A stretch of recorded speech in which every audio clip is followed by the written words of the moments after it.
15 seconds.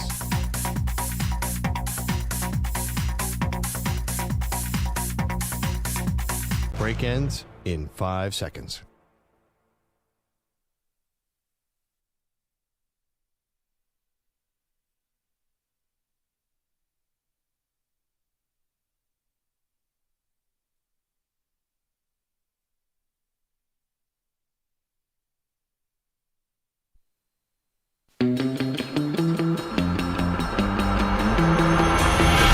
He thinks Frisbee golf is the sport of the future. She's sticking with football.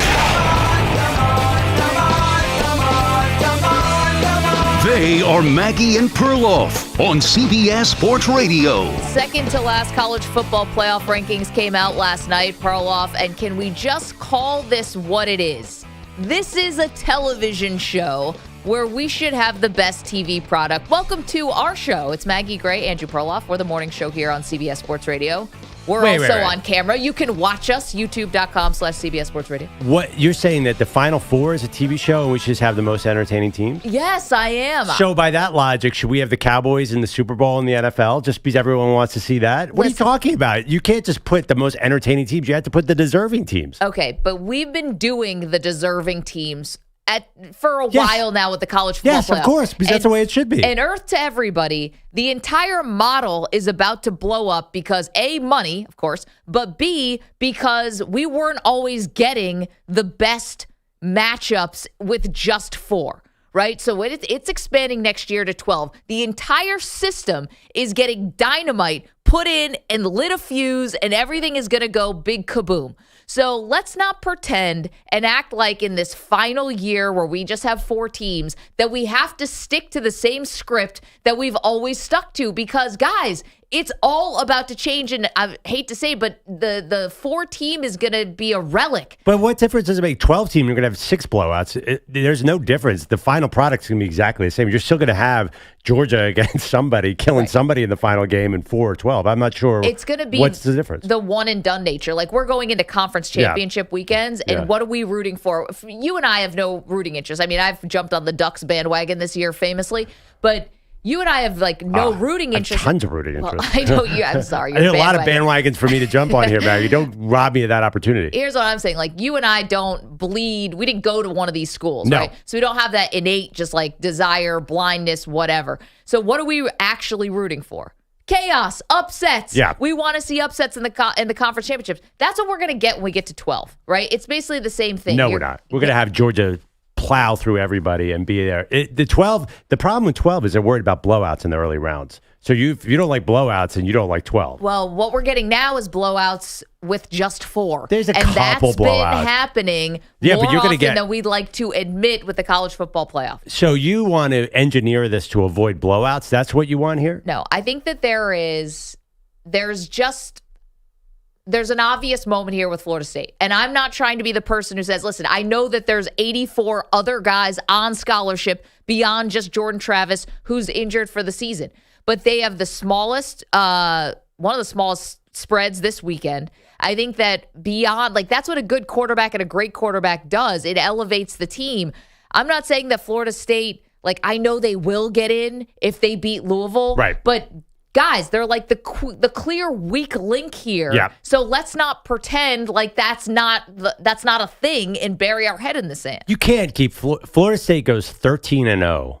You're going to keep, and they beat LSU in the opening match. They actually scheduled a top 5 opponent for the opening week.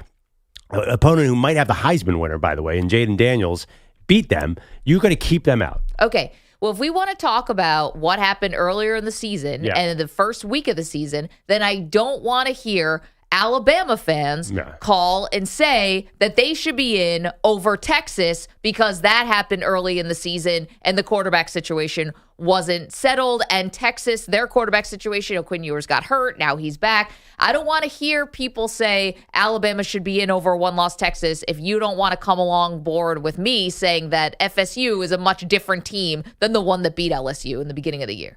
I don't think people want Alabama to be in over a one loss. I think people would revolt. I think they might have a lawsuit on their hand if they. I think Texas fans would go insane. Okay, how about Alabama over Texas then? I don't want to hear people say that either because Texas beat Alabama head to head. I'm fine with that because if I think Florida State's going to be in there, then I have to support Texas being in there too because this is about. I'm sorry, this is not a TV product. This has deserved to be in there.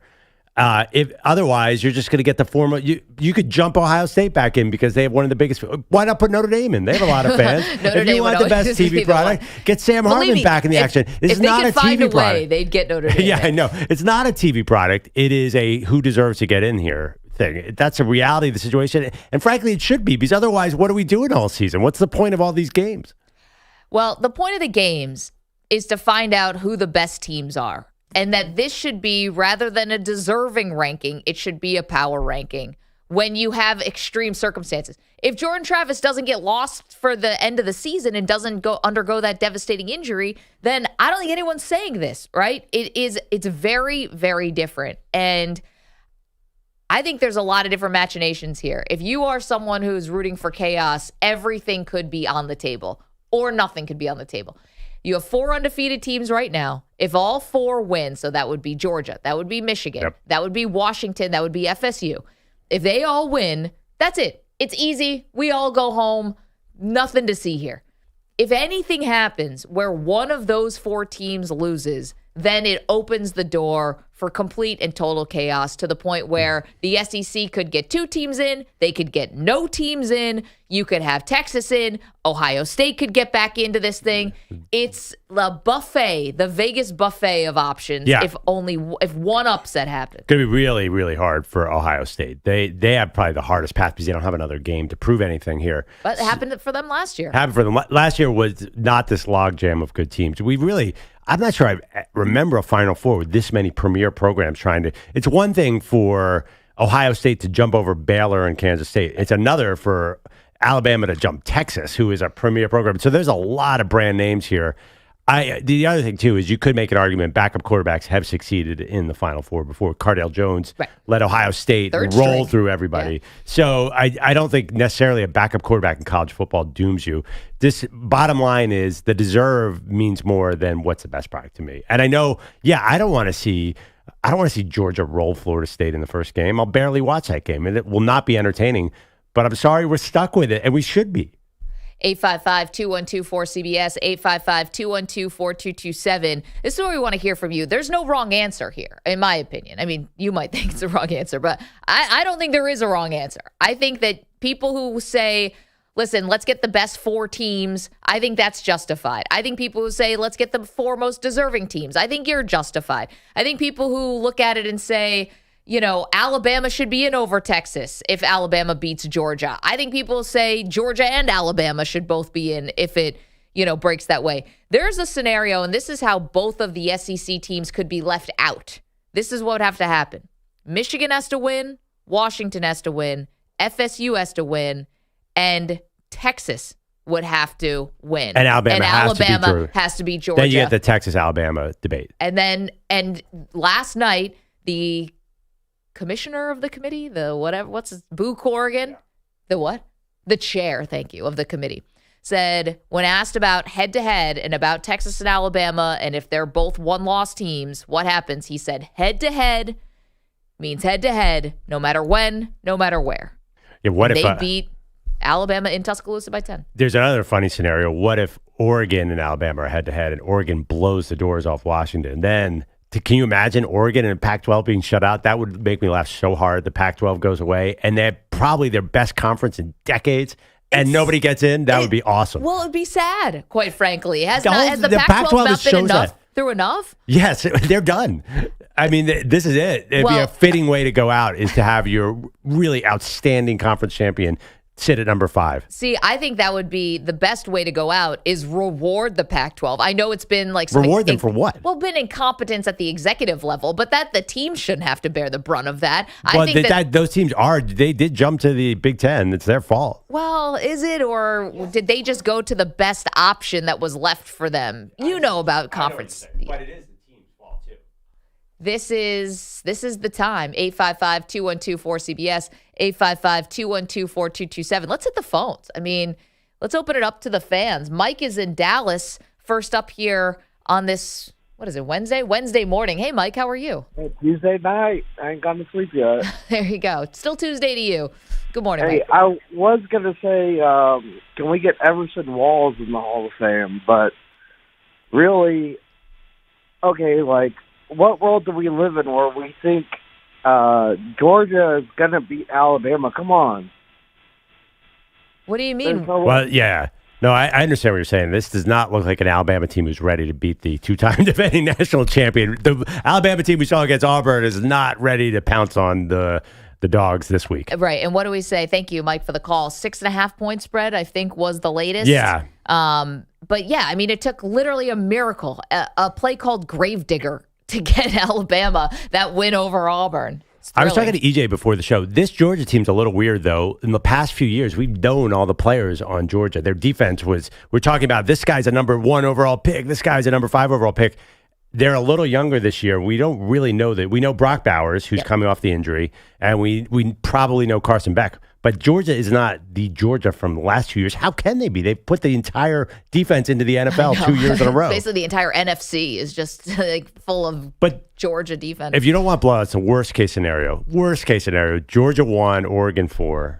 Bo Nix is going to have to play Georgia again, a team that has tortured him. He's 0-4 with about 1,000 interceptions against that team. Perloff, redemption. Redemption. That's the redemption story. Or is it the Bo Nix wins the Heisman, has one more horrible defeat at the hands of Georgia? There's a good chance, even if you give me your 4 most entertaining teams or your 4 power rankings, there's a great chance you'll have a blowout in that mix anyway. So if you just did your top 4, not deserve, but just the 4 teams you think are the best in college football that you want to see. Okay. That you want to see in the Final Four.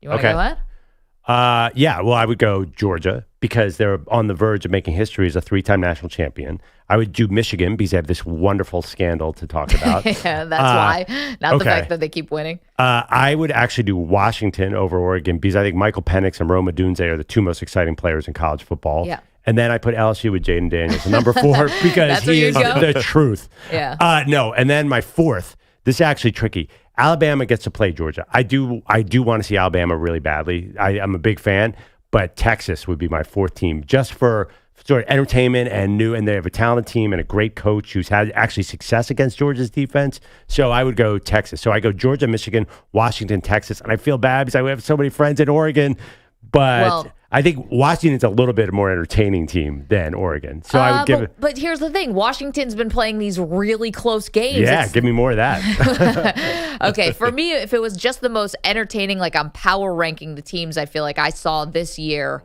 that are the best, I would put Georgia, Michigan, my Oregon Ducks, and Ohio State. Ohio State always gives us good games in the college football playoff. I know Kyle McCord isn't C.J. Stroud and it's not Justin Fields, and I get that, but this is still a team I think that's capable of hanging with any team in the country. Definitely. And, I think that last year that they lost to Michigan and played a better game against Georgia, I like that argument. That's pretty And pretty also, good. did Michigan have the signs last year? I mean, that's a real thing we have to ask ourselves. It's just a little bit of a down Ohio State team. In fact, a bit of a down Ohio State team. If Ohio State had the quarterback like they usually do, then I would agree with you. But would you rather see something a little new, a little different? Is different mean anything to you? Well, I can't. Can I put Oregon and Washington in? I guess if I'm putting Michigan, Ohio State in, it doesn't matter. But I like that. Two Pac-12 teams. We haven't mentioned that yet. And Oregon State. No, that would be mine. Georgia, Michigan, Oregon, and I think Ohio State. I have to go on reputation. Unless you go on Alabama on reputation, they always give a good game. You could do that as well. And Texas, I think, is really fun to watch. It's just, are they playing their best football right now? I don't think so. There is a generation of people who really into Texas. Going back to the Vince Young, I think Texas getting back in there would get a lot of eyeballs. Oh, if we're talking about ratings, that's a totally different story. And if you want to put any of these coaches against Georgia, I think Steve Sarkisian is the only guy who could do something against his team. If you want Saban. Well, yeah, but Saban. I know, not Georgia, lately, but not lately. I'm not sure what Alabama and Tommy Rees has got going is going to fool Georgia right now. So I think that you could make an argument that Texas would be new blood and offer something completely different. Man, this is really tough. So we agree on Georgia, Michigan. Yes. And then I have Washington over Oregon. You have Oregon. And then you have Ohio State. And you have LSU. No, I kind of like your LSU. I know. Jaden in. Actually, no, I can't do They're a LSU. three-loss team. I'll Why put not? Texas in because I am saying there is his early. LSU would be really fun. EJ, your top 4 would be what? There would be the 2 top teams you have there. Yeah. Then you'd have Washington. Though if Oregon beat them, fine. I'm not opposed to either one, but I love the way Washington throws the ball around the field. And then I would have Alabama. Over I would Texas. have 2 SEC teams because the SEC, as overrated as I think the depth might be, the top tier of the SEC continues to perform when it gets to the college football playoff. They give you good games. They rarely get blown out. Yep. If you're going to get top tier SEC teams, you're going to get good football. So as much as it is kind of a deal with the devil, sorry to FSU and sorry to these other schools, I'm giving you Alabama and Georgia. Problem is you have they'd play again. Like they're going to play on Saturday. You don't want to see them again in the Final Four. I'd argue the best national championship game we've had in this era was a rematch between Alabama and Georgia. That was a great game. So I would say, yeah, give me another one. Who cares? I would be interested to see what the reaction would be like if the SEC got shut out. Now, again, these are like things have to really break in a crazy kind of way, right? Alabama has to beat Georgia, as we said. Michigan has to win. Washington has to win. FSU has to win. Texas has to win. The things really have to. Yeah, well, the committee will have no problem screwing Oregon over. That's a fact. Well, I just don't think they have the stones, quite frankly. And maybe they shouldn't. It's like to EJ's point, it is the best conference in the country. Even if it's a quote-unquote down year for the SEC, it's still the top is the best. Would they have the stones to leave out an SEC team? And I don't think they would. Well, here's the thing. Texas is actually now an SEC team after this year. You're right. I think Texas is a bit of a different animal. I think Oregon, they could throw to the side with no problem. I mean, you know how they view any, I think the committee is probably biased towards the SEC, but I think Texas is different. I think it's just a huge name. I'm not sure that they so easily dismiss Texas. 855-212-4CBS, 855-212-4227. Also, as it pertains to the SEC championship game, we've got a bit of a show announcement. Ooh. It's going to be happening later on. How about next hour? Next hour, don't have to wait too long. Next hour, big show announcement as it pertains to the SEC championship game this weekend. That's going to be Saturday, 4 o'clock Eastern time. So we will get to that show announcement. We've got an update on our show bet. Logistics is what I'm talking about. Oh, exciting. I know, EJ's still sour. Listen, I don't know how you got wrapped up into this. Spike came in yesterday.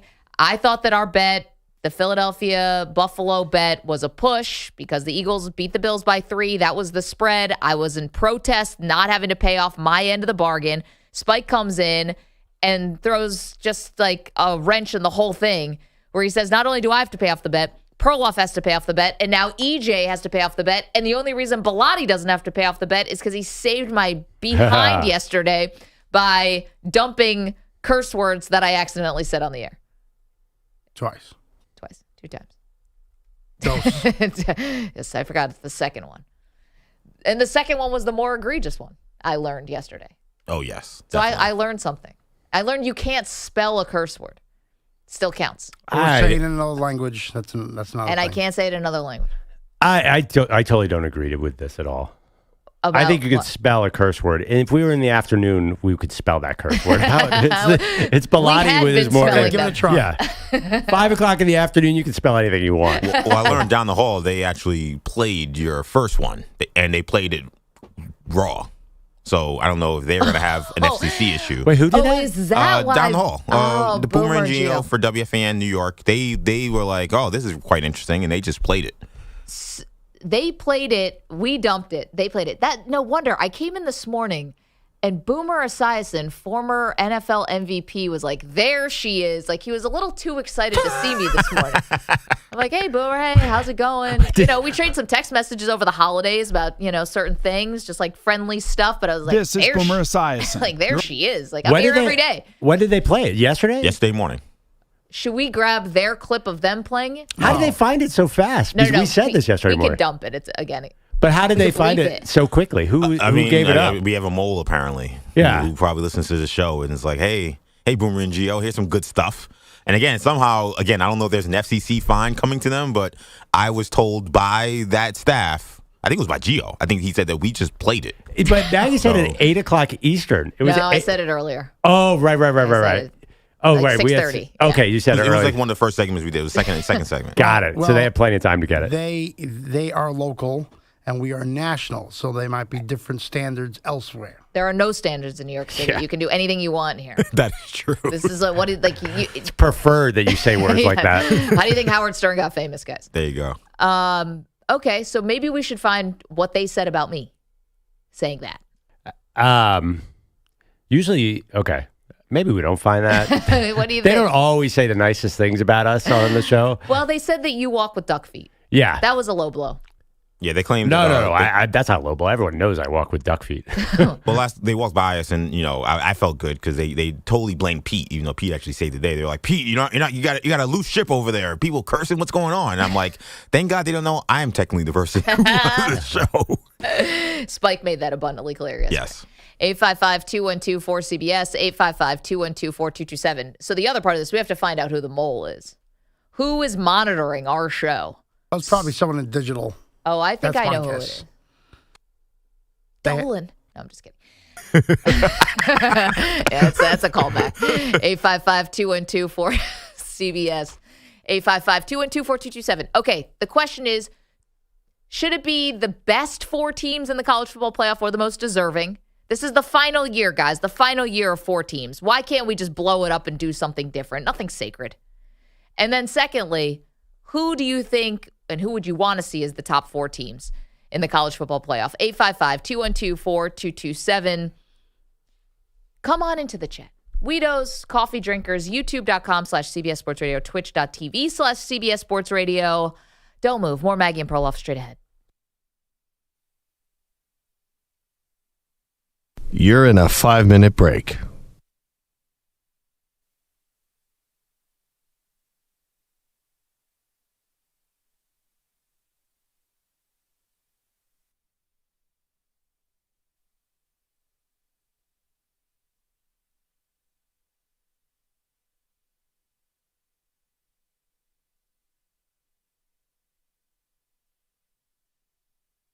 Four minutes, 30 seconds remaining.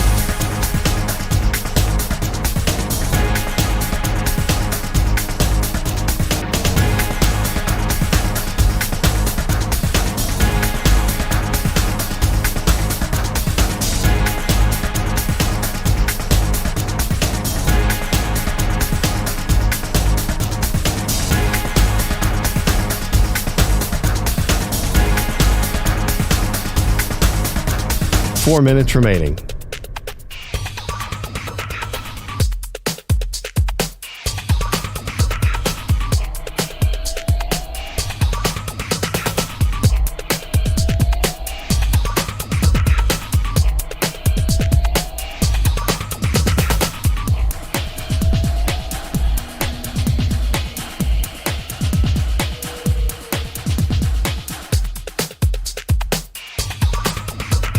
Three minutes, 30 seconds remaining.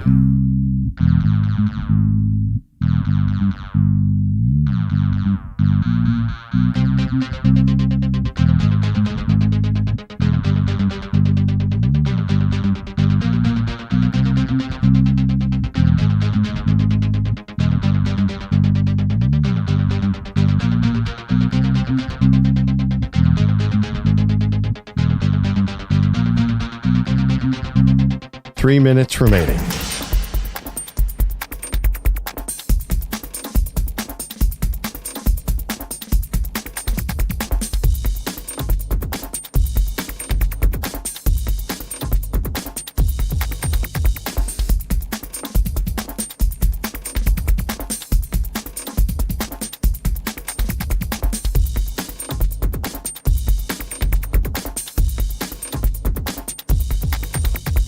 Two minutes, 30 seconds remaining.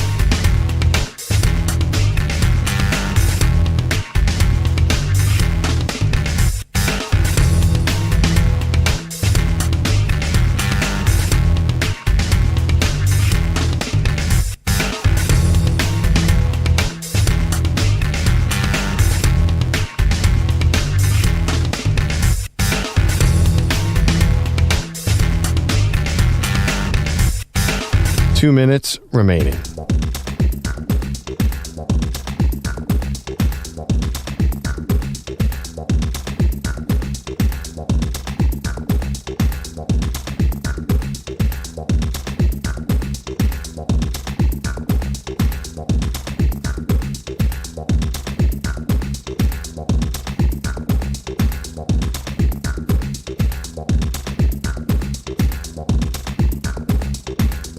One minute, 30 seconds remaining.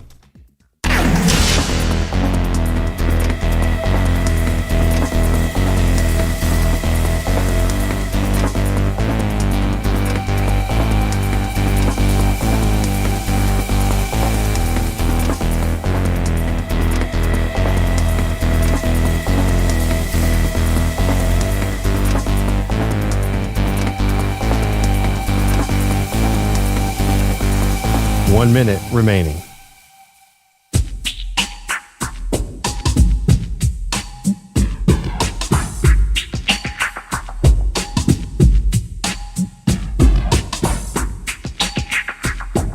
Forty-five seconds remaining.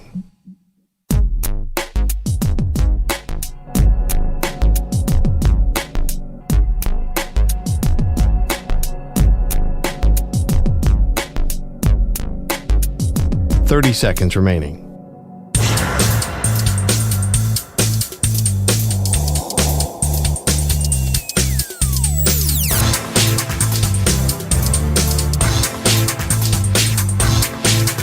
Fifteen seconds.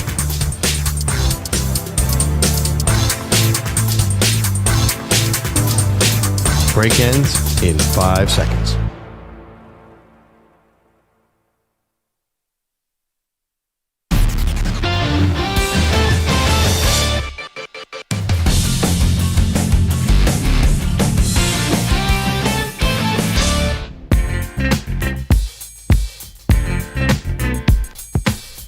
Welcome back to the Maggie and Perloff show. I'm really excited for our show announcement, which we'll do later, because you're going to get really annoyed with me. I think I have 5 college football teams I'm officially rooting for right now. I have lots of jerseys in my closet, too, and I'm willing to unveil any of them depending on what happens this Saturday and Friday night. So I'm really excited for that. But let's get back to the NFL. So the Carolina Panthers, this is a season where everybody is rationalizing why they took Bryce Young number 1 and CJ Stroud is a MVP candidate number 2. And that's exactly what I would do. If I was anywhere near the Carolina Panthers, the first thing I would say is I wanted Stroud. And then I'd just walk away. You can't say that, though, because if you still have to work with Bryce Young, you've got to say, no, we're all in on Bryce Young. And to be fair, that is what their owner, David Tepper, did yesterday. Yeah. Like 99% of his press conference was like, we love Bryce Young. Bryce Young's our guy. But there's that 1% where he said this ridiculous thing where and it was unprompted for the most part, where he attempted to take people behind the curtain, where he thought they were going to have the number 2 pick and that the Texans were going to take Bryce Young and that the Carolina Panthers would end up as Stroud. This is what it sounded like. Originally, we were going to go with the number 2 pick, and we thought we would get CJ because we thought the Texans were going to pick Bryce. And listen, we preferred Bryce. He was our number 1 pick. We had a lot of conviction. But in answer to your questions, it's just not the way the process was done. The process was done the way the process was done. Okay. And by the process being done the way it's done, I think he meant that the Texans won a game. He meant that he was making this whole thing up. He thinks this is a big fairy tale. I think he meant that the Texans won a game at the end of the season, which put the Bears at number 1. Yeah. And so that's how the process was the process. Then they went to the Bears and they made the trade with the Bears. I think this is all confusing enough that he gets away with it, whatever he says. He's just whenever he gets away with everything. When things start to get loose around that left turn, just mention the word process. Process is a coverall for any mistake that any front office makes. Honestly, it's the process. I blame Philly. I mean, I know Nick Saban was a big process guy before even the process in Philadelphia, but now it's like, yeah, you're right. Everyone can just hide behind the process. Oh, I mean, Andy Reid, who says nothing in press conferences, has been saying, oh, it's process. Process means I don't want to answer your question.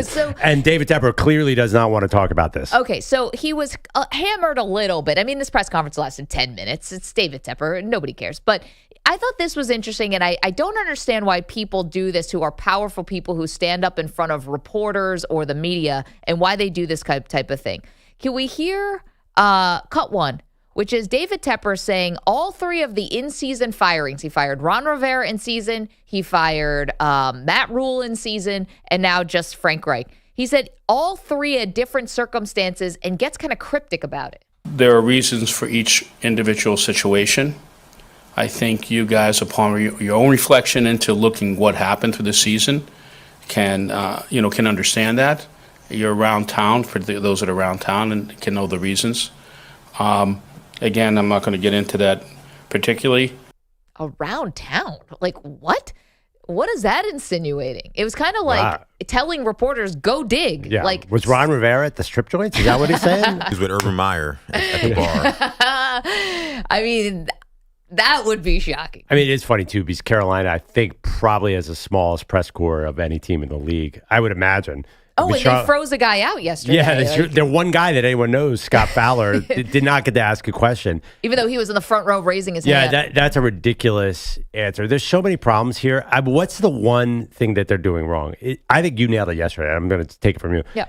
Owners have to be very careful about being interventionists on the football side. And the fact that David Tepper went on all these interviews, you convinced me. He was interviewing the quarterbacks. He should not have done that. So he answered that yesterday. He said it was unanimous between the coaches and the scouts that Bryce Young was going to be their top pick. So he said, all I do is come in at the end and I can veto anything. But I didn't. I went with the unanimous decision of coaches and scouts. Both told me Bryce Young is the guy. Yeah. So he didn't throw anybody under the bus. And it kind of stinks that we're making it sound like Bryce Young wasn't the guy. I think Bryce Young was put into a terrible situation this year. They have no talent. Their line stinks. I don't think Bryce Young's career is over. And also, I disagree with some people think C.J. Stroud would have been magical. C.J. Stroud has a great coach in D'Amico Ryans, has a great offense coordinator. They have Pro Bowlers on their line. I think if Bryce Young was in Houston, it'd be a little better. If Stroud was in Carolina, it'd be a little worse. I think Carolina is the problem. Listen, you're right. You're definitely right. But I am not trying to be too harsh here. I don't see it for Bryce Young. And I know Aaron Rodgers came out yesterday and said, hey, you can't bury guys too early, just like you can't anoint guys too early. And it's the same, different sides of the same coin. I totally understand it. I think this is going to be very challenging for Bryce Young in this league because I think everything's got to be really perfect for him to be really good in this league. But maybe he's going to surprise me. Yeah, I mean, listen, he's going to have to, whatever they do with Kyler Murray, he's going to have to do that. Whatever they do with the short quarterbacks to get them open space, they need to do that. He's made some plays. He doesn't move like Murray. That's different. He can move pretty good. I mean, he was even against Titans. His problem is he runs around like crazy trying to make a play, and there's just no play to be had. Sorry, last one here on Tepper, just to tell you how kind of odd. He said that despite the fact there's been all this churn and all this turnover in his football life, he wants to assure everyone in his regular life, once you come in, you can't leave. Just generally speaking, and not here, but and not that this matters because this is here. But, in other aspects of my life, we have people for 20, 30 years that work for me. Nobody ever leaves me. Nobody ever leaves me. Like, what? Nobody ever leaves me. Quickly to the phones, 855-212-4227. We've been talking about the college football playoff. Marcel is in the Bay Area, wants to weigh in on what we might see this weekend. Good morning, Marcel. Good morning. Can you hear me? Loud and clear. Oh, thank you. Me and my boys, we talked about this for about 2 hours last night. I think you guys are overlooking this a little bit. I think what we just need to look at is what's called past practice and what the committee has shown us over the years. Texas only has one path to this championship to even have a sniff at this. They have to hope that Alabama loses and Florida State loses. There's no other path for Texas to get in because the committee's going to tell you if Bama wins that they're the SEC champion. Right. And SEC champion has never missed a college football playoff. Here's the problem. if Georgia loses, the committee's going to tell you, I've seen it happen, that Georgia was number one all season long, and no matter what Florida State does, they're going to move Georgia to number 4, and you're going to see Florida State out of the college football playoff.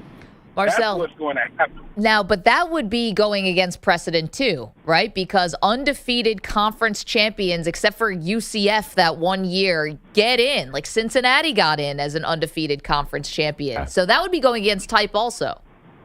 It would be, but you have to look at strength of schedule. You would have to look at really who has Florida State beaten that Georgia has played against. And when you look at their resumes, a one-loss Georgia, to me, and what I've looked at and watched, is still better than the undefeated Florida State. Oh, Marcel, with a backup quarterback, without a doubt. You're preaching to the choir with me. Thank you so much for the phone call. Wait, what have you seen Georgia do this year? What's the Georgia deal? What's the game where you're like, oh my God, this is the dominant Georgia team of the past?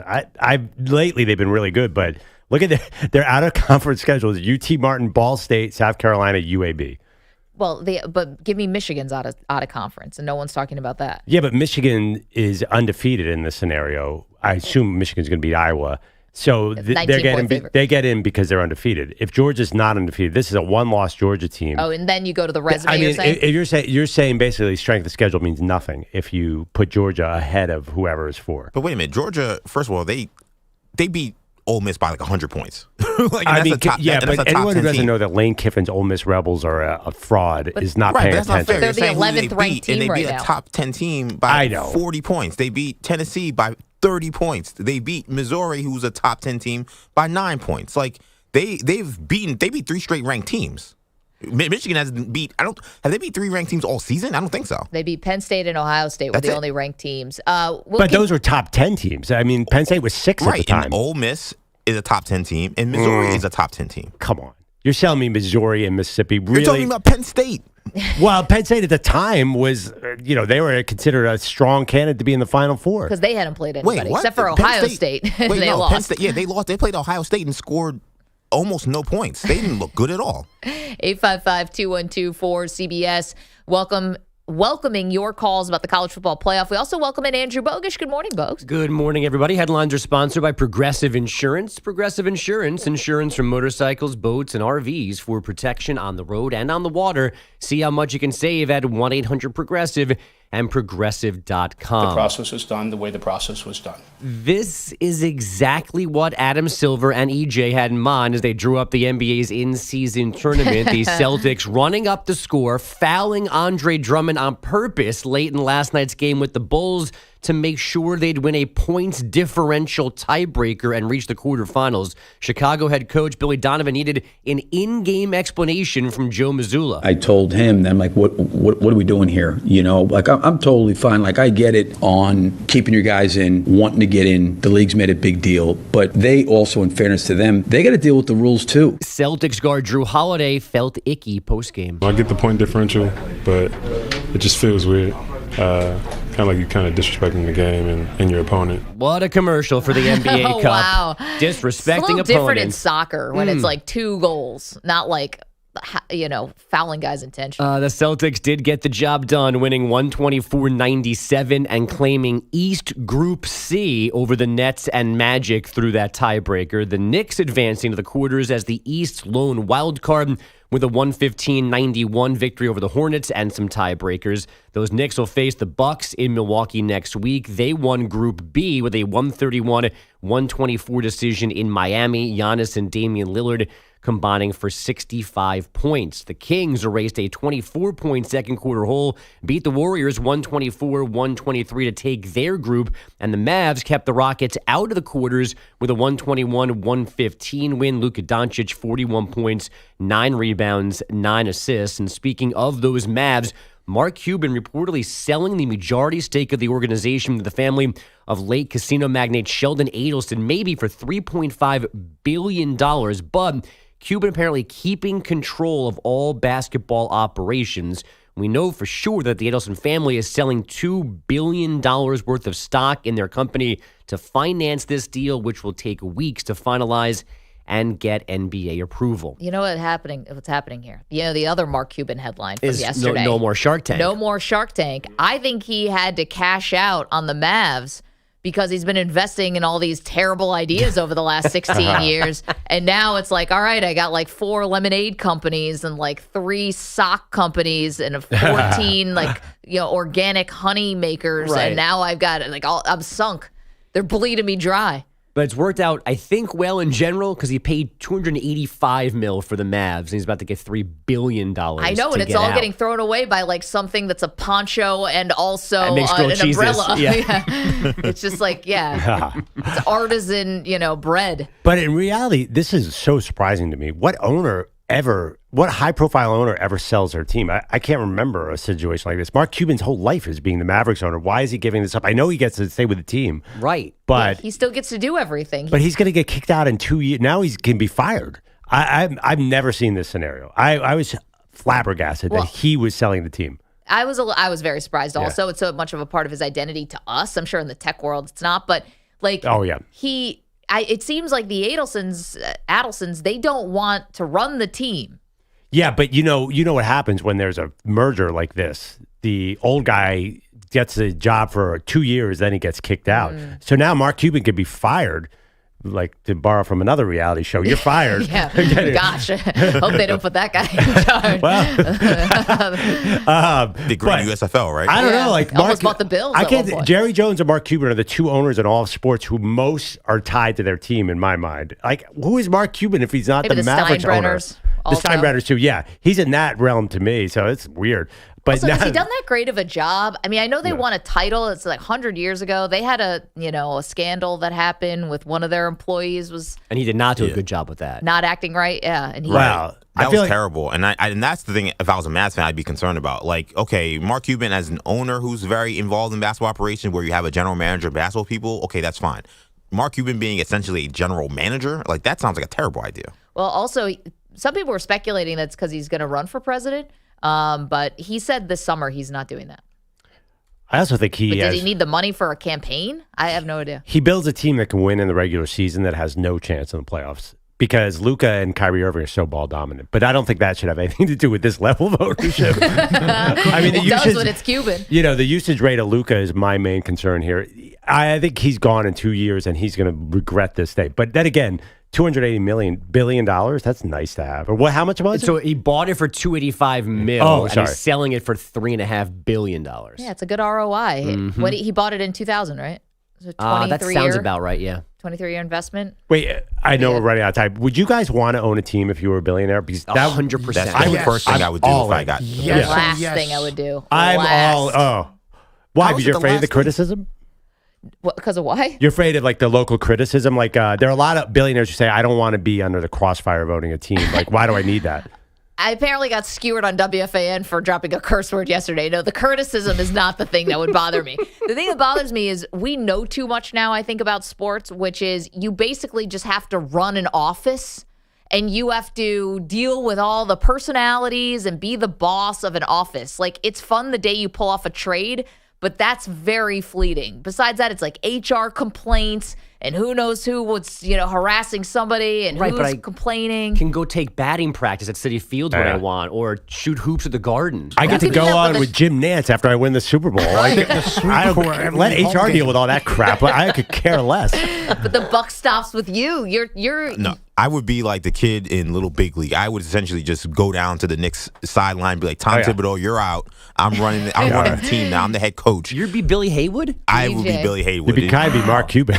Yeah, Julius Randle, you're not hustling. All right, you're on the bench. Think about the next game. It would be heads rolling. It would be probably like David Tepper, quite frankly. You sound like a tyrant. Yeah, it'd be like David Tepper. I would probably be terrible, but hey, it's my money, right? And you'd bring blondies. Oh, yeah, I would bring blondies for the office, so that would get me good standing with them. I'm not giving it to the players because they got to stay fit. Someone's going to be allergic to white chocolate, and then you can't bring it in. Then you need a policy and 15 emails. Guys, this is a nightmare. Jerry Seinfeld said it best.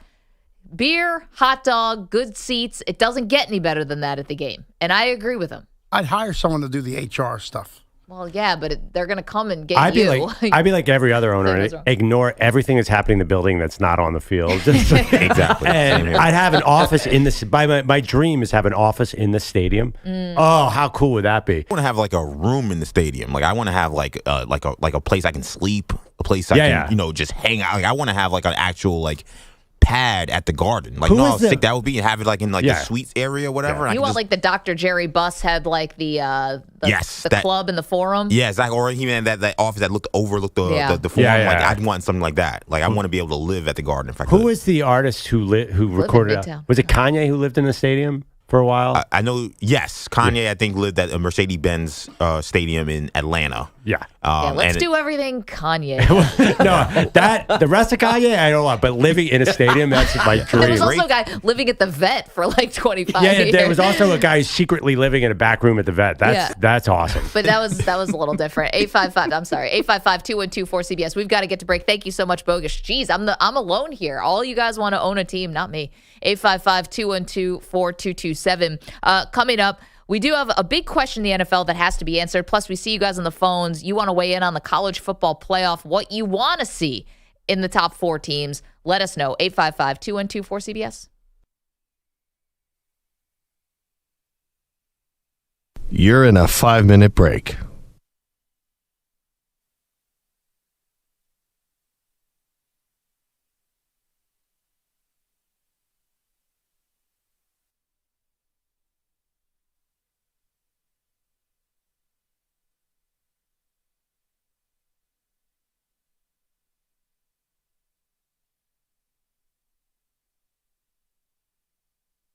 Four minutes, 30 seconds remaining.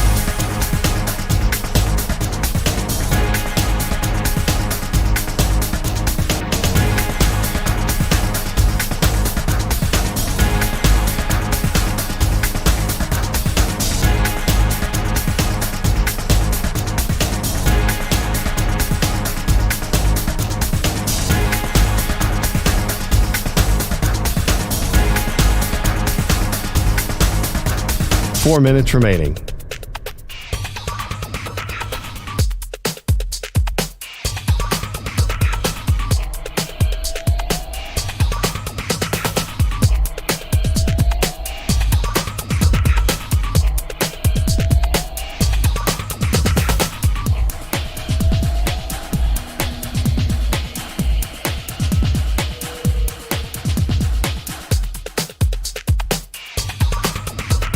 Three minutes, 30 seconds remaining.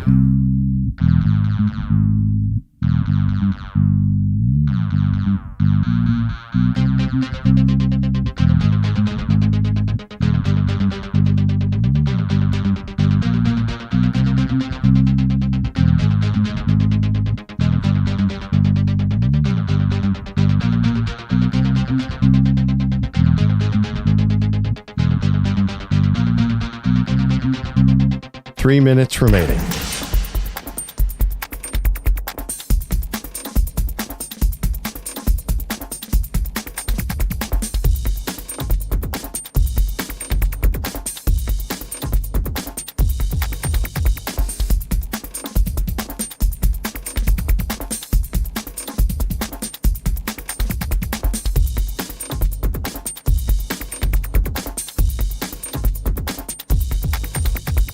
Two minutes, 30 seconds remaining.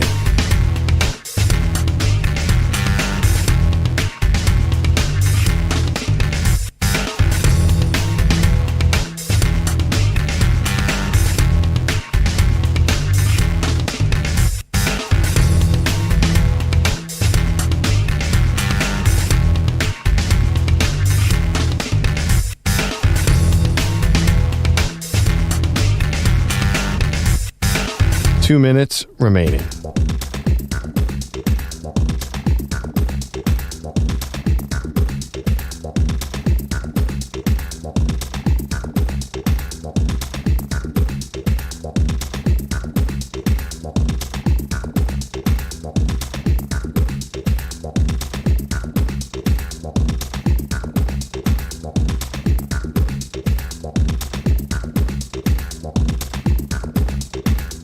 One minute, 30 seconds remaining.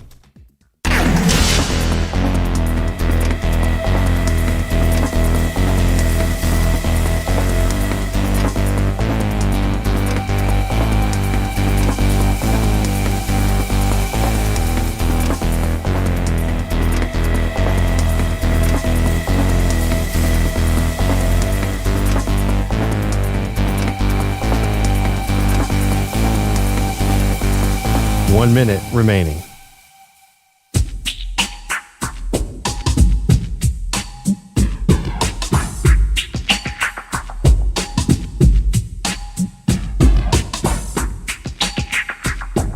"45 seconds remaining.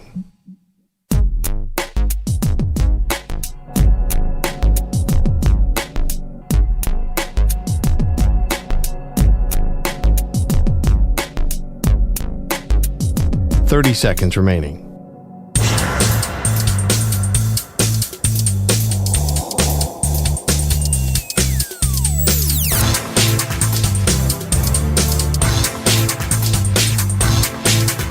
"15 seconds.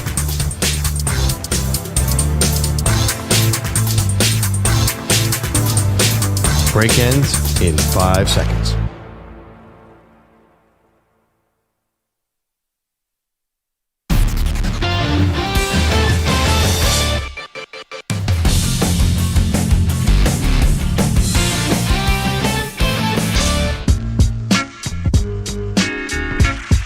Welcome back. Maggie and Perloff, CBS Sports Radio.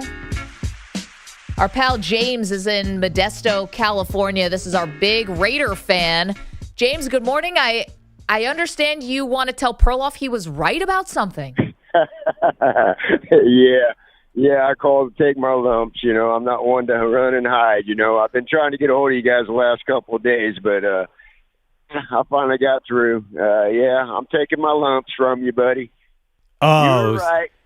You know what? I liked your enthusiasm. We were all fired up about the Raiders after you called last week. We were. Yeah, and it wasn't that bad. They could have lost worse.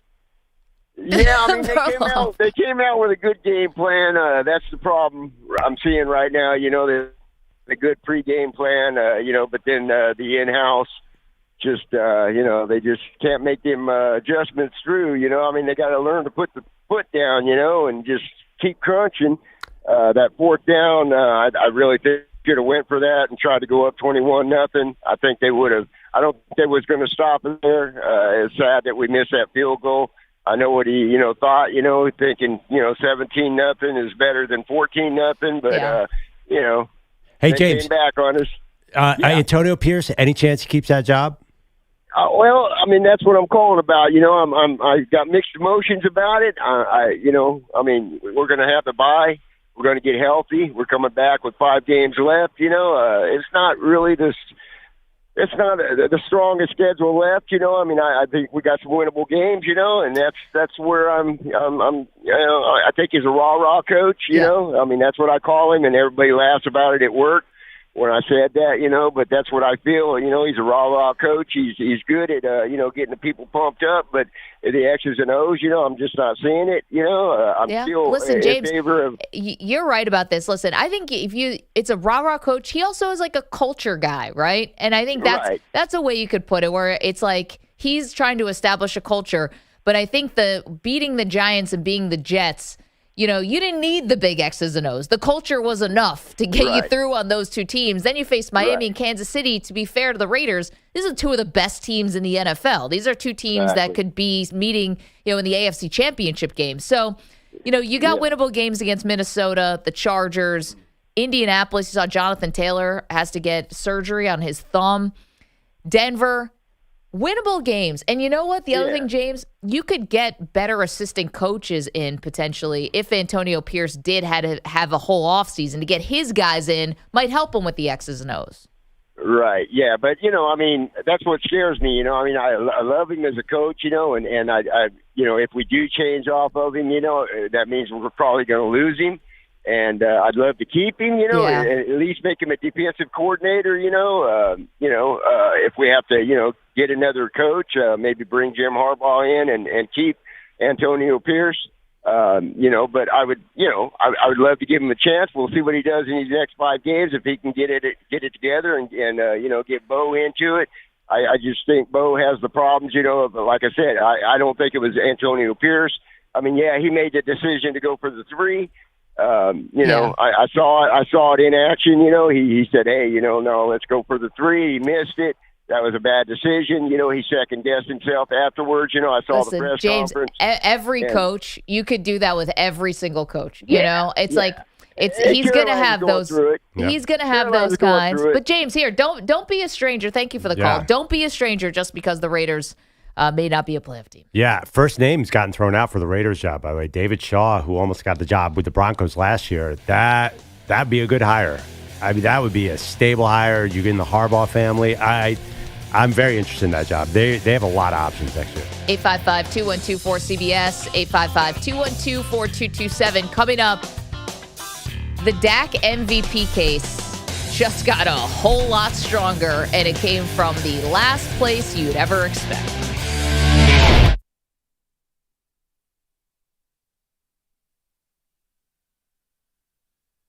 You're in a 5-minute break.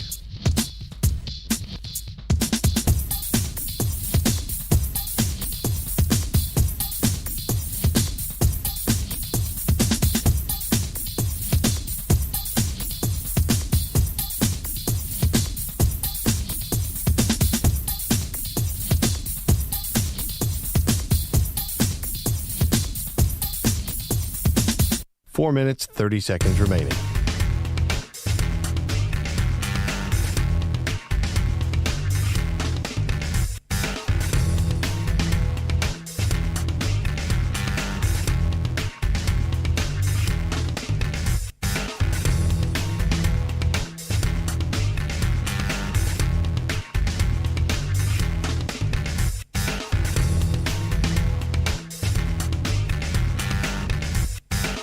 Four minutes remaining.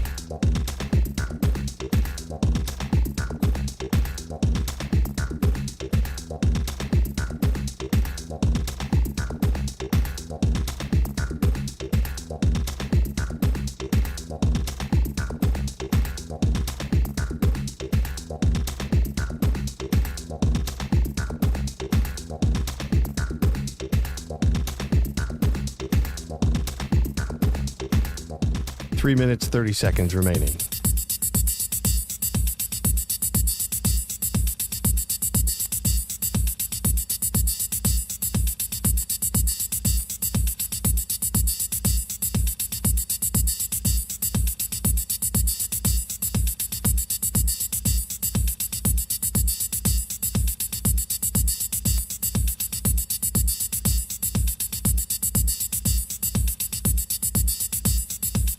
Three minutes remaining.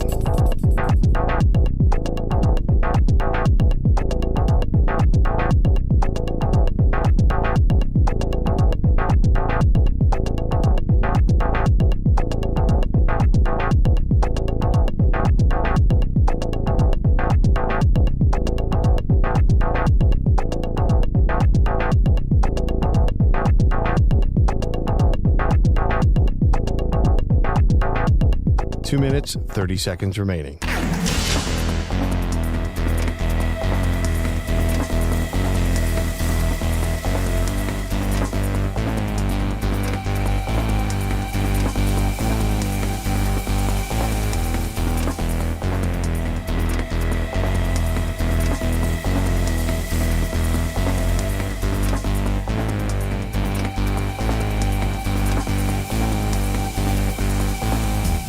Two minutes remaining.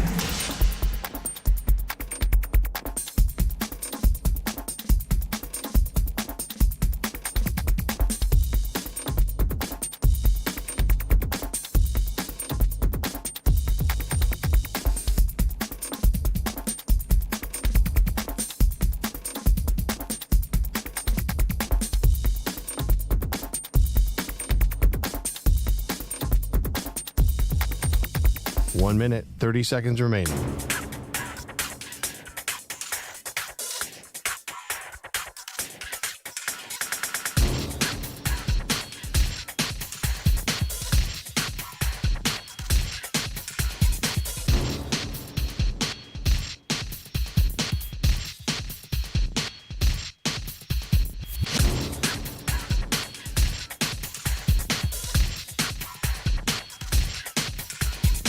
One minute remaining.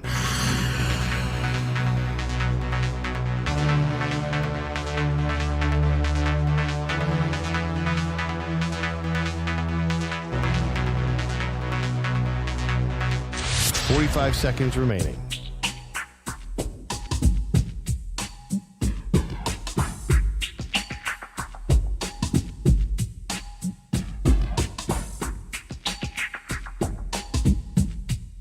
30 seconds remaining.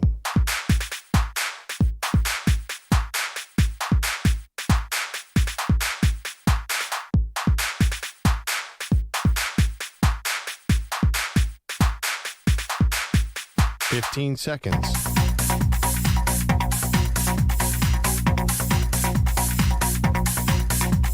Break ends in 5 seconds.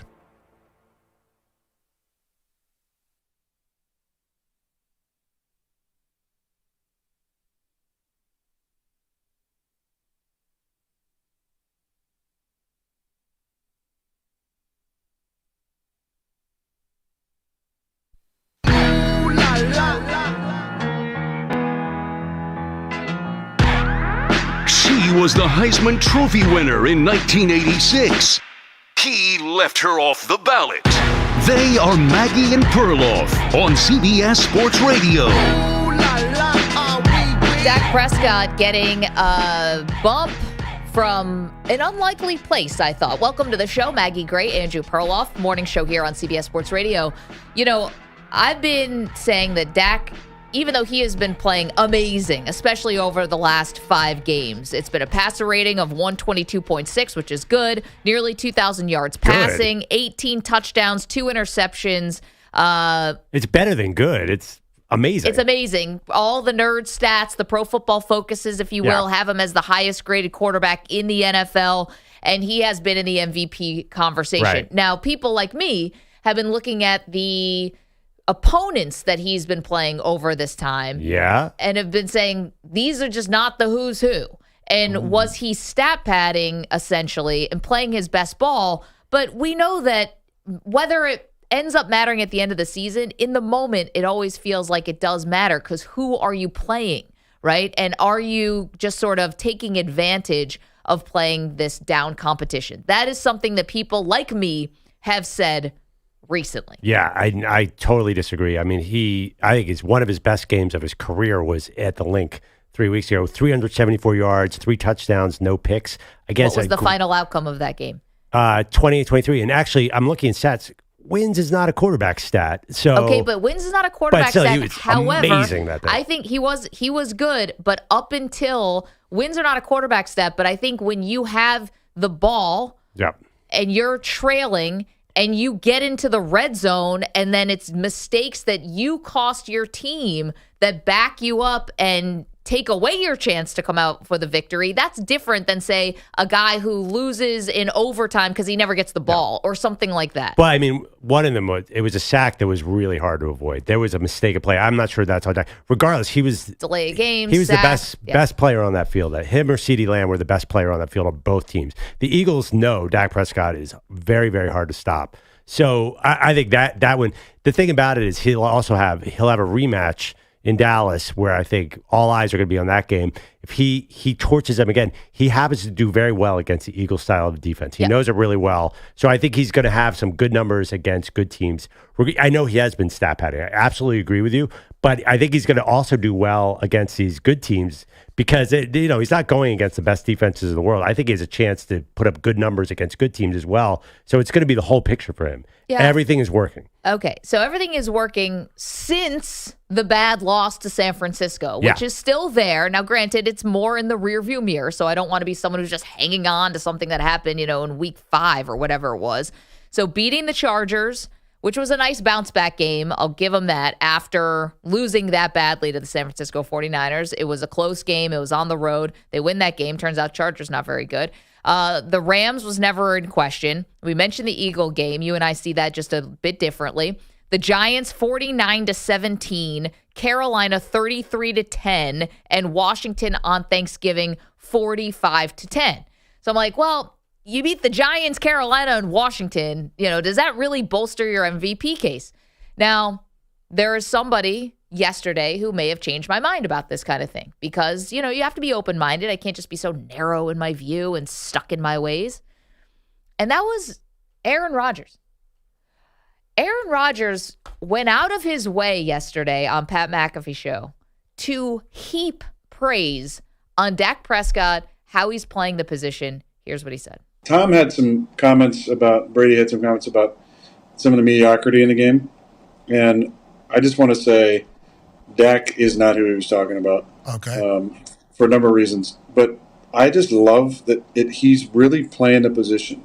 What I mean by that is I'm watching him make Ringo calls. So that's protection adjustments against these crazy looks and picking things up. I'm watching him, bring the tight end back in against the zero pressure and throw an old concept we used to run for a touchdown to CeeDee Lamb in the back of the end zone. I'm watching him use his cadence beautifully and get into this rhythmic, here we go, into like dummy, using it as a dummy sometimes, doing it twice, into like other cadences. I mean, the last 4 or 5 weeks I've gotten to see more of their games, and I just want to say, like, he's playing a position in a really impressive way. Okay, so that was a little long, but we wanted to play the full thing because that's like from quarterback to quarterback. That's probably the nicest thing you can say about a guy, which is he's playing the position at the super high level.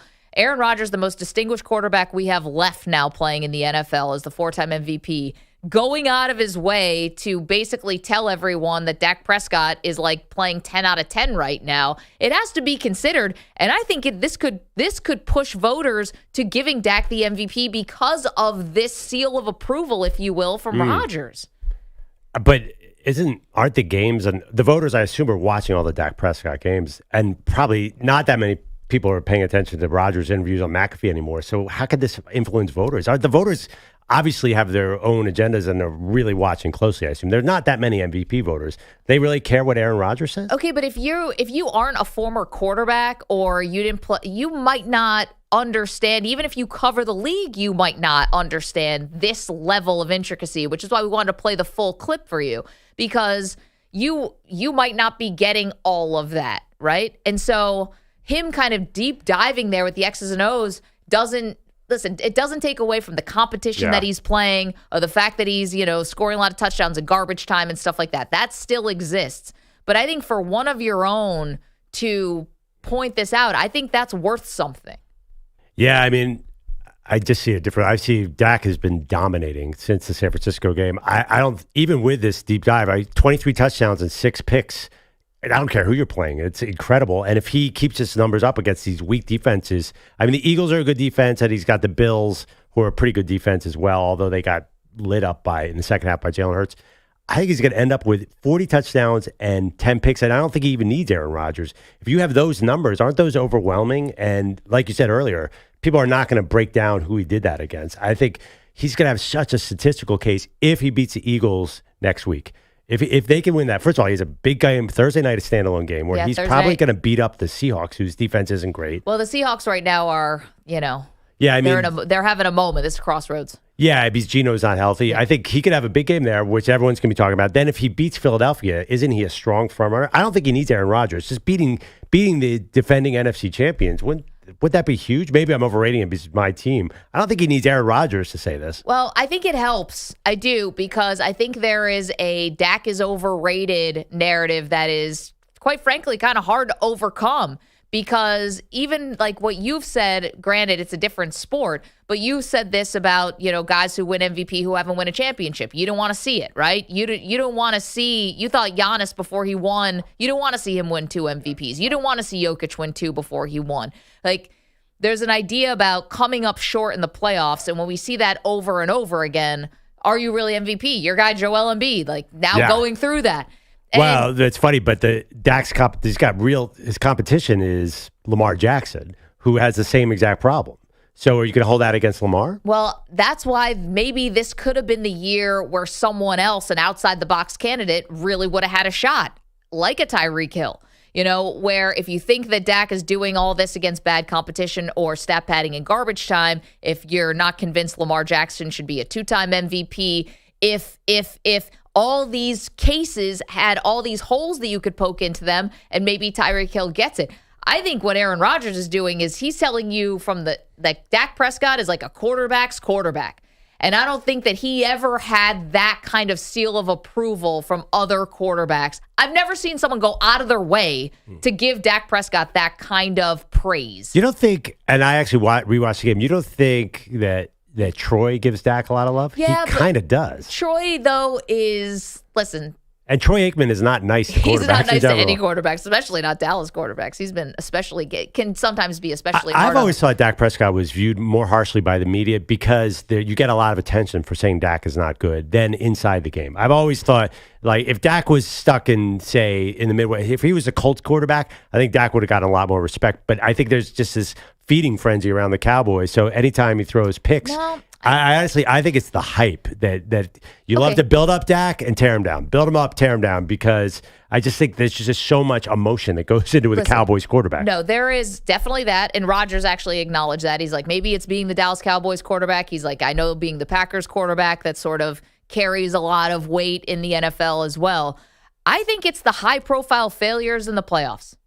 I think that's it. But what about Lamar Jackson? He's got a great chance to win it this year. Or why wouldn't they count that against him? Then no one's talking about that. Maybe not, but it's like Lamar wasn't even in the playoff game last year. He doesn't have the big moments in the playoffs. Like, no one even remembers any of his playoffs. Because he's the Ravens quarterback. If he was the Cowboys quarterback, believe me, we would be talking about that. I just think this is a function of the attention in some sense. Well, maybe. I mean, you have Dallas playing San Francisco. It's in the playoffs the last 2 years. Yeah. This is one of the best rivalries we had in the 90s. Yeah. Now it's been rekindled, which is fantastic. And Dak has the ball in his hands making boneheaded decisions or whatever 2 years ago. And then last year, it was embarrassing that you have, basically Ezekiel Elliott hiking you the ball in a last minute, it's like very high profile, memorable moments of failure. That matters. I think that's what it is. Honestly, I think this is the most overblown thing because it was a fully healthy San Francisco 49ers defense that destroyed Aaron Rodgers.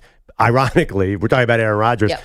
They kind of put Aaron Rodgers out of business in Green Bay. And of course they did that to Dak Prescott. And Dak Prescott's high-profile pick in that game hit the receiver between the numbers and bounced off. So I always thought this hate towards Dak Prescott was crazy. Well, I'm not saying it's hate. That's not it. I think it's like watching the end of those games with, granted, the history of the Cowboys not being able to get over the hump since the 90s. I think all that goes into it. And he's got the ball in his hands. It's different, I think, if you're sitting on the sideline and another team goes down and scores as a quarterback and you lose, as opposed to ball in your hands, last minute to make a play, and you don't do it. And it's been the last 2 years. So that's what I don't think it's hate. I think it's just we're watching a guy who had a shot and lost. I think he came into the season crazy underrated because of last year. I think I said this a million times. Last year, the team around him stunk. He had one target, CeeDee Lamb. He kind of still has that problem. But I wouldn't stress at all about the MVP race because if you look at it, we're going to see this is actually awesome this year because all the MVP candidates play each other in the last 4 weeks. Dak plays the Eagles. Brock Purdy plays the Eagles. Mm-hmm. Brock Purdy plays Lamar Jackson, and Tua plays all these guys. So who are the top four candidates? And I'm assuming Mahomes is out of it. So those are the top four guys. Mahomes could definitely get back in. I don't think they're going to want to give it to Mahomes. I mean, if you have Brock Purdy leads every statistical category, I know you don't think he's an MVP candidate, but I think they're going to want somebody new. See, I think that history would look back when you say we gave it to Brock Purdy and not to Patrick Mahomes when he's obviously the best player in the league. Whether the offense doesn't look the same as last year or whatever, he's still the best. He has not looked great this year. Can we admit that? It's not his fault. The team stinks around. I mean, Justin Watson. No, he can't catch the ball. As Giselle he just doesn't have the receivers. And I know he scored a couple touchdowns. It just doesn't feel like the Mahomes MVP or to me. Well, they might have gotten things going against the Raiders last week because that was a good second half offensive effort. We'll see. I still think it's a Prescott, Purdy, Lamar Jackson competition, and I cannot wait to see this play out. Let's go to the phones. 855-212-4CBS. Brian's in Arkansas. Good morning, Brian. How are you? Hey, guys. Doing good. We just want to call in. I was going to call you yesterday. Dak, I'm a Cowboys fan for a long time. Yeah. I think it hurts one because Dak replaced Romo. I always thought Romo was a great quarterback, just was never doing the right thing at times. Yep. But Dak's problem is the fact that you think he could do better, and you know he can, but then when it comes to big games, he fails. Yep. Like the big time. And I think that's what the biggest hope. Is he MVP caliber? Yeah. Okay, he can be. Eli Manning got 2 Super Bowls. Okay, Joe Flacco was considered elite once with his Super Bowl. So, yeah, you can consider him an elite quarterback at times. But the big games are what's hurting him. Yep. When it comes to not being dominant against big teams like 49ers. So, I mean, honestly, this year, if it didn't go great, I was hoping we traded him to Atlanta or something because I was tired of the same thing. Yep. It's just like he'll get you only so far. 10, 11, yeah, he'll get you 10, 11 wins, and he'll get you first, second round, and then the playoffs, and then that's it. I think he can do better, but I don't know if he can. You know what I mean? Brian, and we still don't know. Thank you for the phone call. Level-headed there, Cowboy fan on the fence. Yeah. But, about whether Dak can win a Super Bowl. It'd be nice if his team was good enough to lead any of these games, too. He always has to come back from San Francisco is a problem for Dak. Even the one where you guys were killing him because he ran out of time that last play. 2 years ago. They were losing 2 years ago. And last year, they really never had control of that game because San Francisco was a better team. Both times. And you know what's so funny? What's that? The way it's shaping up, the Eagles will get the 1 seed. Cowboys and Niners will be the 2-3, and guess what's happening in the divisional round once again? They're going to play again. I know, and I'm assuming that caller probably thinks, oh, great, Dak's going to come short again. Well, and maybe something will be different this year, but they're your Super Bowl pick, and I think pick. you kind of feel okay about that. I do. I wonder, though, Mike McCarthy going to get any credit for any of this stuff? Well, yeah, but I mean... Because I know that's going to be a bitter pill for Cowboy fans to swallow here. But the offense changed. Took them maybe a little bit to get used to it. Now it's humming. Similar thing with Lamar Jackson, new offensive coordinator. Yes, EJ. Yeah, no, I mean, we talked about this last week. And I think it goes back to that perception of Mike McCarthy, which is similar to Dak Prescott. I thought Rodgers' comments were interesting because who really thinks of Dak as a cerebral quarterback? I think a lot of people look at him as a guy that has a lot of talent. Dak? Yeah. He's not. Well, I just think he's kind of slow compared to a dynamic Lamar Jackson or a Josh Allen or a Justin Herbert. But he also doesn't get the credit of like a Peyton Manning. No one thinks of him like Peyton Manning. But I don't think he's viewed as a talent guy. I think he is viewed more as a cerebral guy. That's because I will give you a third option. I think he's viewed as a guy that has a lot of guys around him, a lot of good pieces around him with a line, with good receivers. I think a lot of people don't really want to give him the credit for the success of the Dallas Cowboys. That is very true. That's but true. But they don't look at him like Josh Allen or Lamar Jackson, who has all the physical skill in the world. No, I'm not saying that. I'm saying that the cerebral aspect of it, nobody thinks of him as a Peyton Manning or some of these guys like that. And Rodgers was getting into to that point. Basically said that he is this is quarterbacking at the highest level with the cadences and the dummy calls and all the stuff, little things that he's doing correctly. And I think that does go a long way with voters. You have the 4-time MVP getting this guy over, to use a wrestling term, telling everyone this is how you play the position. I mean, that's a lot. I think that goes a far way as opposed to just looking at he's going to have 40 touchdowns. But the reality is they better beat if he loses to the Eagles, then he's out, right? 2 weeks. There's no way he can win the MVP. No, I think they'd probably give it to Hurts, even though Hurts doesn't. But have the other thing too stats, about the one thing I would disagree about McCarthy, and he had the same exact season 2 years ago. There's no difference between Dak this year and Dak 2 years ago. He had 37 touchdowns, 11 picks, 4,500 yards. He's the same exact quarterback and same exact team. Yeah, but according to Aaron Rodgers, not the same quarterback. What did he say? Did he say that he wasn't doing those things a couple years ago, or he just happened to notice it this year? Well, I think the implication was, wow, he's taken himself to the next level. But I think Aaron Rodgers didn't watch him 2 years ago because he was at that level already. He's been an elite quarterback. He's been he was the highest paid quarterback before. He's going to be the highest paid quarterback again. He's a really good quarterback. And I just don't like this narrative, now that Aaron Rodgers endorses him, he's good. That feels slightly like a diss to me. No, I think it's an endorsement. Yeah, because Rodgers, but it implies Rodgers could go down as the greatest quarterback after Tom Brady if you really want to go off of skill and what he was able to do. He could be second on anyone's list. But it implies you need his endorsement, or people need his endorsement to recognize Dak. Where I think they should have recognized Dak. I think we actually nailed Dak preseason. We put him as the 8th best quarterback. Turns out he's a little bit higher this year. But well, that's the thing. It's this could be a tiebreaker for a lot of people. It's was I going to give it to Holmes? Was I going to give a second one to Lamar? It's Rodgers thinks it's Dak Prescott's playing at the highest level. So that could matter. I think it will. 855-212-4CBS. Dak is an MVP candidate. You're welcome to call in and weigh in. Show announcement. Should we do it? Let's. We're doing it? All right, we're doing it. Big show announcement. This Saturday, during the SEC championship game, myself, Mr. Andrew Perloff, EJ, Pete? Pete's got something to do. That's Peace fine. out. Pete, we'll miss you. We will be doing a live watch-along for the SEC championship game. So what does that mean? That means you can watch the game along with us on Saturday if you want to. We will have some details for you on how to find us, what you can do. EJ has those details right now. Yeah, so the game starts at 4 o'clock. We'll come on a little bit earlier than that. You'll have us on Twitch and YouTube, so you'll be able to watch us on both parties. So it'll be, again, Maggie, Andrew, I'll be in there as well. So we'll sit in there watching the game.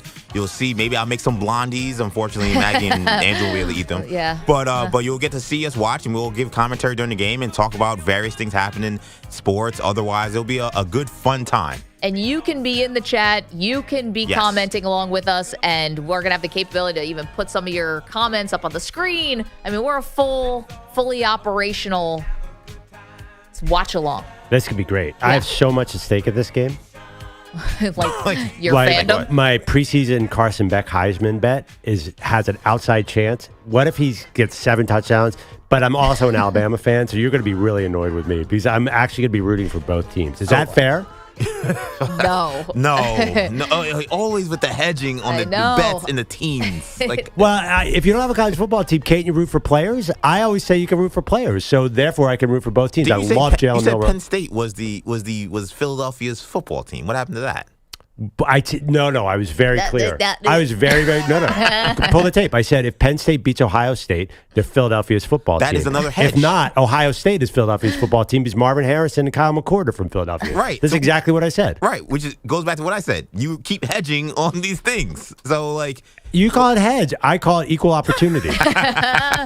So, 4 p.m., we'll be on Eastern time. Yes, Eastern time. That's when the game starts. We'll probably have to stream up a little earlier than that, so we're not going to start right at kickoff. But we'll be up talking about the SEC championship game. You'll watch us along with the game. We won't have the game on, obviously, but you'll be able to see our reactions live. Yes. It'll be a good old time. It's what they call second screen. That's what you do. It'll be a lot like the college football playoff committee is going to be sitting doing the same thing. Yes. We're going to be a mini college football playoff committee. I know. Do I get to be Boo Corrigan? Yeah. Do I get to be Condoleezza Rice? Is she still there? I don't know. She's still on the committee. 855-212-4CBS, 855-212-4227. Pine Needle asking, will we be dressed up in gear? Maybe we will. I got an outfit. Of course. Perloff always has got clothes for the occasion. I already picked multiple outfits for the watch party. I love it. 855-212-4CBS. Dak Prescott as an MVP candidate. Rodgers comments yesterday really gushing about Dak. Do you think it changes anything? I do. Coming up, more on the college football playoff rankings, what they got right, what they got wrong last night. We'll explain. Don't move. Maggie and Perloff, CBS Sports Radio. You're in a 5-minute break.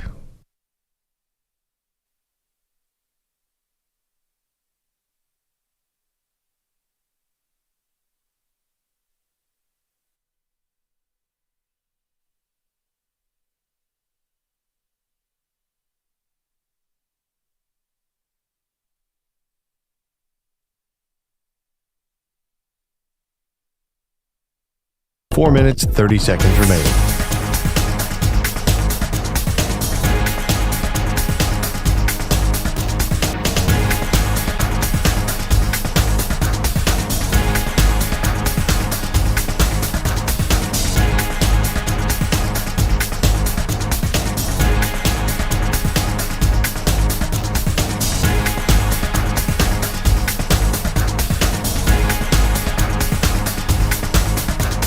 Four minutes remaining.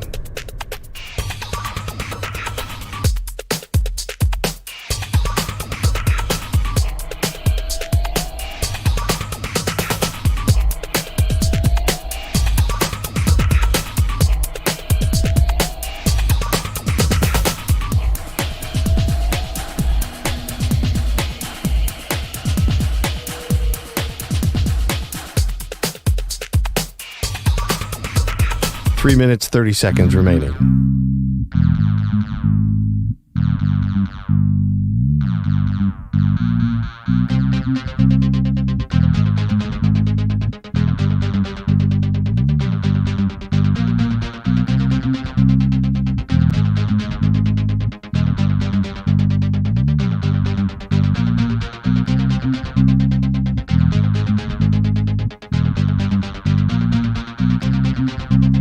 3 minutes remaining.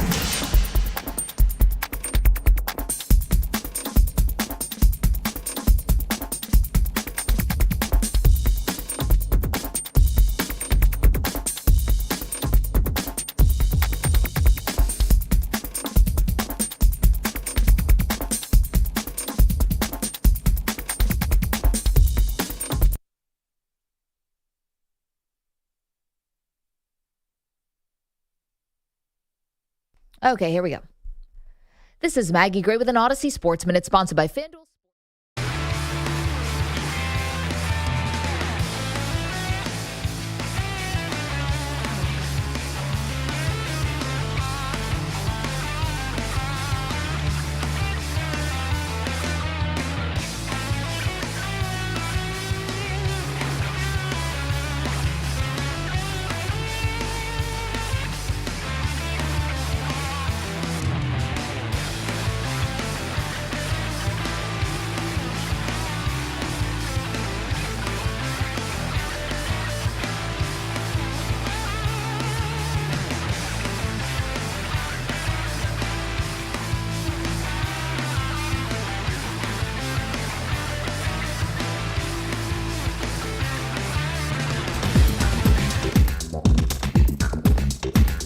One minute, 30 seconds remaining.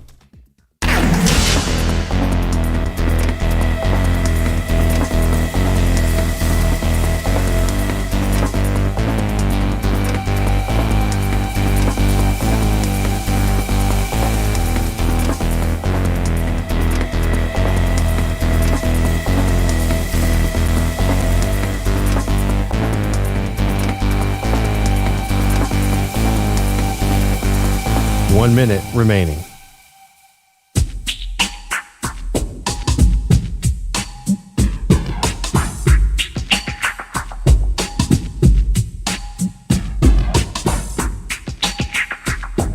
.45 seconds remaining.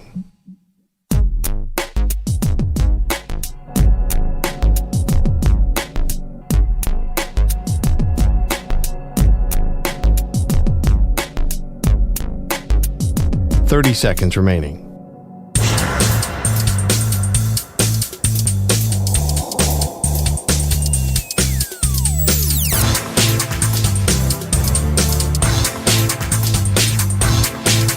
.15 seconds.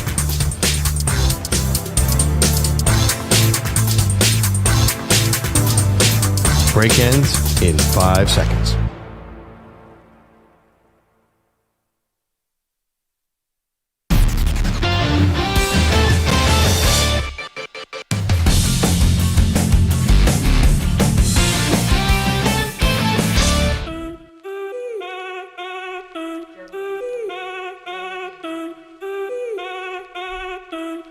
Back on the Maggie and Perloff show. We're an hour and a half in, and luckily we haven't had to dump anything Maggie has said so far today. It's still early. Yeah, this is, we're a lot better than yesterday. We were, at this point, were we 2 dumb buttons in?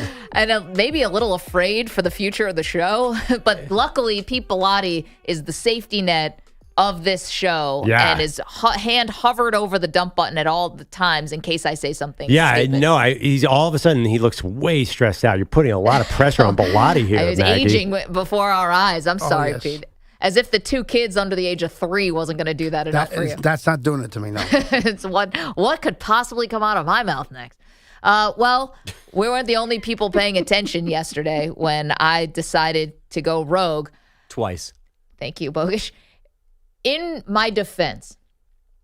You spelled it one time. We get it. No, but the first one I really didn't know. So the WFAN morning show. Defense? It's in my defense.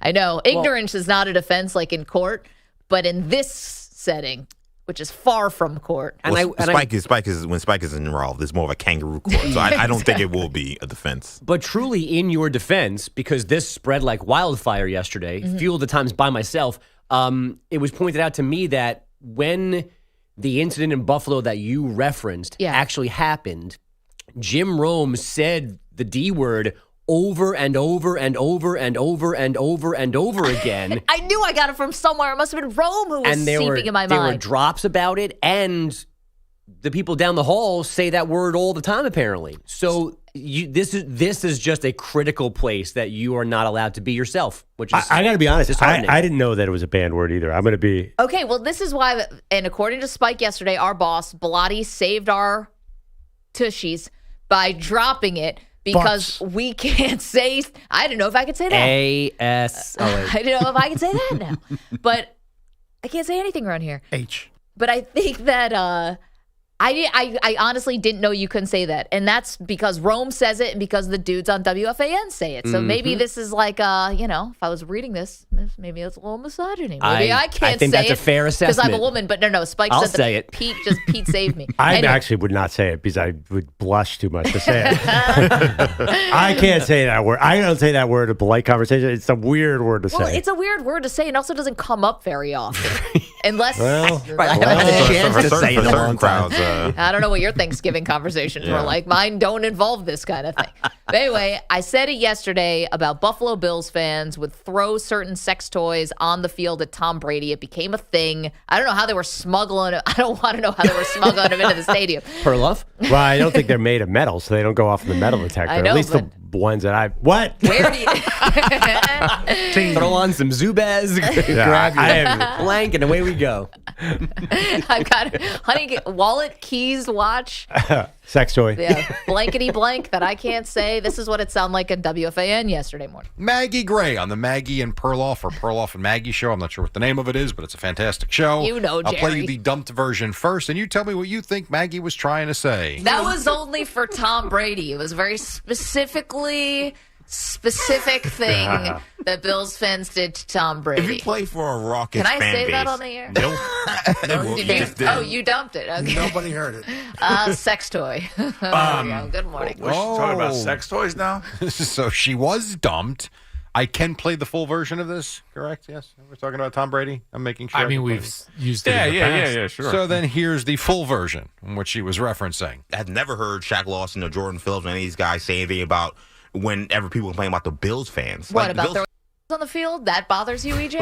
I mean, does that offend you? That was only for Tom Brady. It was a very specific thing. Yeah, and there it is. Throw it. That's what you said. Your story's on the air. Wait, what did Al say? I don't know, but What the hell did she get off? this is very meta that we're bleeping out the word that they're allowed to say that we weren't allowed to say. We're literally 50 feet from them, Yeah. less, which is funny. What did Al Duke say? Al said the sex toys are on the field. Oh, no. Yeah. Right, but he used the term you used. Oh, got it. So that was number one. And it continued because I said another thing that had to be dumped yesterday because I spelled out a part of the female anatomy that apparently you can't say. Wait a second. You played for the Jets during some bad years. Yeah, but that was like 30 years ago. Do you have any idea what she's referencing No, I have no instead idea. of JETS? Now, she's saying that this happened like 10 years ago. I played back in 90. Okay. 3, 4, so and 5. she said it was 10 years ago? Okay, Yeah. but you were covering, you were here doing this show 10 years ago. Instead of JETS, Jets. What did they say? I have no idea. I don't know. I have no idea what I have no idea. Here we go. Here's the whole thing. Do you remember the old Jets chant? This is from like a decade ago. This one would not hold up today in the Me Too era. Instead of JETS, Jets. I don't know if I can say this. I think I can. Oh, Pete's good to Pete's shaking his head. Oh, now I got to hear it. You probably can't, but go ahead. All right. The TIS. Yeah. Okay. I can't say that one. I got dumped again. Did that? Twice in my own show. Where did that come from? Does anybody remember people chanting that at MetLife Stadium? I've never heard that before. T.I. blank S. Tit for tat. Where's Moose when you need him? What? I mean, this is what they're doing? What are you doing? I mean, she's spelling out what? did he say where's Moose when you need him? He did. Moose would have run stampeded out of the studio yesterday. Yeah, definitely. So wait, did you Did you make this up? Is this something that's not happening at Jets games? No, it definitely happened. I think people To did. you at a Jet game? Like, No. were you a victim of this? No, this was a story. I can Google it now. I think they Don't eventually, Google it on a work computer. No, You're not in on my enough work computer. trouble. I think they eventually came around. The people did remember this was the thing. It might have been over a decade ago. This might have been like an 08, 09 situation. This was like, remember Girls Gone Wild got really popular, and I think it was around that era. Again, this all feels very dated. Everyone just got real quiet around here. No, Like, you guys don't remember Girls I'm- Gone Wild? No, I do. I just think it's longer ago, right? Is it 20 years That's ago? what I would think. I'm trying I'm trying to Google this with the advice from Andrew being like, hey, maybe try not to do it in a way. So I'm trying to do Jets explicit chant. So and it's not coming up anything. All right. Pick up your phone, turn the Wi-Fi off. The off. Wi-Fi off. That's the And next then best. search it. All right, hold Wait, on. Private browsing on. Okay, New York Times, November 20th, 2007. So this was a while ago. At Jets game, a halftime ritual of harassment. Right. Yeah. That's No, what- we all know that. That was a big story. Isn't this what I'm talking about? Did they have the specific chant you were talking about? Yeah, everyone knows there Oh, was no, this was video about of someone them getting screaming groped. at a woman Hold to lift her shirt up. I remember that very well. Yeah. But that being said, I completely believe you because the chant has a nice cadence to it, so it makes perfect I sense. get it. Yeah. Yeah, I mean, if they weren't chanting it, they should have been chanting it. Okay, 2007. Yes, Jets fans gather each halftime for "Show Us Your Bleep" chant. Yeah. But the spelling was not happening. I don't see. Right, there was a video out there of them. would They I were make- on the, Yes, the as you spiral walk staircase. the spiral staircase, Right. screaming at women. It was really disgusting. to be Yeah, it honest. was bad. It was. But Jets fans are tough. But that actual chant I had never heard before. But it makes so much sense. I mean, Yeah, I probably thought it the first time I saw real ones in real life. That's why I left the situation chanting that. I mean, this is. But yeah. what does it say? Even If the it- drunkest Jet fan. I can like come up this with that. scenario. What if it never happened and it was just in your head that they chanted that? So you were the one who actually came up with this chant. And now on Sunday in this another hopeless Jet season, they're going to start chanting this. And, Yes, and guys, to honor I'm you, Fireman Maggie. Ed's niece. No, how would I ever come up with any of this stuff? I can't have come no up idea. I mean, you're the lady that curses on the radio. Anything is Yeah, you know is what? possible. My credibility is just out the window. Do we have time for some headlines, Bogusch? Oh, sure. Why Enough not? about me. A second straight week with a reshuffle inside the CFP rankings. Georgia stayed number 1, but Michigan and Washington move up to 2nd and 3rd, while Florida State returned to the group at number 4, all because the Wolverines beat Ohio State. They dropped from 2nd to 6th behind Oregon. And remember when we said college athletics didn't have morals when discussing John Gruden maybe getting the Indiana job? Maybe we were too kind. Can you have negative morals? Arkansas is reportedly hiring Bobby Petrino as offensive coordinator, the same Bobby Petrino who had to leave the Razorbacks in 2012 after we found out he had a girlfriend who was a team employee who the school and others did not know about. And we only found out because they were in a motorcycle accident together. But 11 years later, Arkansas needs more points, so Petrino returns after one season running the A&M offense. He was not retained by new head coach Mike Elko. What a guy. He's got to be some kind of Mount Rushmore Hall of Shame candidate and keeps getting hired. I mean, my question is, did the woman who he was having an affair with, what if she applied for a job at the athletic department? I mean, there's no chance they'd hire her, but it seems ridiculous now in hindsight. Like they should. But Why she's not getting hired. Like, Right. we know that. Does she have any ideas to get more points for Arkansas next year? What If offense she could does do she that, run? Yeah, maybe if she can help the offense. Yeah, that's something. It is something, but anybody who's shocked by that has never followed college football at all in their lives because there's no bottom to where they'll go ethically. There never has been, and there never will be. I know. It doesn't make it less outrageous, though. It's like, Nah, this is really shocking. well, it's just like, would Urban Meyer get hired at Ohio State again? Heck yes. The only thing that would happen. That's shocking to me is that because this was an actual HR violation, that they are allowed to hire him again. They're not just simply making And a he moral fired him for cause. Right. Yes. Like you'd think he would be ineligible to work for that school again because of what he gave already her did. $20,000. Yeah. He also, I think, lied about the motorcycle accident. Like even the details of it, beyond the fact that the woman was with him. Yeah. But he had said that it was the sun and the light that caused him to have this issue. Not that he had someone else with him that I think the police said that they thought caused the accident. That picture of him in that Sugar Bowl hat and in that neck brace with that is one of the most infamous images of like failure at the college football level maybe we've ever seen. His face is all cut up. Yeah. Like a Halloween costume. That being said, this is the SEC, not the Patriot League. You guys with your silly morals, forget it. It has nothing to do with this. And Urban Meyer, not only could he go back to Ohio State, the question is, when will he be back at Ohio State? Get a parade. Oh, man. Yeah, they did bring Jim Tressel back, didn't they? They did? As a consultant? Did they bring him back as a consultant? I don't remember that. But honestly, Jim Tressel, like that looks very quaint in hindsight. I think the Urban Meyer stuff about, whether he might have been covering for a coach who might have been abusing his wife, that kind of stuff still stands. Like the trading the tattoos for the memorabilia feels very old. Even lying to the NCAA in that is not a death sentence. Urban Meyer was accused of abusing his wife? No. Covering for a coach who was accused of that. Also, I think to me, this Petrino thing tells me one thing, and it's kind of teased it earlier. I mean, the depth of the SEC is lousy. I mean, you're hiring coaches from 10 years ago that you fired for inappropriate behavior.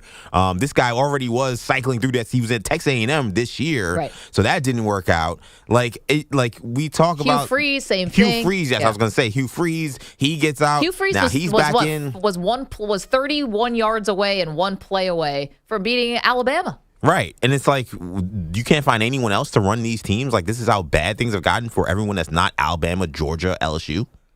Well, if he's a good coach, why do you think fans care about anything that you guys just talked about? No, but I mean, I'm talking about the SEC. To me, if you're supposed to be this great, tough, deep where conference, are the good coaches? Where are these good coaches? These aren't good coaches. No. Where's the next generation of the good coaches, right? I mean, these. Why go back to the retreads who have stained reputations? I mean, it's not just football. But you guys are talking about the stained reputation. I'm watching Rick Pitino coach St. John's. I mean, it happens in basketball as well. But it's like, yes, is there not enough offensive innovation, especially on that side of the ball, where you can't get new up-and-coming people rather than disgraced former coaches? Well, you're talking about the disgraces. So if they weren't disgraced, it'd be okay? No, I'm just... No, that's not for me at all. It's more about the fact that you just keep hiring these retreads to keep trying to beat Nick Saban. It's like... the only chance you have is Hugh Freeze and Bobby Petrino. I mean, A&M just hired Mike Elko. Does that get you excited? He was a Texas A&M assistant. Is another guy who was already in the system. Yeah, but who's not been in the SEC? Dan Lanning's been in the SEC system too. I'm just saying, the ethics part of it should not matter. The worst crime a college football coach can have, by far, and it's not even close, is losing. Okay, that's all anyone really cares about. I'm going to actually go. I think it is the disgrace part that is part of it, right? It's like if Bobby Petrino is just any other regular old coach with a couple NCAA violations or a couple of these small things, he's still a coach. He's still a head coach somewhere, coveted. Maybe he's won a national championship at this point. The fact that he did have to go away, and he had the Falcons thing and the Arkansas thing and got fired from Louisville and now got fired from A&M, although that wasn't his fault. But like all that stuff, it's like, yeah, so it kind of is about the disgrace part too. It's like there's nobody who's even attempting. Like you can't give the job to someone else who could be an offensive innovator who doesn't have all this baggage. Right, at Arkansas. Arkansas, who's Arkansas bringing in? Why would Arkansas have any power? They're not a premier program. I would feel hopeless if I was Arkansas, knowing that we went through 10 years after we left Bobby Petrino, where we were an 11-2 team, and we went 10 years, we couldn't do jack with multiple coaches, and our only hope is to bring back this clown. Like, I'd feel like we're never going to break through. But you honestly think Arkansas fans are not happy today? I think they're thrilled. No, they are, and that's the problem. Like, there's no one else that can be as good as Bobby Petrino, apparently. It's a hard program, honestly. Can you imagine competing at Arkansas compared to Alabama and Georgia? It's a really hard program. No, I get it. But, the other part, too, is like, it seems like in the NFL, we also have a coaching situation, right? Where Tom Brady's calling out the mediocrity of coaches there, but there's never a shortage, it feels like, of the young, up-and-coming offensive coordinator innovator in the NFL level. But I guess there's that problem at the college level. If Bobby Petrino's back in the mix. How old is Bobby Petrino? He's not 100. No, but the disgrace part. Yeah, I think that college programs look past that. I mean, they don't even look at it to look past it. And we've got proof of that today. Bogusch, thank you so much. Maggie and Perloff, 855-212-4CBS, 855-212-4227. Coming up, We do have interesting comments from Jerry Jones yesterday. Thought he said he didn't want to poke the bear or the Philadelphia Eagles. Well, turns out that's not true. We'll hear from Jerry next. Don't move. Maggie and Perloff, CBS Sports Radio. You're in a 5-minute break.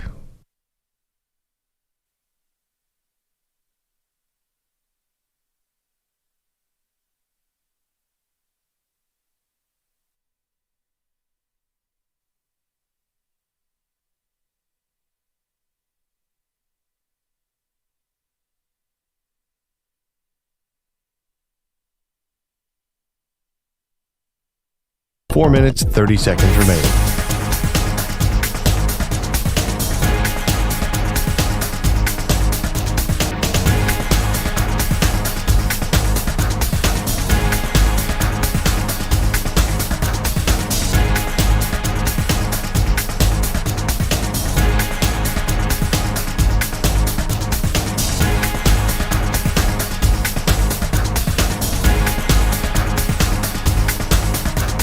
Four minutes remaining.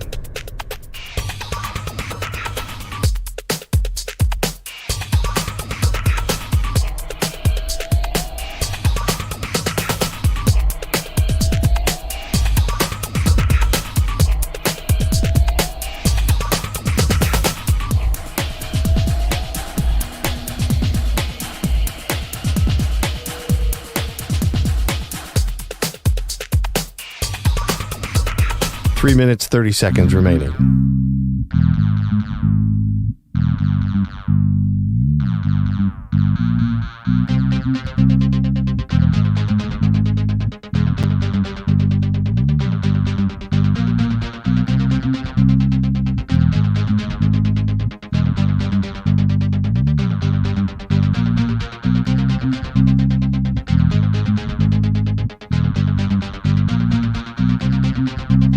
Three minutes remaining.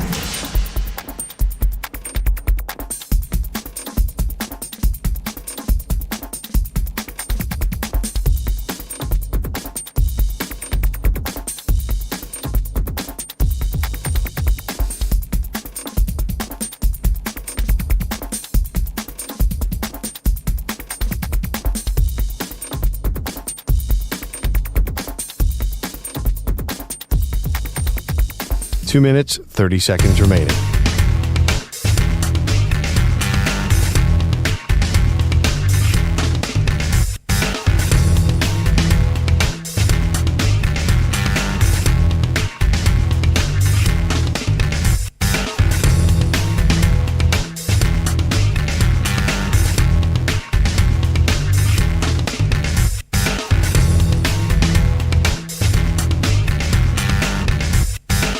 Two minutes remaining.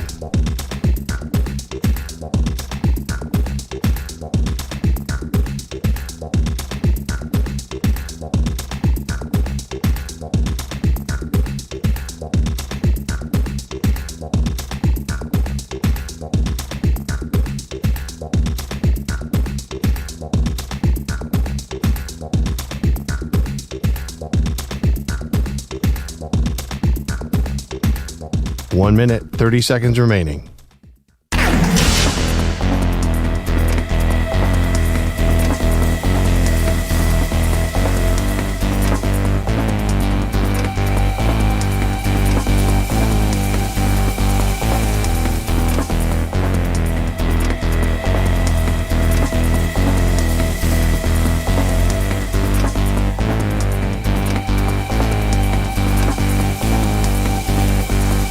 One minute remaining.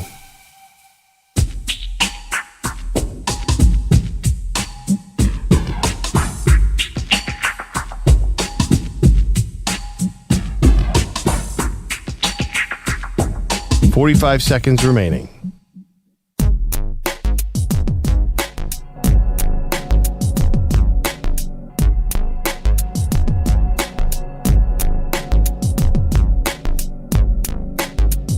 .30 seconds remaining.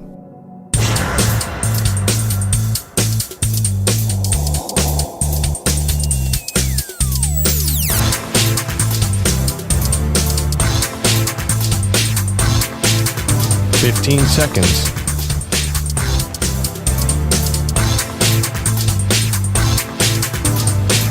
Break ends in 5 seconds.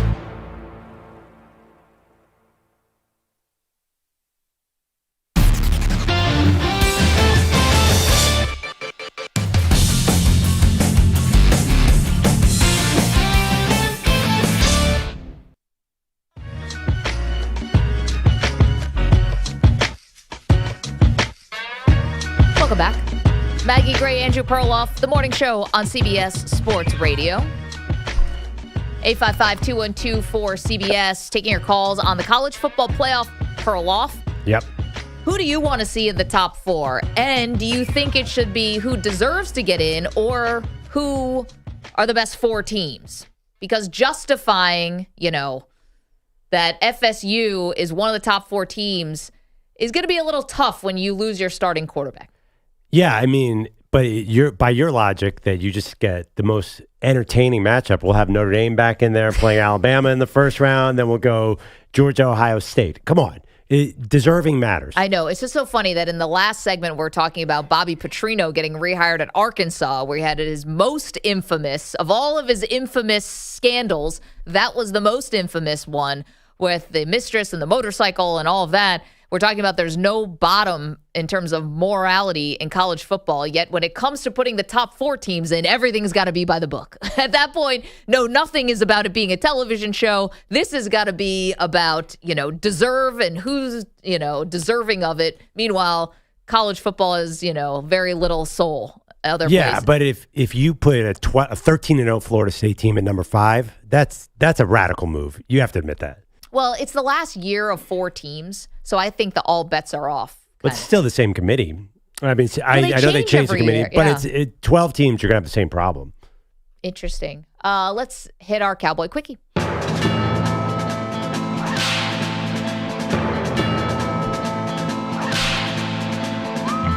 This portion of the show is brought to you by Wesley Financial. Stuck in a timeshare and want out? Contact Wesley Financial Group now and get a free timeshare exit information kit at wesleyfinancialgroup.com. Jerry Jones, 105.3 The Fan yesterday, making a case why players like SHAQ Leonard, who's now out there on the open market, should choose the Cowboys over other teams. We've got a pretty attractive situation for any player because of not only the way we play it, but also the just the aura of the Cowboys and our fan base. And this area is a tremendously attractive area for any player. Well, little bit of a side swipe, the Philadelphia Eagles, because that's the other team vying for SHAQ Leonard. And earlier this season, Jerry, before the Cowboys played the Eagles, he was asked to sort of weigh in. He's like, I don't want to poke the bear. I don't want to make this any tougher on my team by giving them bulletin board material. But now, apparently, not so concerned about that. Yeah, I mean, the funny thing is he's probably going to lose this battle because it seems like SHAQ Leonard is going to go to the Eagles instead of the Cowboys because he has this relationship with Nick Sirianni. They were in Indy together. Yep. Again, I hate this. This is a typical Dallas Cowboys. They seem to be a really good team, but there's something lacking. They will never get to the next level because of things like this. You think that Jerry saying this in any way impacts the Cowboys? I just think the fact that they're going to lose out on SHAQ Leonard is very typical Cowboys. It feels like they're a very, very good team, but there's something that the elite 4 or 5 teams in the league do that the Cowboys do not. I don't know why. It just feels like very Cowboys under Jerry Jones this year. Interesting. Well, that's your Cowboy Quickie. I mean, if they lose him, which they probably... I'm assuming the guy's going to the Eagles. The other thing, too, I don't know how much he has left in the tank. He's slowed down tremendously after another back surgery. But the way that things move at the trade deadline, the real contenders make a lot of deals, and the Cowboys have not made a lot of deals. I think Dallas is maybe they do beat Philadelphia in the playoffs, but it feels to me like there's a difference between Kansas City, Philadelphia, San Francisco, the way they operate and the way Dallas operates. San Francisco gets McCaffrey. They got Chase Young. Kansas City didn't add anybody, though. Yeah, but the way they generally operate, I'm saying, what has Dallas done this season? Well, they did a lot of their stuff in the offseason, right? Yeah. When you bring over Stephon Gilmore and you make Brandon Cooks, I guess, like those kind of upgrades. Well, they want Leonard because they lost Leighton Van Der Esch. That's their one weakness on defense is their middle linebacking core. They traded for Trey Lance and a fourth rounder before the season started. That was interesting. Well, okay, maybe I'm wrong. Maybe Leonard will go there. But that's definitely, they have this remaining vulnerability. The problem, the Eagles need him now because they lost their linebacker, Zach Cunningham. So they'll probably offer more money. The Eagles need a cornerback. Maggie, can we get a cornerback? You probably should have thought about that before the trade deadline, which you did actually get. We got a safety who is washed. The mystique, though, of the Cowboys over other teams, I think, is interesting. Does that still exist? We question whether they're still America's team, as they claim to be, but is that really the case? 855-212-4CBS. Coming up, it's Wednesday. Great debate series starts next.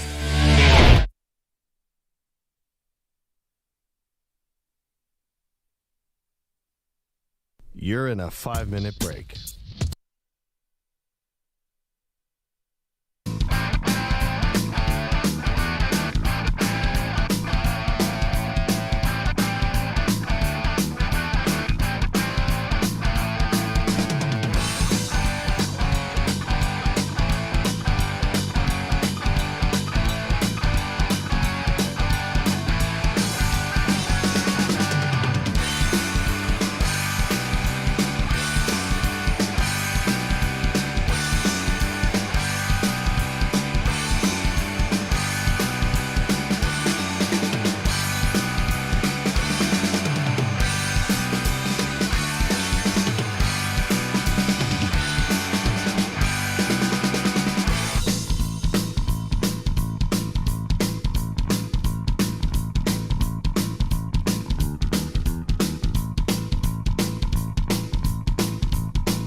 Two minutes remaining.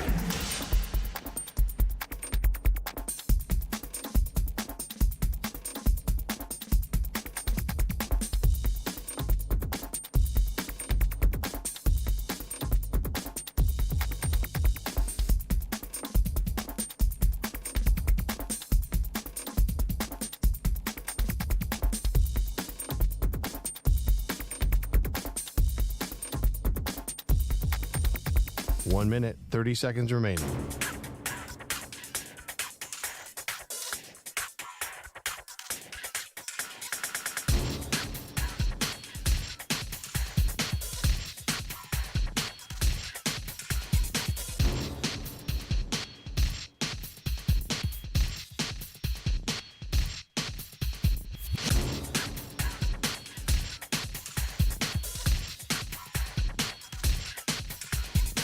One minute remaining.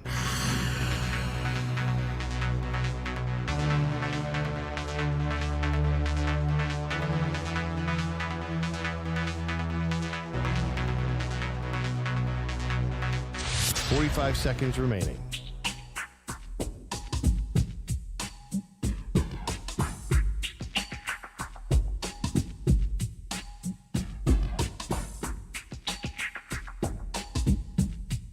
30 seconds remaining.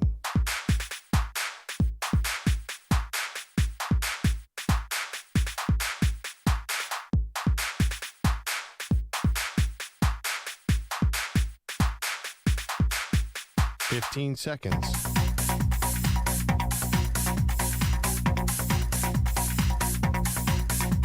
Break ends in 5 seconds.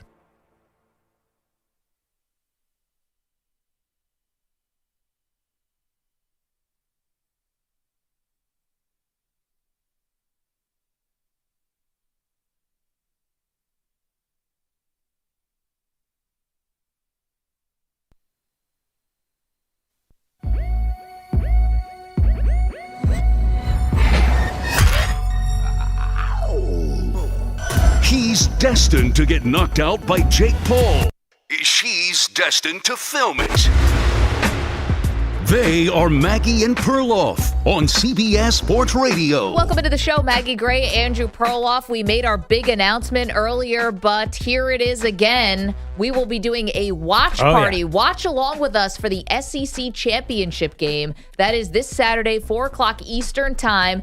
YouTube.com/CBS Sports Radio. Twitch.tv/CBS Sports Radio, wherever you consume the show from a video perspective. Come on, hang with us. You can be in the chat. We'll be putting the best comments up on the screen, and it will be a fun time to watch this very important game. Have you thought about your setup yet here for this game, 4 o'clock Saturday? I have. Like, which TV? Where do I go? Yeah, I am excited. I'm also going to cook for this. I don't know what's an SEC title game, some kind of Southern food, I guess. What do you got? I don't know. I can order barbecue. There we go. There you are. I want to roast a whole pig in your apartment? I'm not actually going to make it. We have a really, really good barbecue place in Brooklyn, New York that I'm going to order. It's going to be great. Oh my God, this is going to be the best thing. I have multiple outfits planned. Perloff doing outfit changes like it's his wedding. And I wonder, here's the thing. Are we going to get a close game? That's one concern I have.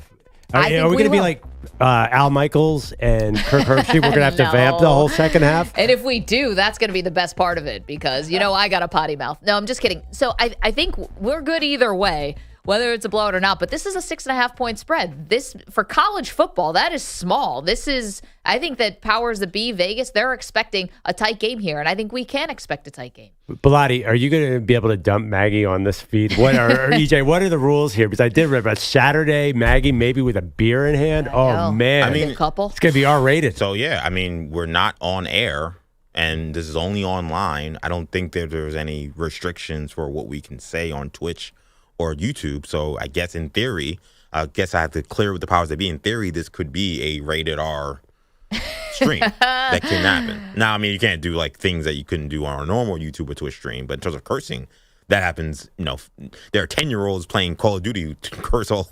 Yeah, they're all Eagles fans, giving everyone the finger. Right, yeah. So, in theory, totally allowed. Mag dispel or say whatever she wants. Well, yeah, there's one thing to curse. I don't want you to start chanting some obscenity like you did the other day and have it end up on the Boomer and Geo show 2 days later. No promises, guys. I was told I can behave the way that I want to behave without the FCC breathing down my neck. So that's going to be on Saturday. Excited, 4 o'clock Eastern again. Cousin Eddie in the chat said turtle soup. Is that a big turtle soup? Thing? I thought that was actually, this is going to sound local. I thought that was a Philadelphia and Baltimore thing. I thought that we had a restaurant where turtle soup was their most famous dish. That's not a Southern thing. I wasn't sure. Double check this. Or maybe this is just something he wants you to eat during the live stream. I love turtle soup. Get me some turtle soup any day. You guys fans? What is turtle soup? Turtle soup, it's like a bisque. It's thick. It's got sherry in it and little bits of turtle, which tastes like shellfish. I can't eat actual turtle. It's not just like saying. It's actual turtle, So yeah. you want to drop turtles off of roofs and now you want to eat turtle? Come on. Well, it's complicated for me because eating turtle soup 5 yards away from my tortoise, who, by the way, will make a full appearance. Yes, Hermes. The tortoise will be involved. That would be exciting. Yeah, if Maryland it'd be even better if Maryland was playing. Then it'd be a better fit. Little terrapins. Yeah, that'd be a shocker. Might make an appearance from Lita. Oh, the dog. Yeah, is it a bulldog? No, she's a mix of many things. She's mostly Chihuahua, but she's not as small. She's not as small as a Chihuahua. She's big for a Chihuahua, but yeah, she's a many things. When we have our calls, normally she's barking up a storm. Yeah. She's So- basically giving us production notes. Yes. That's what it's come down to. Exactly. We'll do our nightly call with EJ's dog. You might see my child might make an appearance. You Oh. have no idea who's going to be joining Gosh, us. On the line. it's so sad that I've set up this expectation. If you don't curse at some point, I'm going to be wildly disappointed. I will curse. Don't worry about that. You know me. We're friends. I barely go a conversation without it, except when we're on the air. And even that's not a given. Apparently, that's the way it used to be. No longer. Yeah. 855-2124-CBS. We want to know who you want to see in the college football playoff. I think that's different than who deserves to be. Unless you are diehard FSU, and I got a lot of those people in my family, a big FSU contingent on my side. But who do you want to see as opposed to who deserves? to get Yeah, in? so why not just put Jaden Daniels in the mix? Give me, what do you mean, who do you want to see? You can't disregard everything that's happened. There has to be a deserve factor here, which is why Florida State, if they win, has to be in. Obvious to me. If they win and beat Louisville, they will be in. What's interesting to me is, like, how hyped is Louisville going to be for this? They just lost last week. Maybe it takes a little wind out of the sails. Now they can play spoiler, and that is definitely something. But I'm not sure they're a great team either. I love the way you actually pronounce it the right way. Louisville. Yeah. Look at you. I know. This is gonna you're gonna hear that in the chat on on Saturday. Proper pronunciations, because I will butcher names left and right. So it is Wednesday. Around here on Wednesdays, we do something called the Great Debate Series.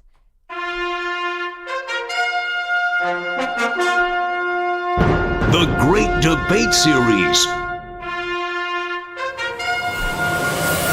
Well, we like to do things that are maybe a little tangentially based on the news. And you know who's been in the news in the last couple days has been Mark Cuban. Oh, yeah. Mark Cuban is reportedly selling his stake in the Mavs, although he's going to retain control of the basketball operations. Okay. Mark Cuban has a famous cameo. Mark Cuban was in Sharknado 2, 3, 7, 25, whatever. Sharknado. Oh, he was in. Everybody was in Sharknado. I didn't even know that. Yeah, well, and so did he die? I don't remember. So we end. Of course he did. Does anyone I think live? everybody died in Sharknado except for Ian Ziering. As it should be. He was in 3, by the way. 3, thank can you. The best one. Confirm he was eaten by a shark? Stand by. So. Can't confirm he was the president. Oh, right. Maybe that's where all this is coming from. Yeah. So we thought, what are the greatest athlete cameos of all time? Television or movies. And to be a cameo, you have to be playing yourself, right? So this is not, Not acting. Yeah, you're not Well, acting. you are acting, but you're not really acting. You can't be, like, for example, Howie Long was an action star later. That's not a cameo. You're not a character. Yes, Yeah. you can't be another character. You have to be yourself. And also, you can't be the star. Like, it can't be Michael Jordan in Space Jam. He's not a cameo. He was in the movie. He was the top of the bill. Ooh, but that's going to be tricky because LeBron James had a huge role in that Amy Schumer movie. Yeah. If you have 20 minutes on screen, are you still a cameo? Well, this is up to the debate. Mhm. I say that's really on the outer edge there, but LeBron was playing himself, so maybe that would. Yeah. I mean, multiple scenes. Anyway, best athlete cameo, television or movies. Perloff, get us going. Okay, so I'm a huge fan of seeing sports stars in movies. One quick honorable mention that didn't make any of our lists. Brett Favre showing up at the end of There's Something About Mary was so random and funny. And Ben Stiller couldn't pronounce his name. He called him Brett Favre, which was great. I wanted to go with that one, but this guy, the one I picked, was so epic and so out of nowhere and so surprising. When Mike Tyson showed up in The Hangover, I think I cheered in the movie theater. It was so exciting.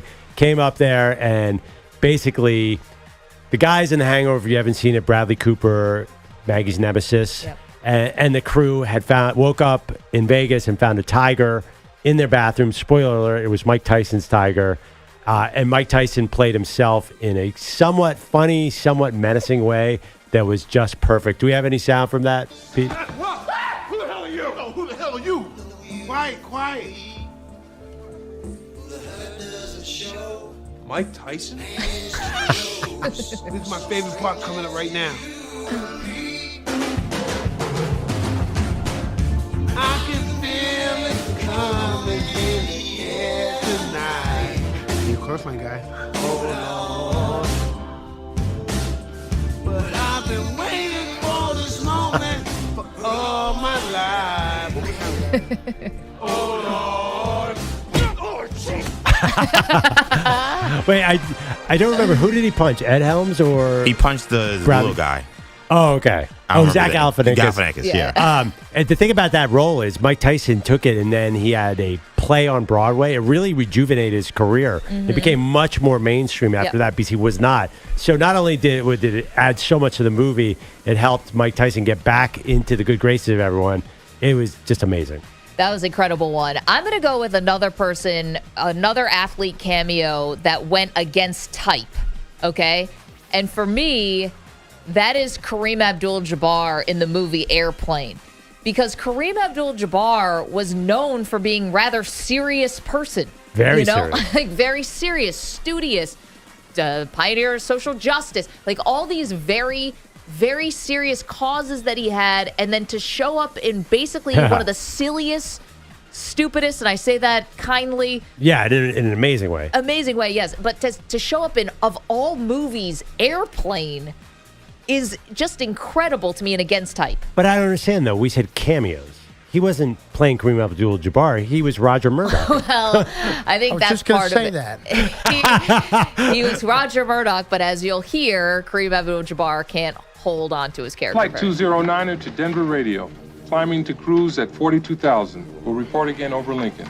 Over and out. Wait a minute. I know you. You're Kareem Abdul-Jabbar. You play basketball for the Los Angeles Lakers. I'm sorry, son, but you must have me confused with someone else. My name is Roger Murdoch. I'm the co-pilot. You are Kareem. I've seen you play. My dad's got season tickets. I think you should go back to your seat now, Joey. And there's more to that one. Yeah. So Kareem, and then later on, when the plane's out of control and, the pilots are all passed out because everyone had the fish. Yeah. It's Kareem, and he's got the goggles on and the gold shorts, but still with the pilot's jacket on. I mean, pretty amazing. I love that idea. The fact that he's 7'3" and sitting in the pilot seat and trying to pretend he's not Kareem is amazing. Let's hear when he breaks character. Cut 4. I think you're the greatest, but my dad says you don't work hard enough on defense. And he says that lots of times you don't even run down court. And that you don't really try, except during the playoffs. The hell I don't. Listen, kid. I've been hearing that crap ever since I was at UCLA. I'm out there busting my buns every night. Tell your old man to drag Walton and Lanier up and down the court for 48 minutes. It's so good. And then the PS to this is what came out, the producers of the movie, which were David and Jerry Zucker, famously from Wisconsin. So they were big fans of Kareem when he played for the Bucks, and they originally tried to get Pete Rose for that role. It was going to be offered to Pete Rose, but they ended up filming the movie in August. So Rose was still playing baseball at the time, couldn't do it, and they reached out to Kareem Abdul-Jabbar. Kareem is so much better. Pete Rose probably would have been entertaining as well, but the fact that the visual of Kareem being so much taller than the other pilots was awesome. It's incredible. All right, EJ, the greatest athlete cameo in a TV or movie. Okay, so I got to be personal with this one because, of course, I love TV and I love movies. And one of my all-time favorite shows is The Game. It's a show about football players and their wives and their agents. And my favorite athlete at that time was Chad Johnson. He makes an appearance in the show. First, this is him in the house with one of the players on the NFL team that he's friends with. He's staying over, essentially. This was cut 5 here, Pete. Chad, my man. How'd you sleep? Like a $35 million baby. Oh, you know what? That reminds me, we have $1 million towel fee. That reminds me, I left it on the nightstand. Morning, Kelly. Good morning. What do you like in your frittata? Frittatas? Kelly, leave this old man alone and please come and run away with me. Okay. Just give me a minute to pack. Hey, easy. I got 3 other players want your room. Bro, I'm just jealous, man. It's kind of nice to wake up to frittatas instead of 4 for a change. Well, there was another T blank situation there that I had to edit there. So staying with the theme also of this show. So Chad playing himself there. Also in the show, one of the actors is Tia Mowry. Yeah. She's the main character. So they end up going on a date, and he dumps her, and he's pretty harsh. Tia actually ends up learning that she's on a quote-unquote good girl list, and she's unhappy with it. And Chad Johnson didn't care. You know, I knew I shouldn't have gone out with another one of you athletes. You know, you guys are sick, putting girls on lists like we're property. Oh, so now I'm the bad guy because I don't want to roll the dice every time I date one of y'all women? Yeah, well, that's life. Okay, you take chances, and sometimes you meet that special person. It's called spontaneity, romance. Man, girl, please. Romance my ass. So I travel 200 days a year, man, with games, talking with kids, shooting commercials, paparazzi on my ass. Yeah, I get it. You know, you're busy. Well, you know, we're all busy, okay? I'm in med school, and I work at a diner. Damn, no wonder you smell like brisket.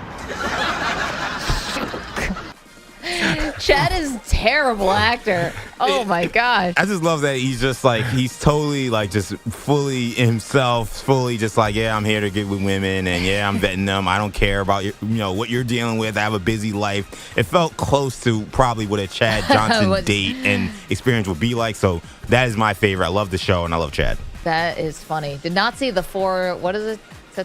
You guys know. Yes. Pete, best athlete cameo in a TV or movie is what to you? Well, I think we talked about Little Big League a little while ago. Yeah. I think the best thing about that movie is that you had actual players from Major League Baseball as the opposition. And they have a big championship game, and they play the Seattle Mariners. So you get Lou Piniella, you get Ken Griffey Jr., and Randy Johnson. Yep. And I think it adds so much credibility to the movie and makes it even more fun. So I'm going to say the Mariners appearing in Little Big League. There you go. All right. We open it up now to you. 855-212-4CBS, 855-212-4227. Chat's already given us some good ones here. So best athlete cameo, I said Kareem Abdul-Jabbar in Airplane. I said Mike Tyson in Hangover. I have Chad Johnson in The Game. Seattle Mariners in Little Big League. And you can go I gotta be honest. on The other side of the glass has gone a little random on this. Great sports, man. I'm not gonna lie to you. All the choices. I thought, EJ, you might try and do one of your famous. You're a big superhero movie fan. Are there any sports cameos in superhero movies? Not really, honestly. I'm trying to think of one. I found one. I was actually looking. Oh, interesting. Randy Savage was in the first Spider-Man movie, but he's not playing Randy Savage. Oh, he's not. He's playing Bonesaw. So is Hulk Hogan and Rocky not a cameo? No, because he's playing Thunderlips. Yeah, but Roger Murray, you had Kareem Abdul-Jabbar. He broke character. He broke character. That was the difference. He eventually reveals that he actually is Kareem, which is why. That's funny how quickly you're like, well, Randy Savage wasn't playing himself. Oh, yeah. I mean, Spider-Man and wrestling, come on. I think I would have had that. That's peanut butter and jelly right there. And also, too, of all the famous baseball cameos, you did the Mariners, Pete? Well, I mean, I wanted to go a little different. And I love that movie. I was going to say another one, which is awesome, but he is actually playing a character, is Cam Neely appears in Dumb and Dumber, but he's Seabass, so he's not playing himself. Spoiler alert for Bogusch, but that was the one he wanted to take until I explained to him the rules here, and he cannot take that. The one I wanted to take was Jim Brown in Mars Attacks. He was funny as the I think he was a pharaoh. Worked in the casino, and the shot of him walking back to his home with all these aliens on a forklift was unbelievable. But Jim Brown, was he himself or was he an actor? No, he was an actor. He was another character. Because he acted a lot. What about the show Entourage, which is all about cameos? I feel like that's the show. It's like Entourage, does that count? Arliss, the same thing. Yeah, Ballers. Ballers, right. The League. Shows that are specifically oriented around cameos, I don't think quite have the same impact because you want to see when they come out of nowhere. 855-212-4CBS, 855-212-4227. Apparently, Joe Namath was on an episode of the Brady Bunch. Of course. So that's a classic one. Yeah. We're here in Daily News, Dan Marino and Ace Ventura, which is a good one. Doesn't he give Bobby a pep talk on Don't Give Up? Oh, it's amazing. It's so cheesy. We want to hear from you. Again, 855-212-4CBS. Best athlete cameo in a TV show or movie. Let us know. Our very own Andrew Kaplan has weighed in. Lawrence Taylor in The Waterboy. That is an amazing one. Unbelievable. We have so much more to do. Stay with us. Maggie and Perloff, CBS Sports Radio.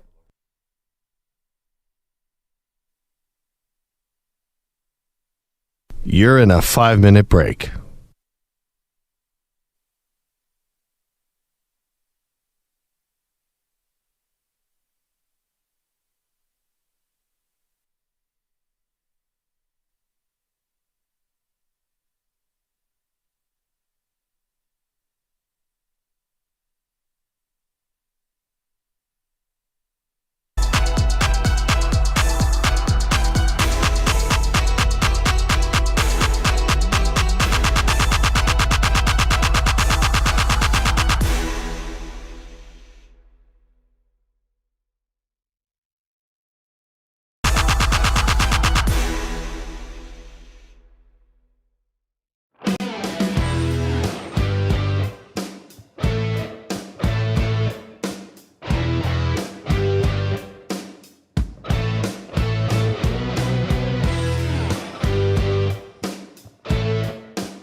Three minutes remaining.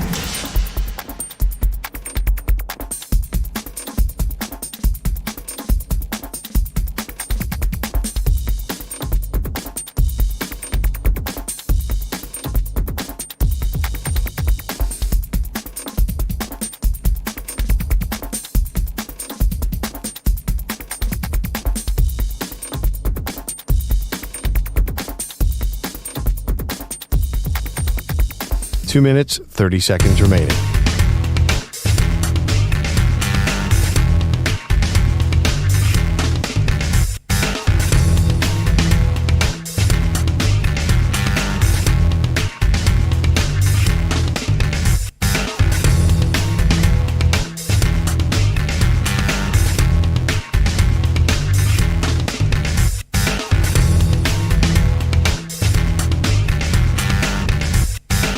Two minutes remaining.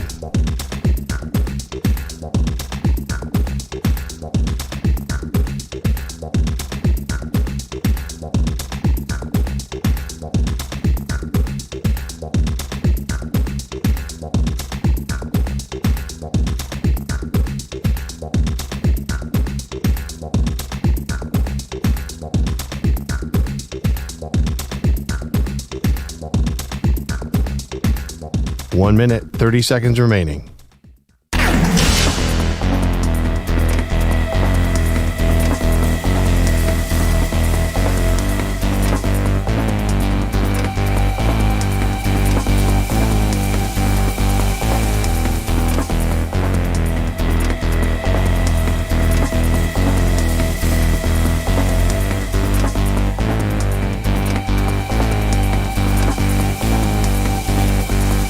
One minute remaining.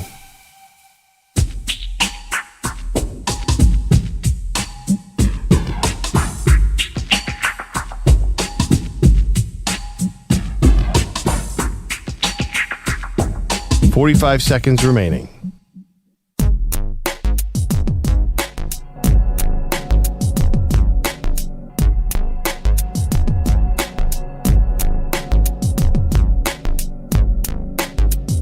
.30 seconds remaining.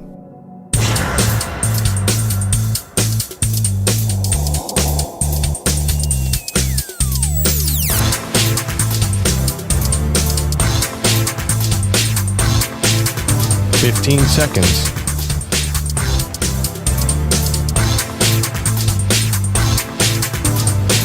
Break ends in 5 seconds.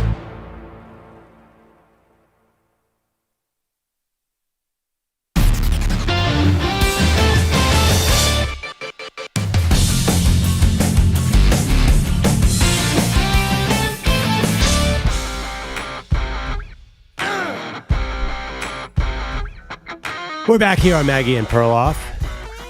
Great debate series continues today. Today we're doing movie cameos by athletes, and there's been hundreds and hundreds to choose from. I went with Mike Tyson in The Hangover. Maggie, you went with? Kareem Abdul-Jabbar in Airplane. Even though he technically is playing Roger Murdoch, he breaks character famously to reveal that he's Kareem Abdul-Jabbar. EJ? I went with Chad Johnson in The Game. And Bilotti? The Mariners in Little Big League.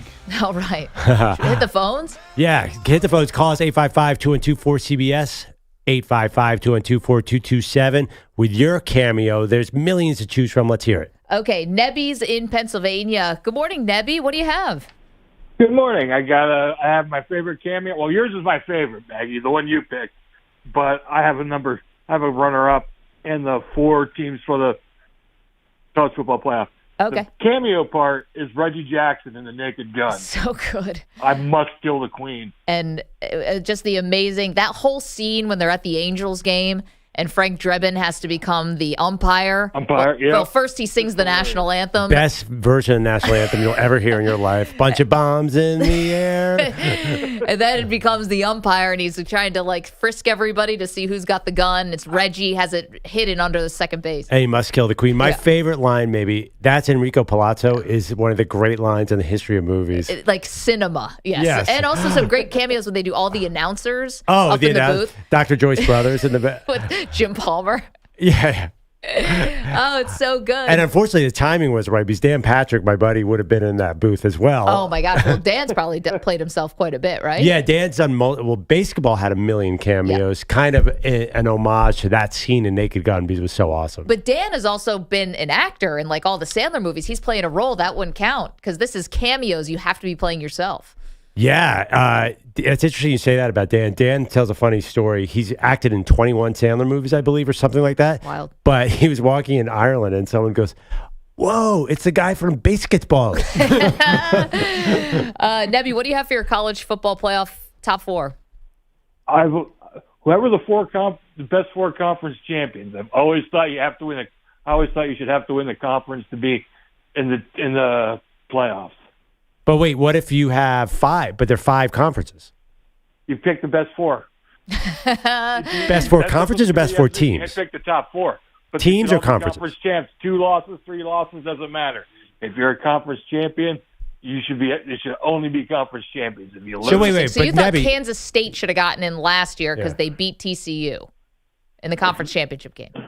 Sure, because if you don't win, that's the only way to keep the games that mean anything. Michigan and Ohio State next year could theoretically play 3 times in a month under the new setup. But Nebby, that does not make it special. That does not make it. That doesn't make it a big game anymore. But you're not giving that doesn't help us at all because what if you have a 1-loss Pac-12 champion and a 1-loss Big 12 champion in Texas and Oregon? How do you decide who's the top 4? That's what the committee's supposed to do. They'll have to pick the best 4, but you should have to be a conference champion to be in the playoffs. Interesting. All right. Well, Nebby, thank you so much. And thanks for the cameo. We're getting some good ones in the chat. YouTube.com/CBS Sports Radio, Twitch.tv/CBS Sports Radio. Best athlete cameo. That's our great debate series. Question for today. Before we get Bogusch's, let's go to Chris, who's in Erie, Pennsylvania. Good morning, Chris. Morning. What do you have for us, How you pal? doing? We have Keith Hernandez in Seinfeld. I'm surprised any of you Mets fans didn't get that one. I'm sure you had it, but it's an all-timer. Let's take a listen. This is what it sounded like. I don't want to disturb you. I'm Keith Hernandez, and I just want to tell you what a big fan I am. I love your comedy.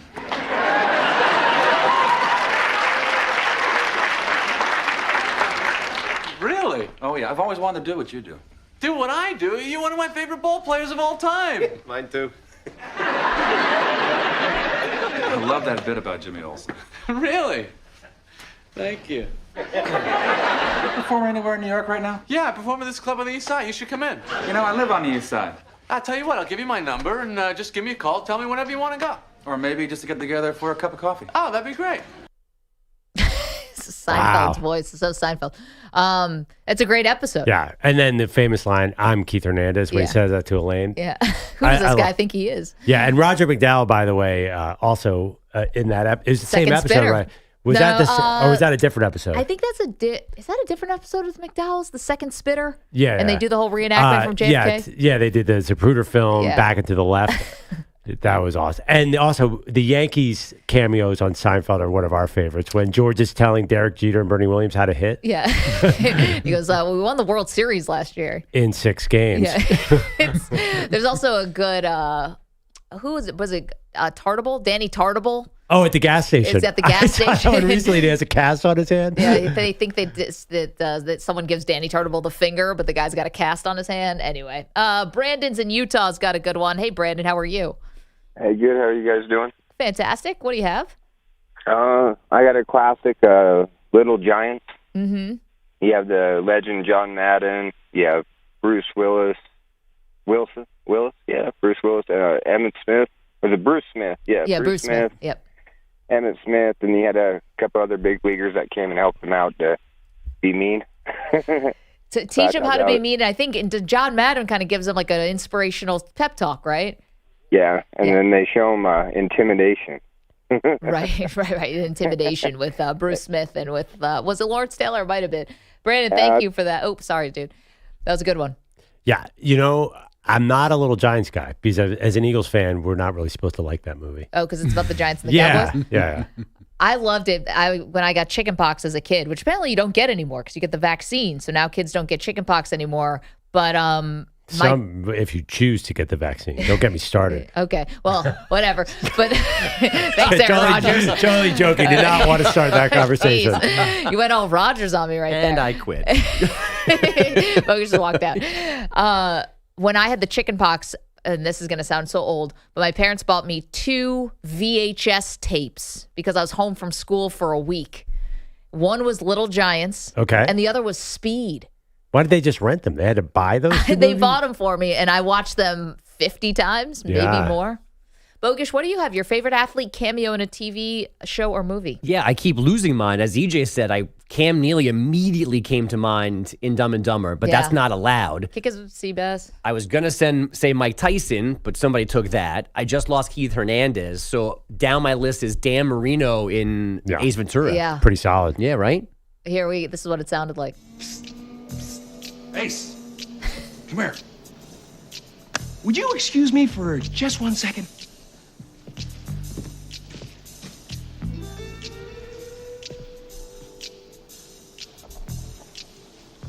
Ladies and gentlemen, my esteemed colleague, Mr. Marino, has just brought some new evidence to my attention. Now, history has certainly shown that even the most intuitive criminal investigator can be wrong from time to time.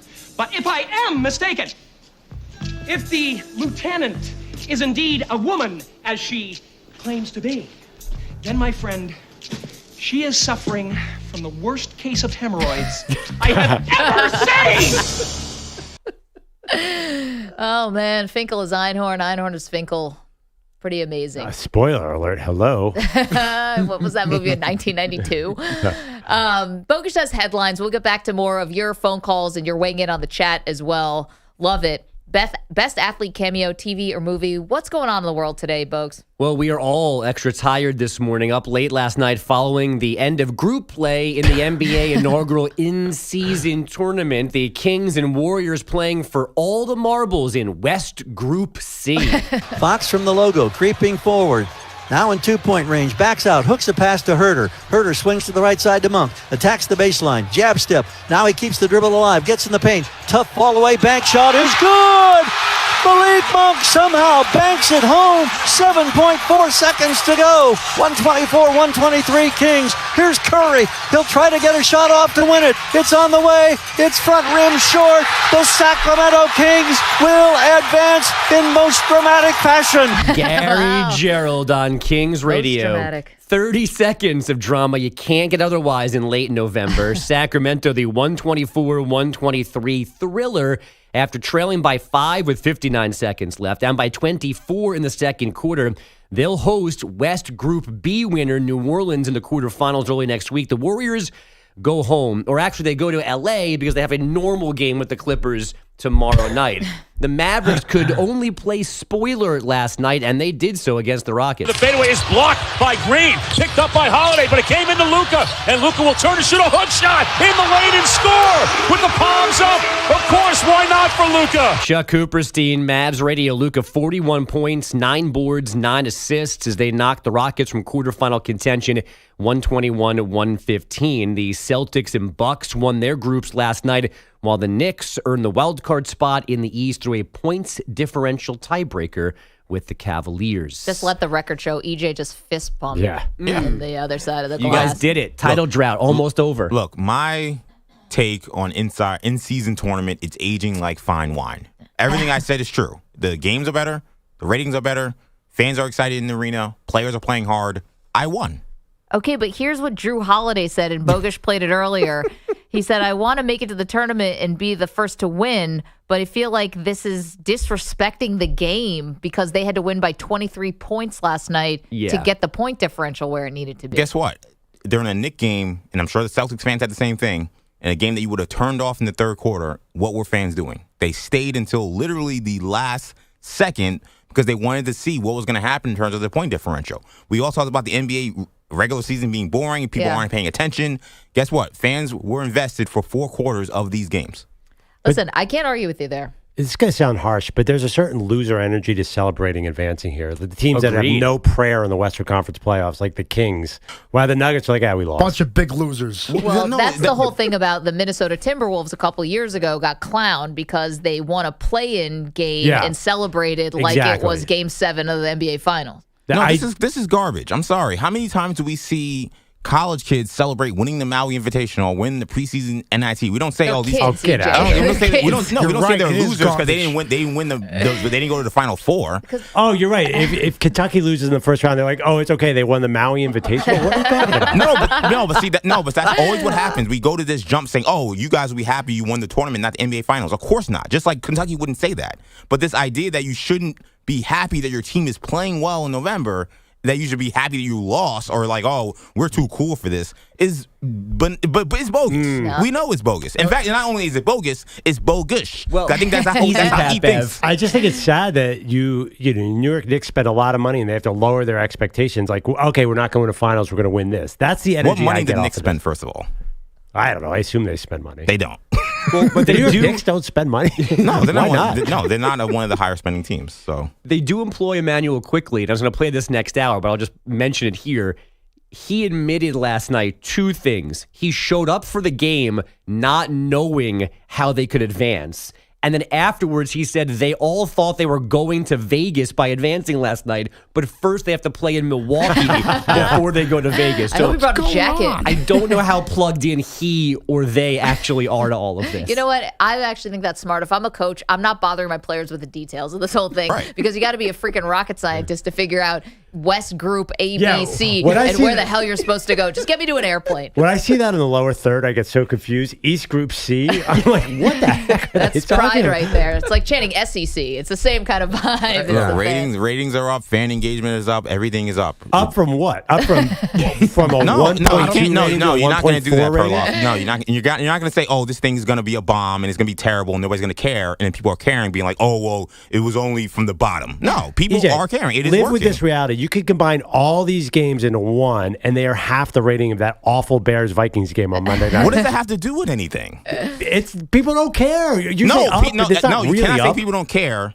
when the ratings are increased. Yes. You can't People literally are- say both. But people Say, you're what about the increasing from Vikings? next to nothing to next to nothing a little bit more. That's Right, what I'm saying. right, It's not nothing some huge- adjacent. Right, but you're supposed to improve, right? That's the whole point. And that's what the NBA wanted. They wanted more engagement. We will send this audio to Adam Silver's office. They will be very happy about that. Bogusch, what else you got? Well, if you were watching Jets-Dolphins Friday, first of all, thoughts and prayers. Also, you might have heard Al Michaels bungle his way through the story of how Miami head coach Mike McDaniel won his wife, Katie. Michaels said that McDaniel, when he was a running backs coach in the United Football League, told a player he'd caught him if he kept dancing with this woman. That woman was Katie. McDaniel gave his side of the story yesterday, saying that Michael's version was kind of true, but made him sound much worse than he was. I think Stephen Barkley, the player that was dancing with her, was well aware when I made that joke and jest that it was more important to me than it was to him. So, and I'm pretty sure I was right.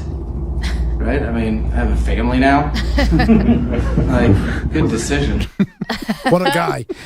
So his only denial here of the story is that he was joking. That he wasn't really going to cut a guy for dancing with her. And he said, I was only the running backs coach. I couldn't cut him. But he's a running back.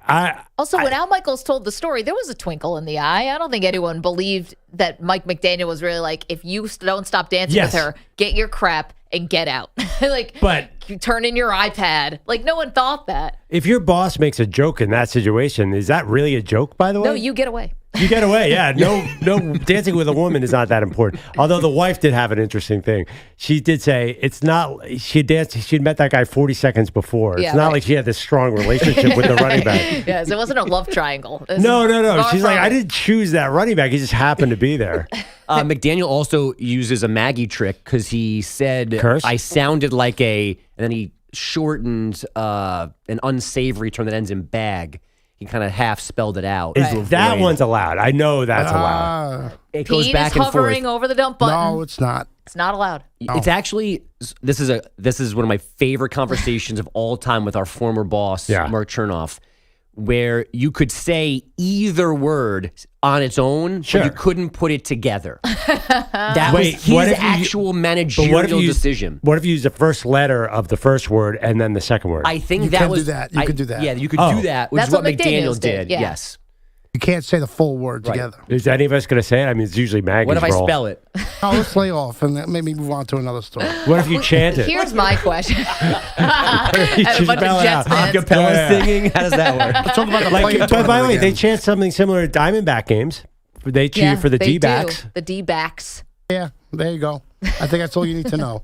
BAGS, bags. What, Jeff Bagwell when he was playing? The J-bags. Here's my question to Chernoff. I was not there for that conversation about what you can say.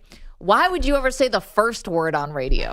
Yeah, depends What what are radio you talking show. about? For effect? Like calling, it was about Did you calling see some of the somebody people that that. were involved? Yes, it was I'm calling like, somebody since that. when are you wait, talking but you can't about? call somebody that. That's really mean. I That mean, guy's a... Yeah. Yeah. So, I mean, you shouldn't, I guess, as a human being, but technically you are allowed to. As long Why as are you you didn't call allowed to him say full that term. and not say the second word? That is insane. Well, you could always be self-deprecating and refer to yourself. Be like, I was acting like such a... Yeah. But anyway, yeah, I always thought that was funny. I'm like, in what context are you talking about the first word? Like, if you can use it properly in its proper sense. In sports talk radio, never. Well, yeah, I mean, it's French for... If it's a show about hygiene or Shower, something, then yeah. maybe you could do that. Someone's name. For a Or boy or unfortunate girl. soul. Do you guys want to know that Georgia, Michigan, Washington, and Florida State are atop the new CFP rankings? We also have conference expansion continuing with a big one. Delaware officially accepting an invite to Conference USA starting in 2025. And Colts running back Jonathan Taylor is having thumb surgery today. He'll reportedly miss 2 to 3 weeks. He just had his best game of the season, 91 yards, 2 touchdowns against the Bucs. He played the second half of that game with this thumb injury. Guys, back to you. Andrew Bogusch, thank you. We are still taking your phone calls and suggestions. Our great debate today is the greatest athlete cameo in a television TV show or movie, television series, whatever. Maggie and Perloff, 855-2124-CBS. Don't move.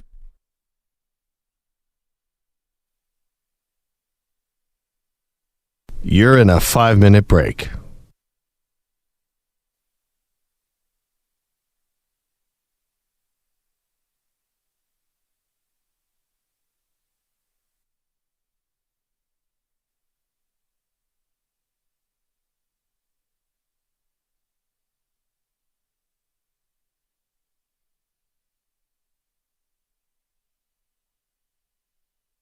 Four minutes, 30 seconds remaining.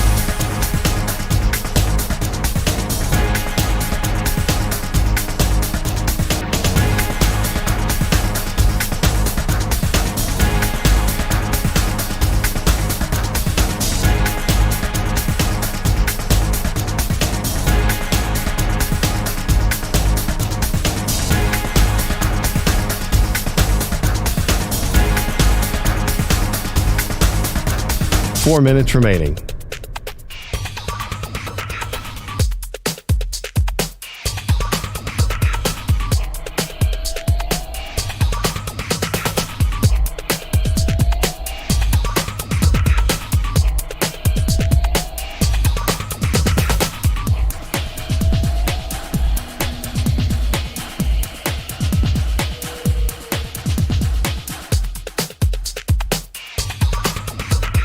Three minutes, 30 seconds remaining.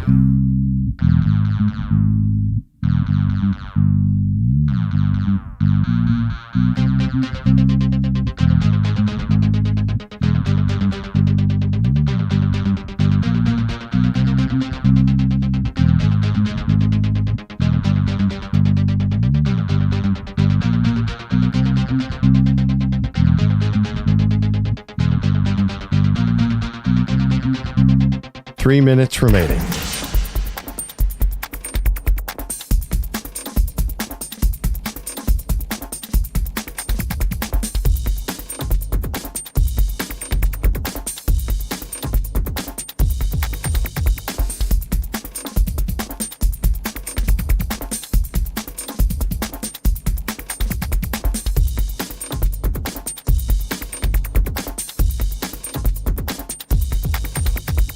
Two minutes, 30 seconds remaining.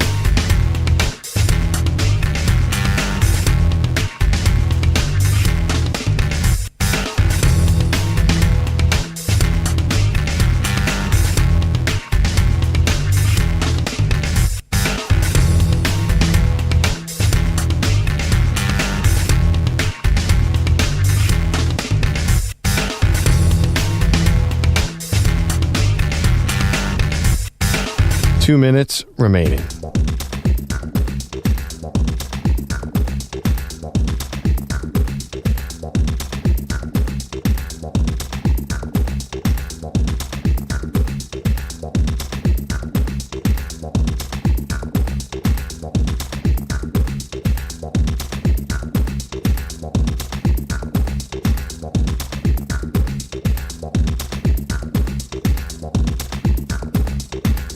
1 minute, 30 seconds remaining.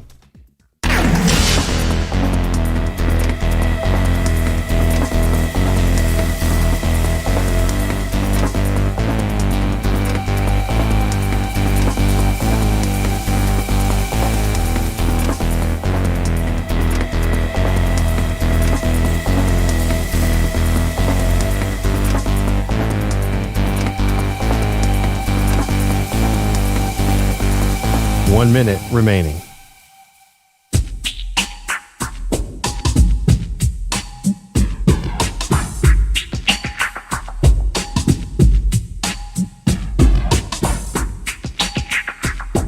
.45 seconds remaining.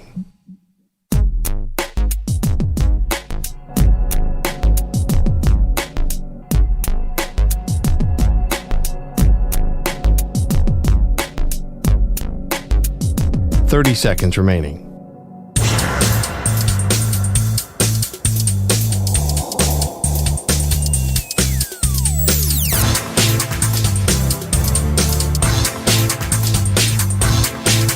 .15 seconds.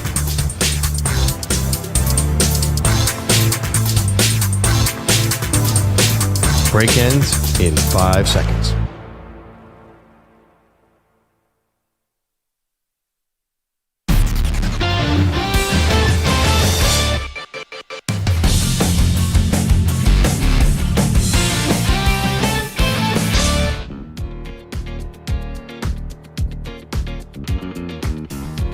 Welcome back.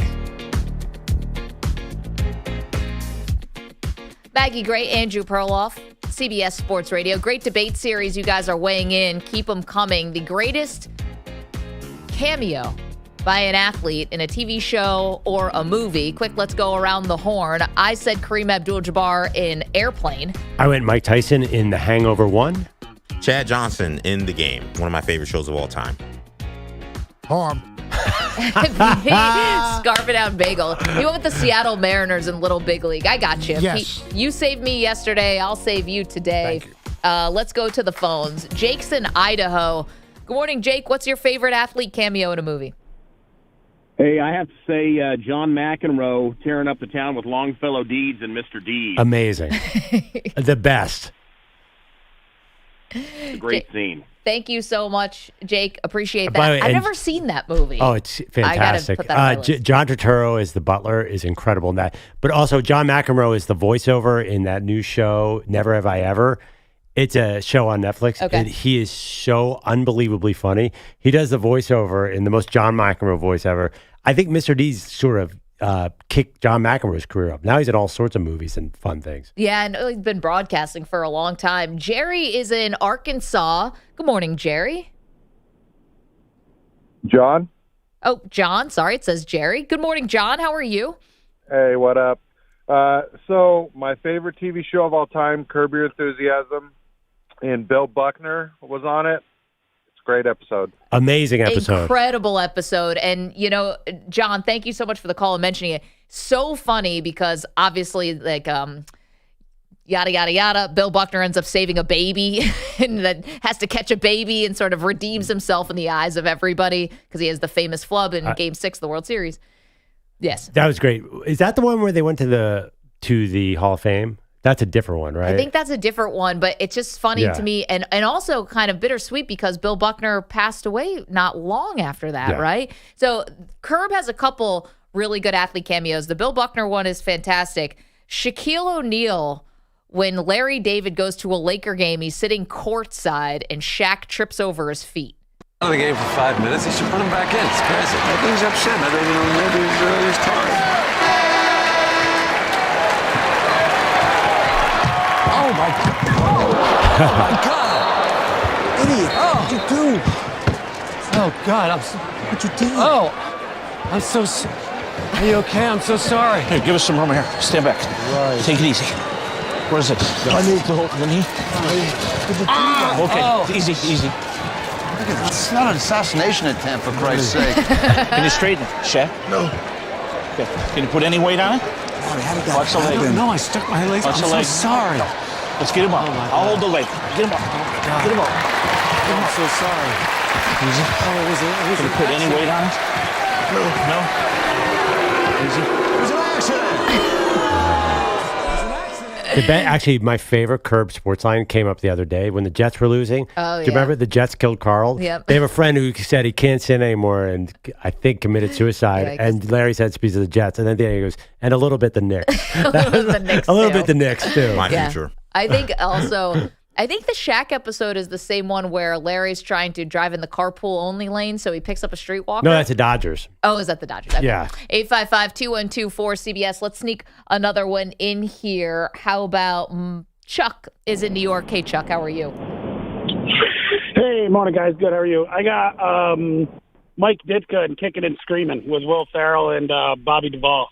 You know what's so funny, Chuck? I know that movie, and I feel like I watched the first 20 minutes, but never watched the full thing. But Ditka plays himself. He plays a coach. Does he also play the father-in-law? Is that what he is? But was that a cameo or was he a more substantial role in that? I think he might have been in the movie enough to be past cameo. Yeah, that's true. We did have some sort of narrow definition about the cameo. You got to be playing yourself. And it can't be like you're the star of the movie. Like, can't be Michael Jordan in Space Jam. Or you can't be LeBron who gets 10 minutes of screen time in Correct, was it called? What's that movie called? No, it's called Trainwreck? Trainwreck. Yes, thank you. Okay, we have time for another one, actually. Lonnie is in Colorado. Good morning, Lonnie. Good morning. Hey, how about Brett Favre in There's Something About Mary? That's about the time he lost to the Broncos, and then he lost Mary to Ben Stiller. Double whammy. Lonnie, thank you so much. Yes, this is Perloff. You were just mentioning how I love it amazing because he's so wooden as a cameo, and it's a great cameo because he clearly can't act. Here's what it sounded like. Hi, Mary. Brett? What the hell is Brett Favre doing here? I'm in town to play the Dolphins, you dumbass. Oh, did Pete dump that? No, that one made it through. Yeah.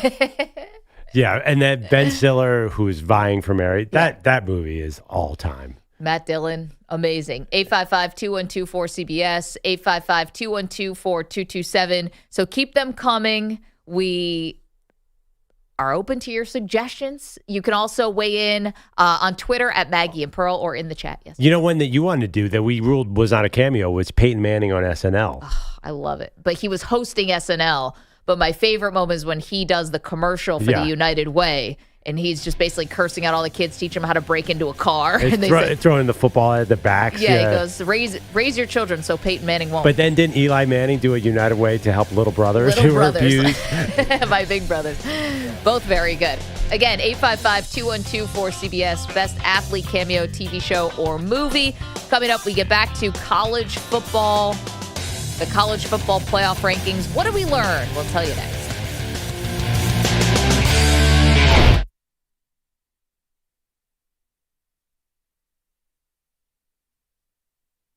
You're in a 5-minute break.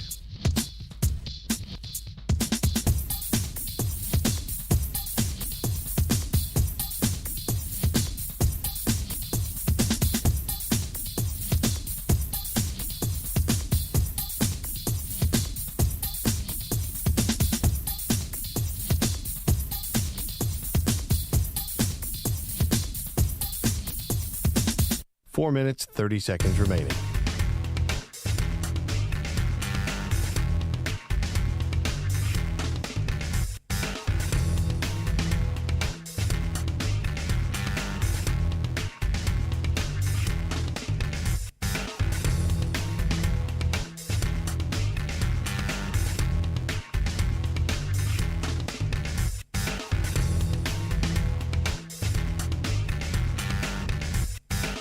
Four minutes remaining.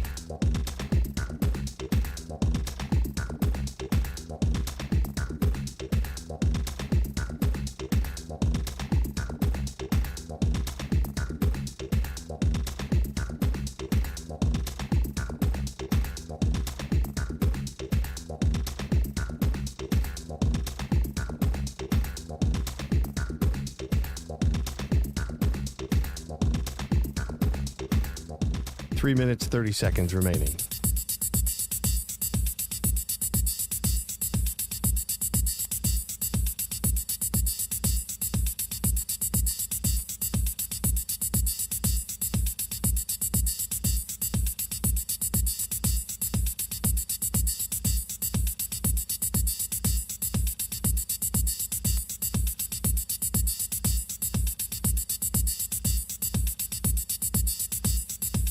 Three minutes remaining.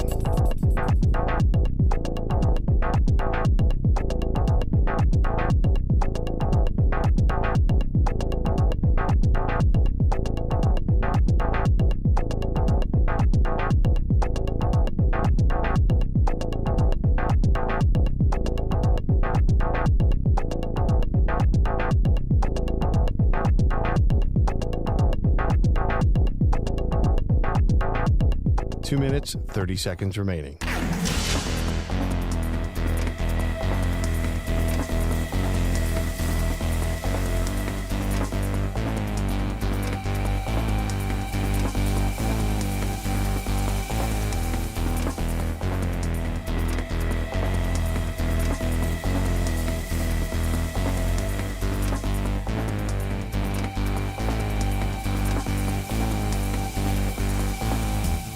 Two minutes remaining.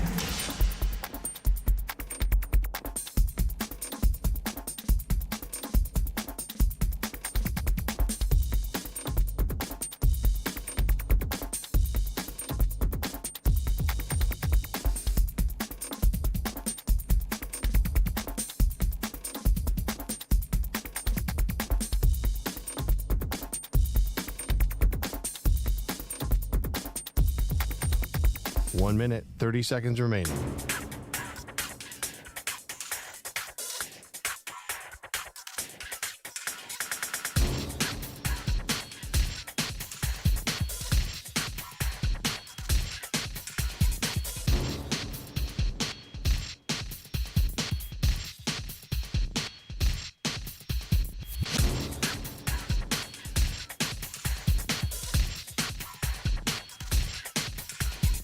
One minute remaining.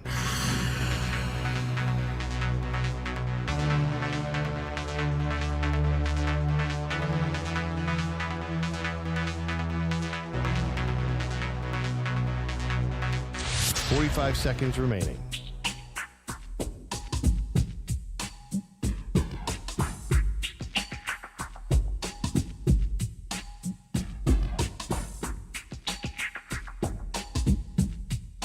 30 seconds remaining.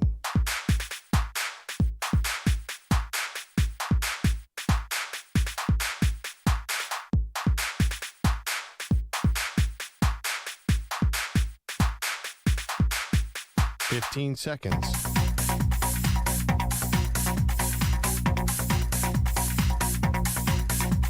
Break ends in 5 seconds.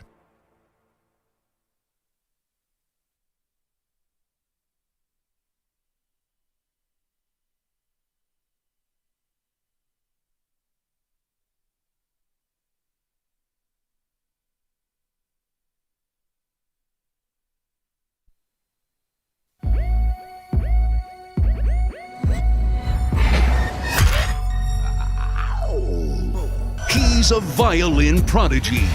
Her full name is Maggie the Stallion.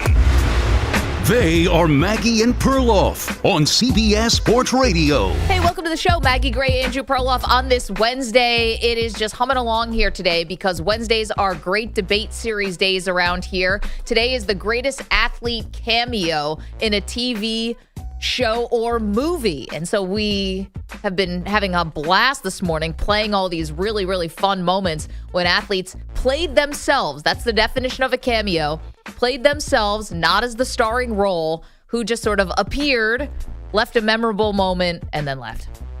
Yeah, I went with Mike Tyson in Hangover, although he had a few moments in that movie. A few moments, but you know what? I think you said this, and I'll reiterate it. That was a real turning point for Tyson. It did get him like back in the good graces of polite society. And a good cameo, you don't see it coming. Did anybody see Mike Tyson showing up in a comedy with Ed Helms and Bradley Cooper? Never. No, we didn't. Do we have the other cut for that, Pete? Cut 2 about Mike Tyson when he's trying to get his tiger back in The Hangover? No, that's our missing friend. I don't give a... Well, did you guys see him? I was fast asleep. Yeah, because if he was up, this wouldn't have gone down so smoothly. May want to take his 80 ass like Omar. Respect. What happened to Omar? Well, don't worry about Omar. He's not with us no more. Okay. I know this is asking a lot, but do you think that there's any way that we could go to your house and just look around, see if there's any clues for our friend? Absolutely. How else you think we're going to get the tiger back anyway? Come on, champ. Well, I'm sorry? We're not going to put it in the Bentley. You brought it here. You bring it back. What you think? About 40 minutes? Don't make me come back for him. That was Mike Tyson. Yeah, no shit, that was Mike Tyson. I'm just saying. He still got it. Oh. Uh-oh. EJ once snuck by the goalie there. That's all right. Pete was there to catch it. It didn't go out, right? This has become the theme this week on the show. How many curse words make it through on the Maggie and Perloff show? CBS Sports Radio. Okay, so my favorite cameo in a movie is Kareem Abdul-Jabbar in the movie Airplane. And you would say, well, Maggie, he played Roger Murdoch. He wasn't playing himself, but he famously broke character. You're the greatest, but my dad says you don't work hard enough on defense. And he says that lots of times you don't even run down court. And that you don't really try, except during the playoffs. The hell I don't. Listen, kid. I've been hearing that crap ever since I was at UCLA. I'm out there busting my buns every night. Tell your old man to drag Walton and Lanier up and down the court for 48 minutes. It's so good. And then later in the movie when he passes out from eating the fish, the plane's kind of going out of control, and it's him unconscious at the wheel, the steering wheel of the plane, and he's wearing his famous goggles, the rec specs, and also gold shorts. So pretty funny. EJ, you went with Chad Ochocinco. Yes, I did. I went with Chad Ochocinco. It was very much in the moment of the show The Game, which was on CW, BET, several other shows, NFL football show about wives and girlfriends and that matter. And here in Cut 6, this is Chad Ochocinco dumping the main character, Tia Mowry, after going on a date. So, I guess the shrimp was better than the menu promised. Yeah. It was pretty good, but you know, I really got to be honest with you. You know, this this right here ain't working. You know, there's no type of love connection between us at all. Yeah, well, none that I can find. Cool. Well, you know, we can call it a night if you want. I mean, unless you want to have sex with your boy. You know, I'm always down for that. Always. Or, you know, I can take you home. You know, I can get some rest because I'm a little sleepy, man. I'm beat. Well, as tempting as that sounds, I've got some pennies I have to roll. The laugh track in the show is what's throwing me off there. Very 2007. Wow. I didn't see that coming. I used to try that line all the time.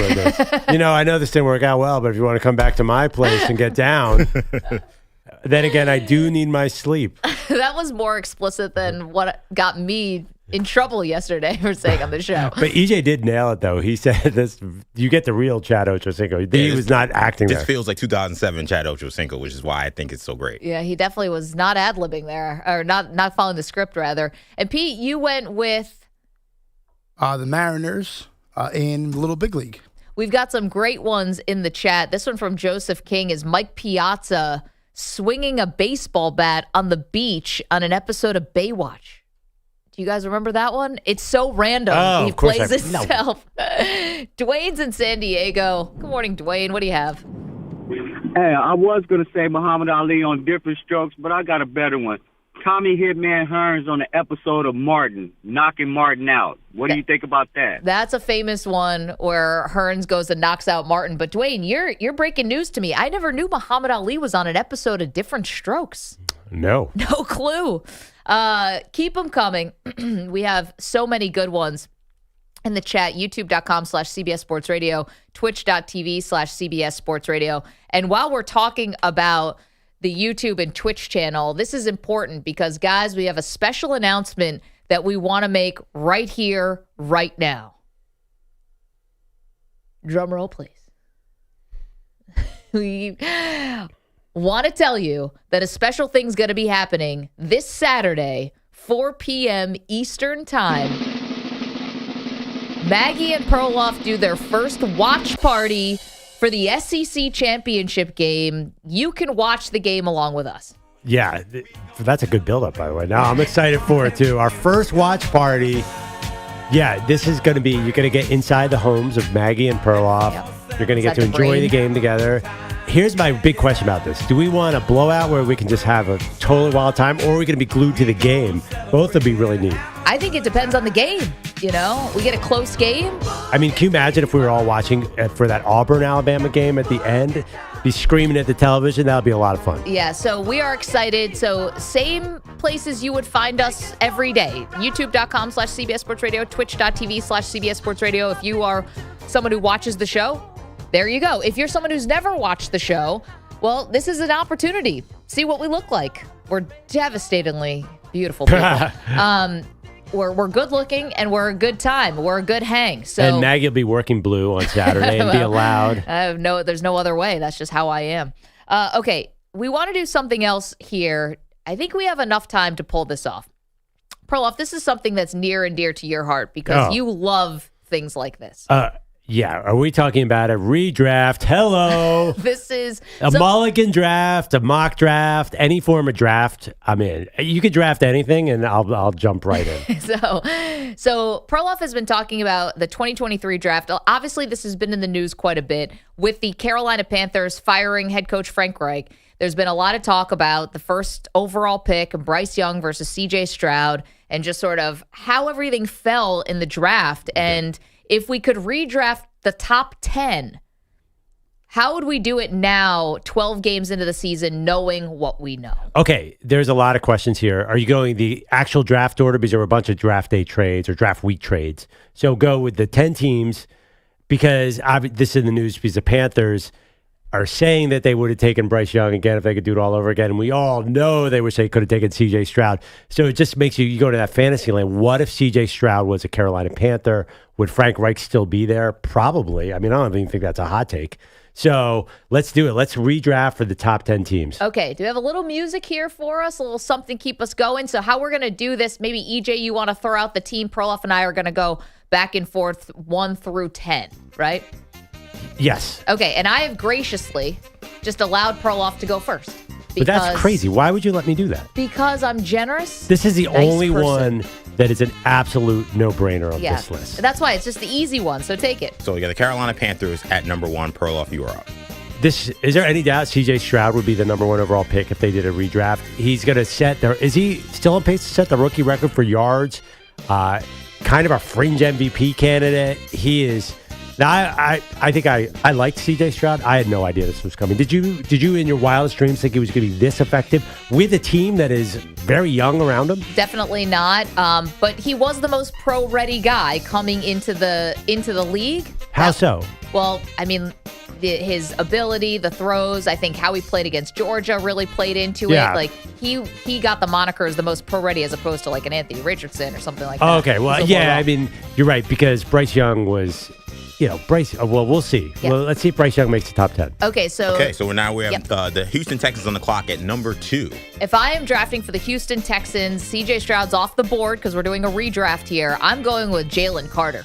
Jalen Carter, Perloff's Philadelphia Eagles, already better than Fletcher Cox and Jordan Davis. Jalen Carter, we all know why he dropped. It was character concerns off the stuff that happened in Georgia, but he is the truth, and that would be the second overall pick. Man. You're not going to let me take Jalen Carter in this redraft? All right, fine. Houston Texans back on the clock at number 3. So number 3, if Jalen Carter's gone, the Texans still need a quarterback. I saw enough of Anthony Richardson before he got hurt that I could build around that guy. I thought he was fantastic. So I'm getting my quarterback at 3, although honestly, I would have taken him at 2 as much as I love Jalen Carter. So I take Anthony Richardson, injured Colts quarterback at number 3. Okay, so now we're at number 4. The Indianapolis Colts on the clock, Maggie. If I'm the Indianapolis Colts in this redraft and Will Anderson Jr. is still on the board, I'm taking Will Anderson Jr. This is something you can't overthink. We knew he was going to be great. He has already been fantastic in Houston, playing with DeMeco Ryans. I know he'd be with an offensive coach now. Don't overthink this. Will Anderson Jr. is going to be a mainstay in this league for a long time. You know, is he good? Yes. I'm actually he's got 3 sacks on the year, which is not great, and he doesn't have as many pressures, and that defense is not awesome. So I like the pick. I probably would have gone there, but I think he's still TBD. All right, who's next? Okay, so now we got the Seattle Seahawks sitting here at 5. Perloff on the clock. Well, I mean, they hit a home run. I think they got a Hall of Fame cornerback with their first pick. The fact that I would have taken Devin Witherspoon at 4, to be honest.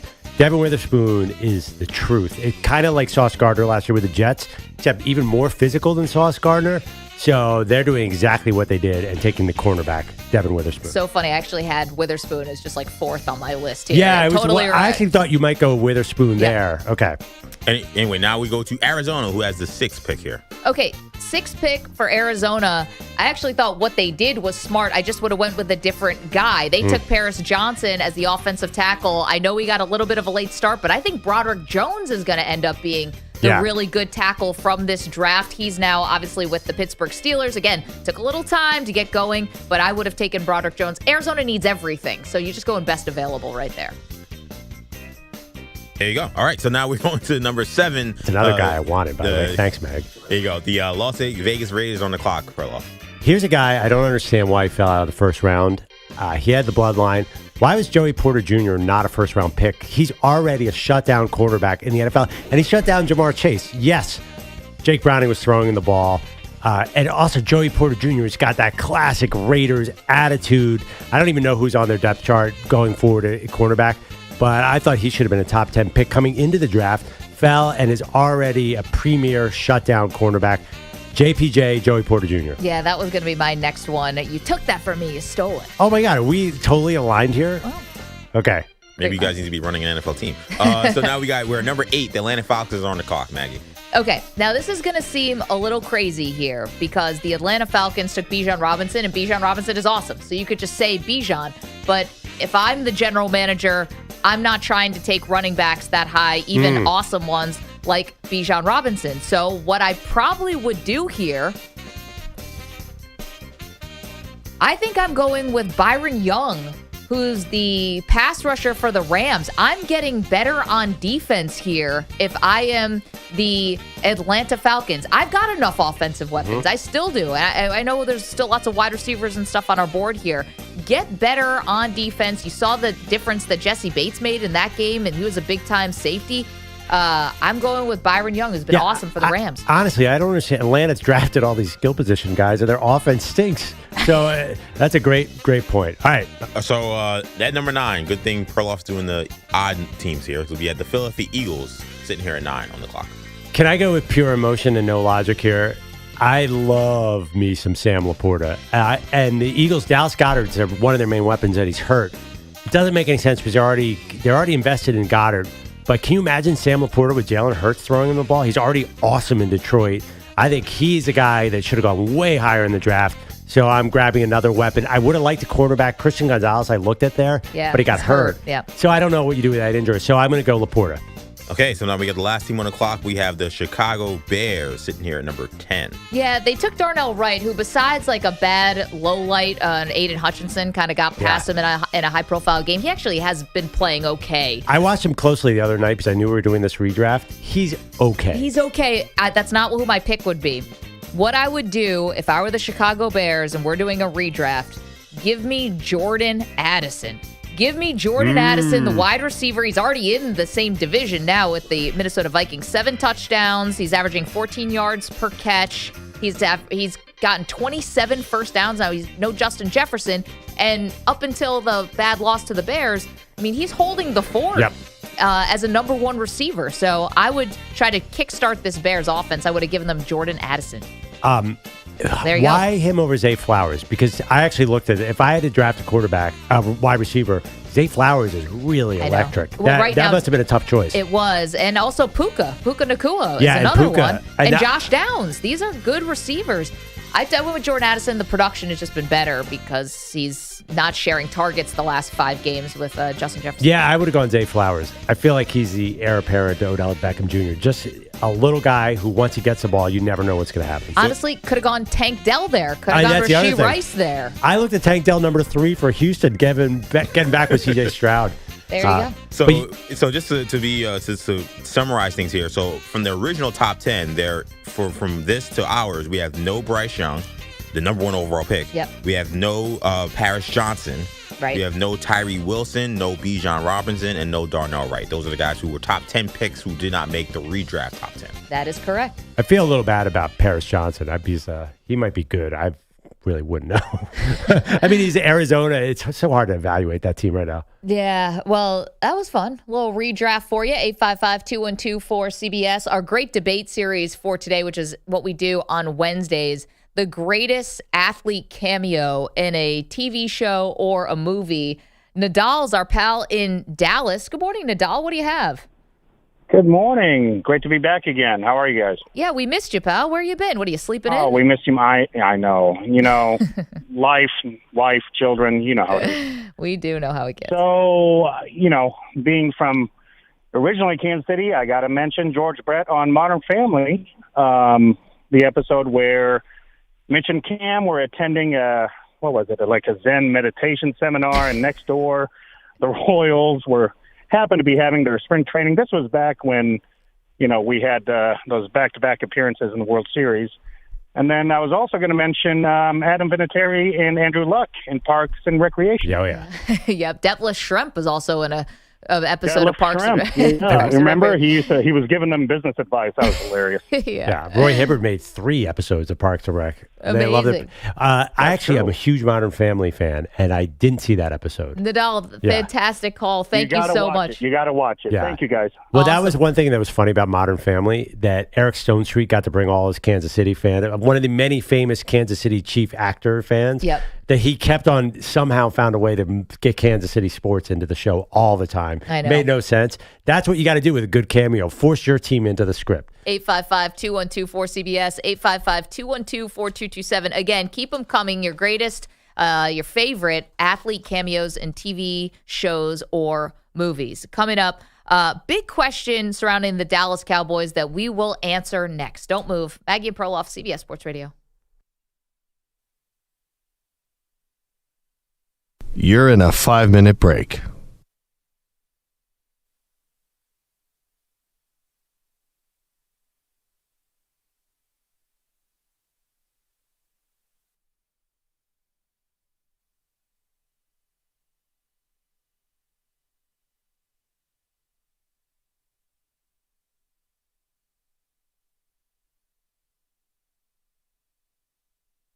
Four minutes, 30 seconds remaining.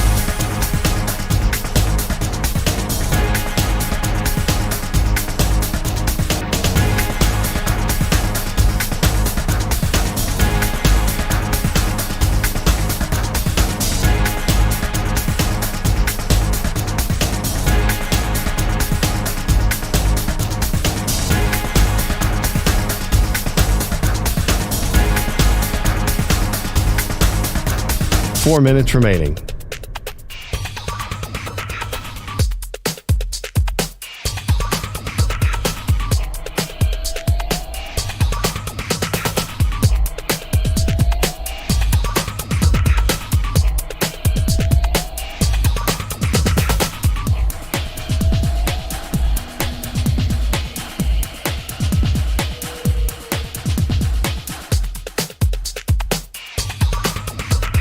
Three minutes, 30 seconds remaining.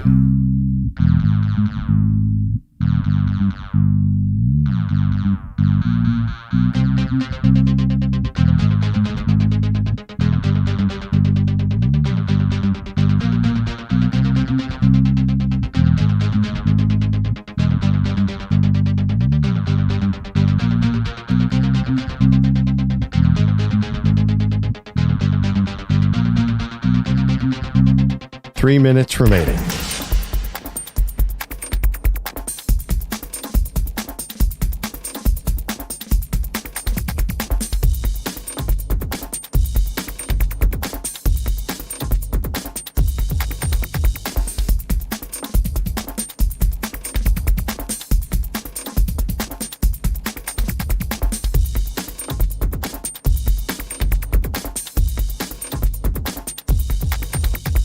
Two minutes, 30 seconds remaining.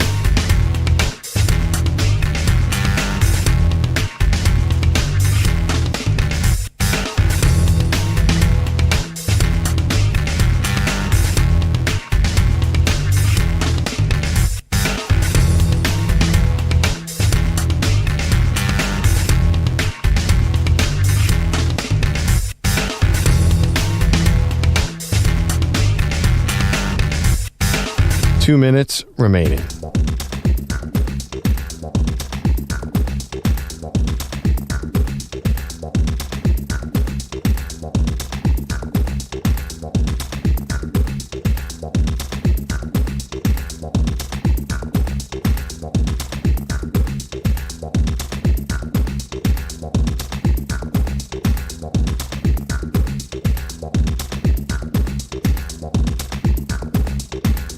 1 minute, 30 seconds remaining.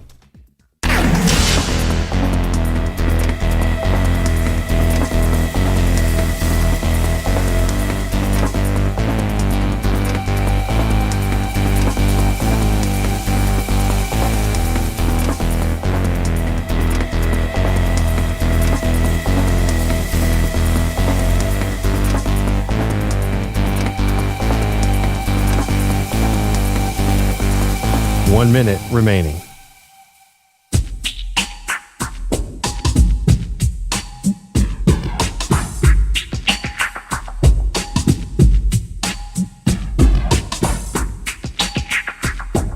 .45 seconds remaining.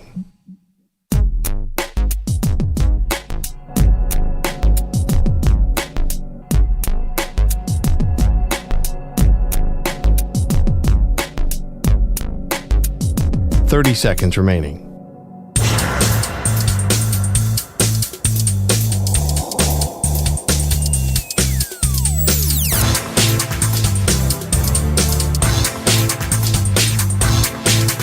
.15 seconds.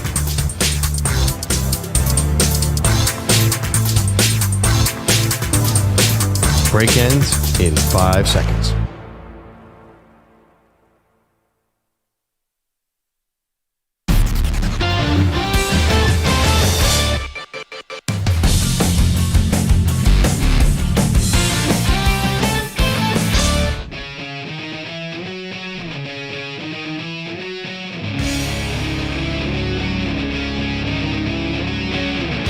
Welcome back to Maggie and Perloff. All right, I have a heartwarming story for you, Maggie.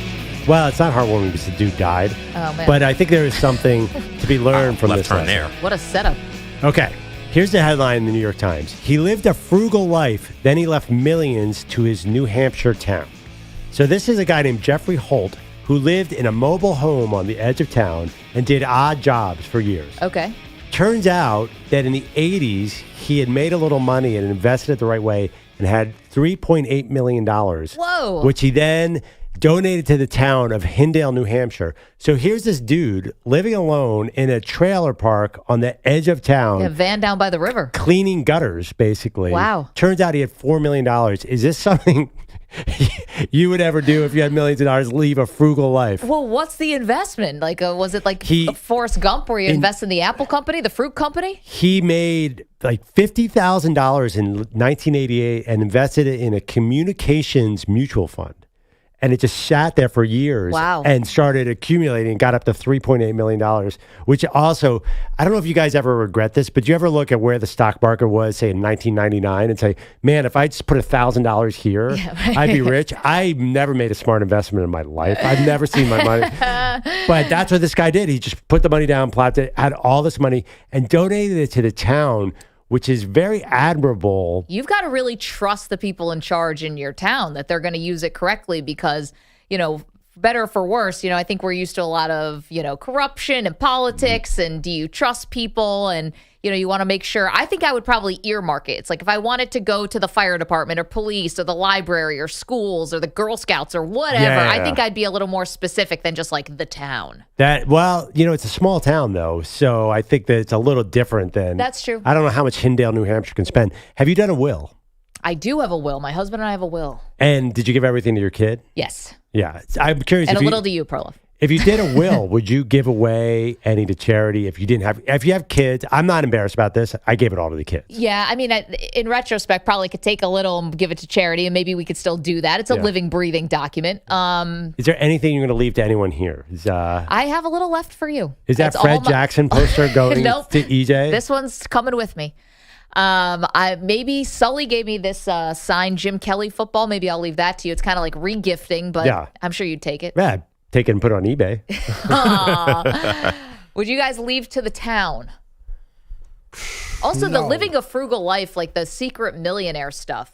I respect that. I kind of feel, I don't know. I mean, I'm happy he did what he did, but part of me is like, while you were alive, couldn't you have given it away? Just do it then? Why did the people who now did not have the goods and the money and whatever that you give out, like those people, they're gone. But they get it now. Yeah, but no, but there are people who lived his lifespan that died or whatever who didn't have this. Like, it seems a little weird. Well, if I wanted to give to a town, I wouldn't give it to specifically the town. Right. I give it to the people of the town because let them fight over it. Right, because if you give it to the town, who knows what they're going to do with it? I like what EJ's saying. You want the glory. I would go around passing $100 bills. Right. Actually, we were doing our great debate series today is greatest athlete cameo in a TV show or a movie. You just reminded me, Perloff, if you want to give out, that's like Mike Tyson, who you said was your favorite athlete cameo in The Hangover. Tyson used to do stuff like this. He used to give out $100 bills? I think there's a story, I believe, you guys have to double check me, that Tyson once was throwing money out of a hotel window. And people were gathered on the street below. I think I'm right about that. I think it happened in Washington, D.C. Well, to be fair, we had the incident in New York where the streamer Kai Cenat, he got arrested and charged because, remember, he was throwing out money in PS5s, and he basically started a riot in Union Square. I remember that day. That was national news.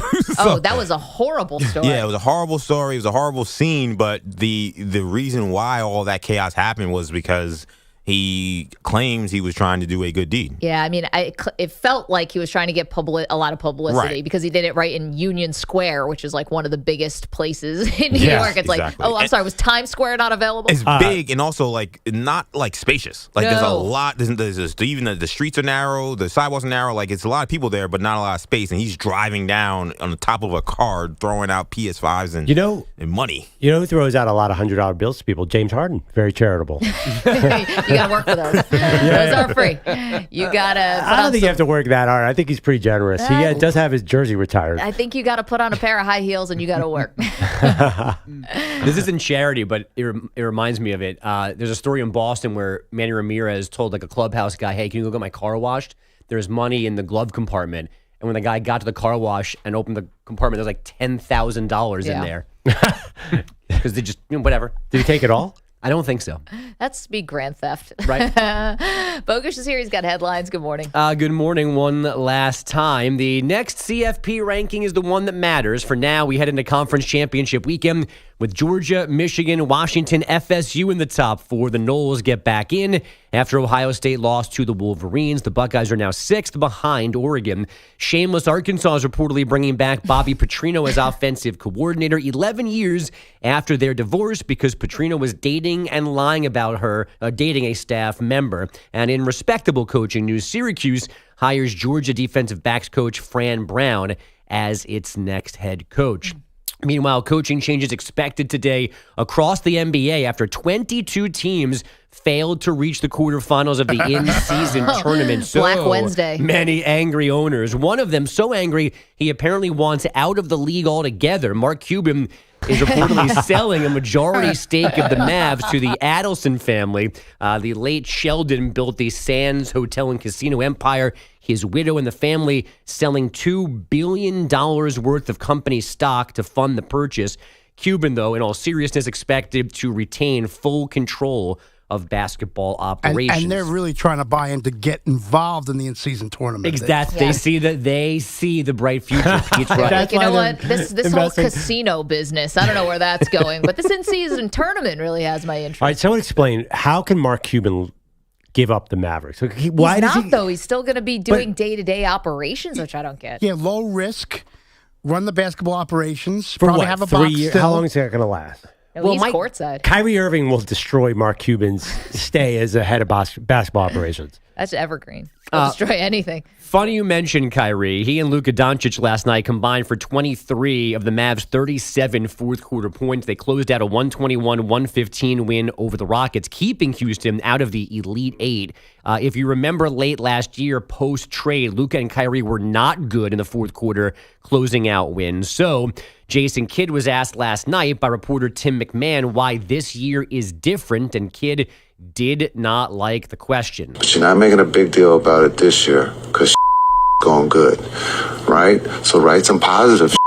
I just asked you a question. And I'm giving you a answer.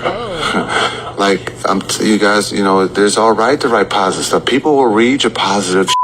You don't always have to be negative. Right? Like it's just the world's already negative enough, right? So let's see some positive stuff on some positive people that are doing their job on a nightly basis. And then McMahon reminded Kidd that's exactly what he was trying to do by his question, and Kidd got up and left the press conference. Wow. Also, clearly, Jason Kidd, stay in your lane. Like, you don't run a media company. Those articles get no clicks. Yeah, that's actually true. So, just let us do what we do, and you can do the basketball. That's a pretty high-profile writer to yell at, too. Right? Tim McMahon, he's up there. No, ESPN guy, right? Jason Kidd, Mr. Positive, too, across Yeah, his I career. know. Yeah. By the way, Let's dig into that. for the Bucks one year when he was a coach there. Give me a break. And by the way, the Mavs are 11-6, and we all know the Mavs can win 50 regular season games. If you want to say something negative, say wait until April, then you'll have plenty to write about. Sorry, Jason Kidd. Men's top 25 action last night. Number 12, Kentucky took down 8th-ranked Miami 95-73 in Lexington. Well, quick question. EJ, you're a huge Miami football fan. Are you a Miami basketball fan? No. Basketball is all about Gonzaga, baby. Gonzaga and St. John's. But that's a ridiculous combination. Wow. Come on. That is a ridiculous combination. Wait, who got you into Gonzaga? Like, what was there a the player? 1999 run. So front runner. I'm a front runner You're for a team an OG? that was a 10th seed in their first tournament run. No, I'm not a front runner. Yeah, 1999 first tournament run, and they went to the Elite Eight. The school name was cool. Richie Fromm and Matt Santangelo were balling out. And I was like, I like these guys, and I stuck with them since then, and I've How could remained you a even fan. watch their games in 1999? How could you get a Gonzaga game in New York? Well, it was like Fox Sports West. You're pirating video. Yeah, it was tough as a 12-year-old, but I followed them ever since. Isn't it funny that sounds like Gonzaga? I'm like, oh, you're a bandwagon fan because they're a powerhouse. Yeah, now. meanwhile, Perloff over here is a fan of a little team you may have heard of, the Alabama Crimson Tide. Yeah, and it's like maybe Ohio State or maybe Penn State, depending on who wins on Saturday. And I'm the bandwagon from 1999. I was 8 years old, okay? And I really liked what I saw from Gonzaga, and I didn't know they were going to turn into a national power. Because I was actually going to tweet you to make fun of the Hurricanes getting blown out by Kentucky last night. I don't care at all about the Hurricanes. I wasn't sure I could get to you there. Yeah, I do love myself some Jim Larinaga. He's a Long Island guy. So How shout do out you hate to that guy? yeah, he's a nice. George he seems like Mason. everybody's grandfather. So I like Larinaga, but I don't care about the basketball Canes. Free agent linebacker SHAQ Leonard, cut by the Colts last week, visited the Cowboys yesterday. He's in Philly today. And we've got some hockey to do. We begin on a light note. The Florida Panthers did not win in a shootout in Toronto, no matter what you heard last night on TSN. In comes Rodriguez, scores! And the Florida Panthers win it 2-1 in the shootout. So that's Evan Rodriguez scoring in air quotes. The delay was so long as they went to review that Maple Leaf players left the ice. The goalie was getting undressed while they looked at this play, and they determined that Rodriguez actually shot the puck once into the goalie's pad, touched it a second time, and that's when it went in. That's not allowed. So guys got redressed, came back on the ice. The Leafs scored and then made a save, and they win instead 2-1. I think if the players don't want to play anymore, then I think Call it. Yeah. Those pads are the goalie. It takes forever to get dressed, it must take 15 minutes. And the worst replay system in the world is in the NHL. Well, but then again, does it really matter? There's no in-season tournament, so it was a meaningless just a game. regular season game. You're right. Just a November game. But now a far more serious note from the NHL. Chicago's releasing veteran winger Corey Perry, saying he committed some kind of workplace violation that violates his contract and organizational rules. Perry's last game was November 19th. There was no explanation then. This past weekend, the team said there was an issue, and it told Perry to go home. The lack of details led to rumors, most of them gross and ridiculous. The leading one was that Perry had some sort of relationship with Connor Bedard's mother. GM Kyle Davidson had to, it was so serious and had so much legs that GM Kyle Davidson had to address that yesterday. This does not involve any players or their families. And anything that suggests otherwise, or anyone that suggests otherwise, is wildly inaccurate, and frankly, it's disgusting. So that being said, we don't know still what exactly happened. He is technically on waivers right now. If no one claims him, which is expected, then he gets his full release. I don't understand. Connor Bedard's only 18 years old, so his mom could be pretty young. Yeah, and there was they had their annual mother's trip last week when all this, like, it lines up time-wise, which fueled people's speculation. Well, I don't know if they're still together. Right. Right. It's just, this is the tough part, right? Because something like this happens and a guy gets put on waivers or he gets sent home or whatever. And they're like, it's egregious. It's a workplace violation, but we can't tell you anything about it. And then they get ticked off when people fill in with rumors. And I know that there are people's identities that have to be protected and you can't give everything, but it's almost like when they're like, well, basically you're asking the reporters to go dig it out and find it. We had the Emi Udoka situation just last season. Right. It was basically the exact same thing. thing. Hockey just had a very similar situation with Boston, right? They suspended Milan Lucic, and they didn't say what it was. It turned out to be really bad. But that was a domestic violence situation. Yeah, but they wouldn't come out and say what the charges were. It's tough. And it made it really tough on the reporters, so they were giving these vague quotes that were not informative to the fans at all. I know. It's like, I get it. You're stuck between a rock and a hard place, so it's really hard to tell your fans, this is really bad. It's so bad that someone can't work here anymore, but also, like, nothing to see here, and we can't say anything else, and everyone move on. It's like, well, that's kind of hard. Yeah, and it just, when you can, I think you actually should tell the truth more often than not, because being vague and evasive gets you in more trouble than you think you're avoiding by not talking about stuff. To be honest, though, with the Celtics, like that Ime Udoka you mentioned, that one we still, we have some of the details, but it's kind of trickled out and he got another job. And it kind of went away, right? I haven't even thought about the fact that there was no finality on that. But on that topic of dating mothers does happen, though, because we know about Michael Jordan and Scottie Pippen's kid. Right, where Scottie Pippen, Michael Jordan's son is dating Scottie Pippen's ex-wife. Is that the same thing? And then there was, Zach Wilson, the allegation that, by his ex-girlfriend. And then there was all the rumors of Delonte West and LeBron's mom. I mean, I don't need to fuel that. I think that was more rumor. I think there's been a lot of that stuff. The Bruins had one about a player, breaking up a marriage of somebody else and Patrick Sharp in Chicago had rumors about this kind of stuff. There's a lot. Tony Parker, Brent Barry. Right. That stuff. Derek Fisher. Derek Fisher. That was a straight up love triangle when he was coaching the Knicks. Right. Well, was Jason Kidd in a love triangle? It was Matt Barnes. It was Tony Braxton, Jimmy Jackson. Tony Braxton, Jimmy Jackson, and Jamal Mashburn. Yes. Oh, it wasn't Jason Kidd. I don't think Kidd was there, but it wasn't Kidd involved. No, right? he was involved. Yeah, he was involved. Him and Jimmy Jackson were involved. Yeah, not Mashburn. I think you added Mashburn. Yeah. That was a great team. Mashburn, I think, was trying to, he got thrown in there at the time, but it was Kid and Jimmy Jackson. And Mark Aguirre was there, which is weird. I'm just kidding. Fat lever. You guys have the wrong Mavs. Ronaldo Michael Finley. Young Dirk Nowitzki.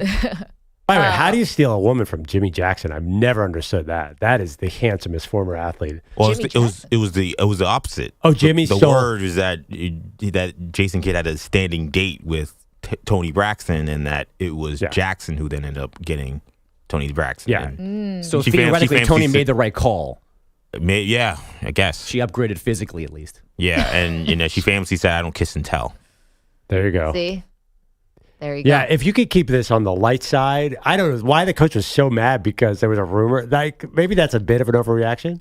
I mean, there's also a guy on TV in Canada, a reporter that flipped at the same thing, like lambasting people for even entertaining the idea that this was going on. Yeah, but here's the thing. It's like, again, with a void of real facts, people will fill in on stuff, and you can't help with like human curiosity because the teams ask us to care about these players, right? Yeah. They want us to care, so we buy the tickets and we buy the jerseys and all that. And then when something happens that's salacious, it's like, no, how dare you want to know the answers here? Like everyone just leave it and walk away. It's like, no, that's not right either. Right. And the crazy thing would have, in this particular instance was the team signed Corey Perry to be a veteran leader around Connor Bedard. So had this actually went down, it was like a whole other level of like betrayal. Yikes. Yeah.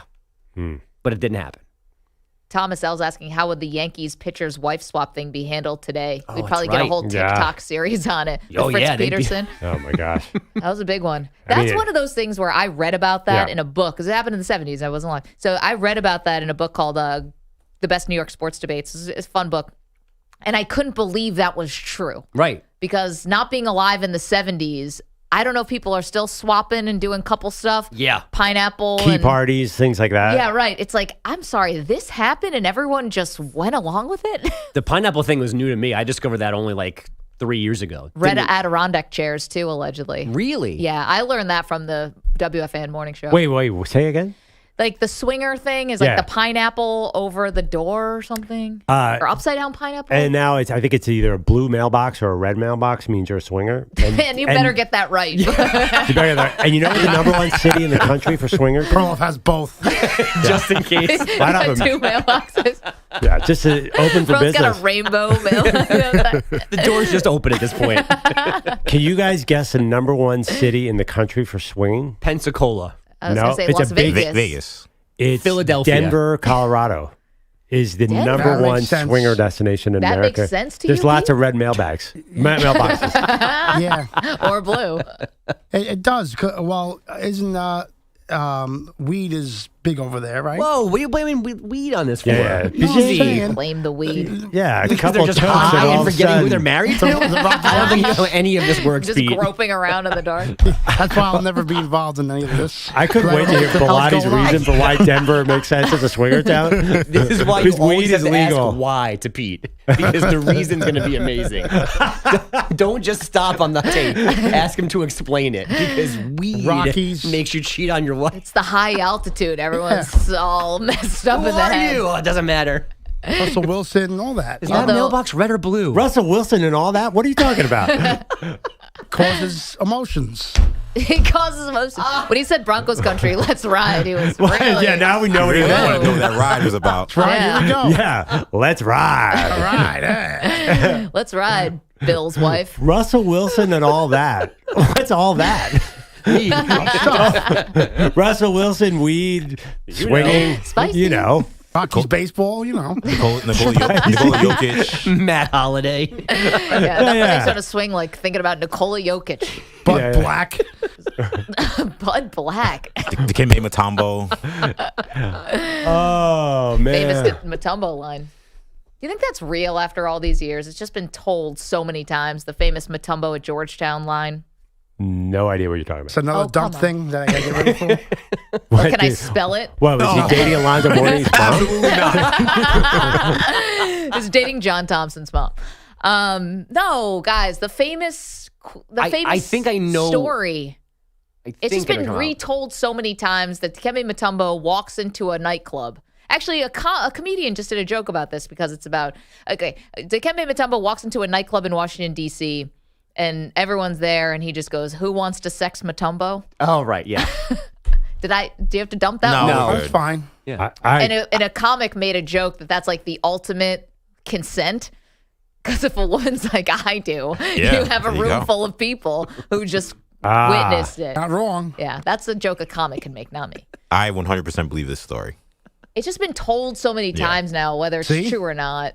Wait, did he say a dirtier word than? Nope. No. He said it that way. That's the quote. Everybody knows this. That's How why did I believe it, miss because this one? Mutombo is very he's a very literal man, and he's also he's a nice guy. He's an international diplomat of great import. Well, I can't this believe he was went in there and said that. 90, you know. And that's why Denver, 88? Colorado's #1. It all makes sense Russell now. Wilson and all that.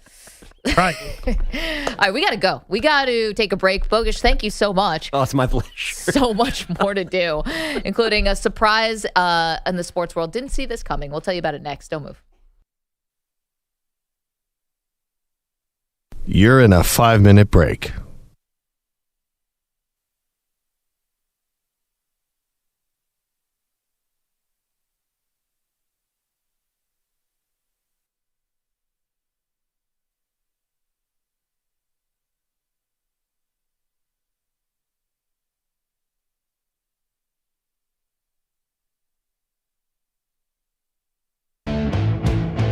Four minutes, 30 seconds remaining.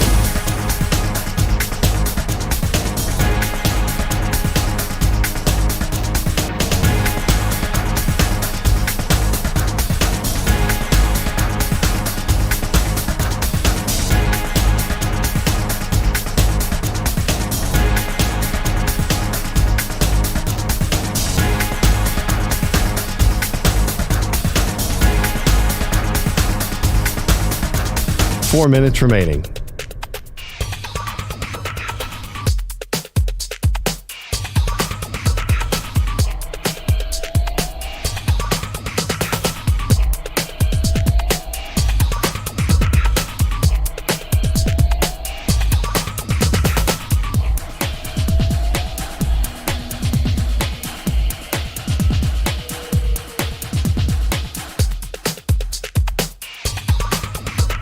Three minutes, 30 seconds remaining.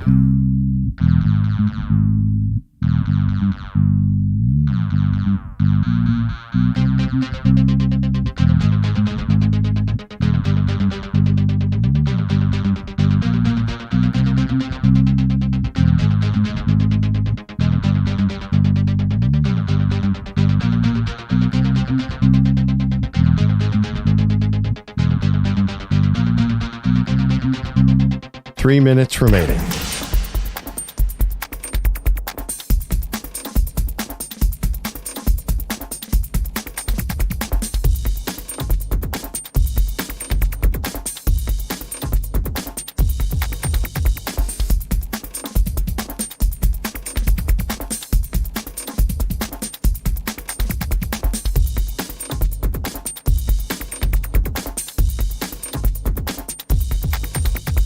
Two minutes, 30 seconds remaining.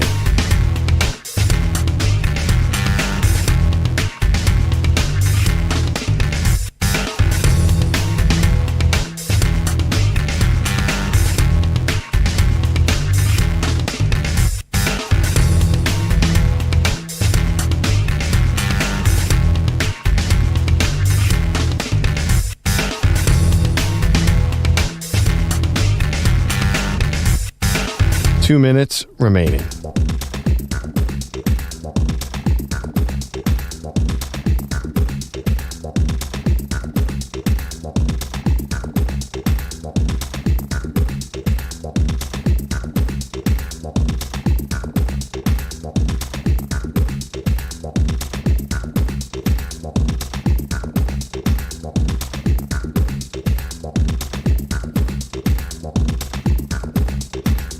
One minute, 30 seconds remaining.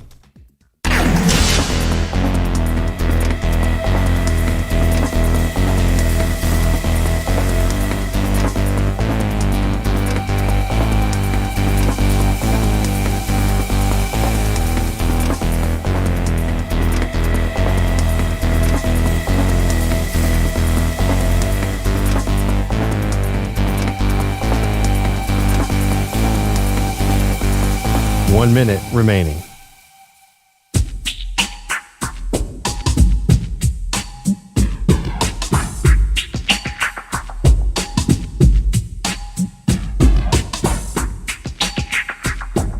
"45 seconds remaining.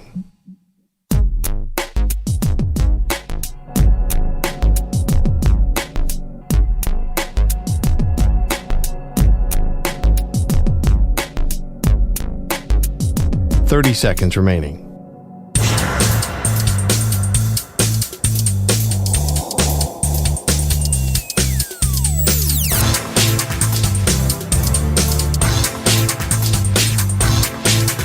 "15 seconds.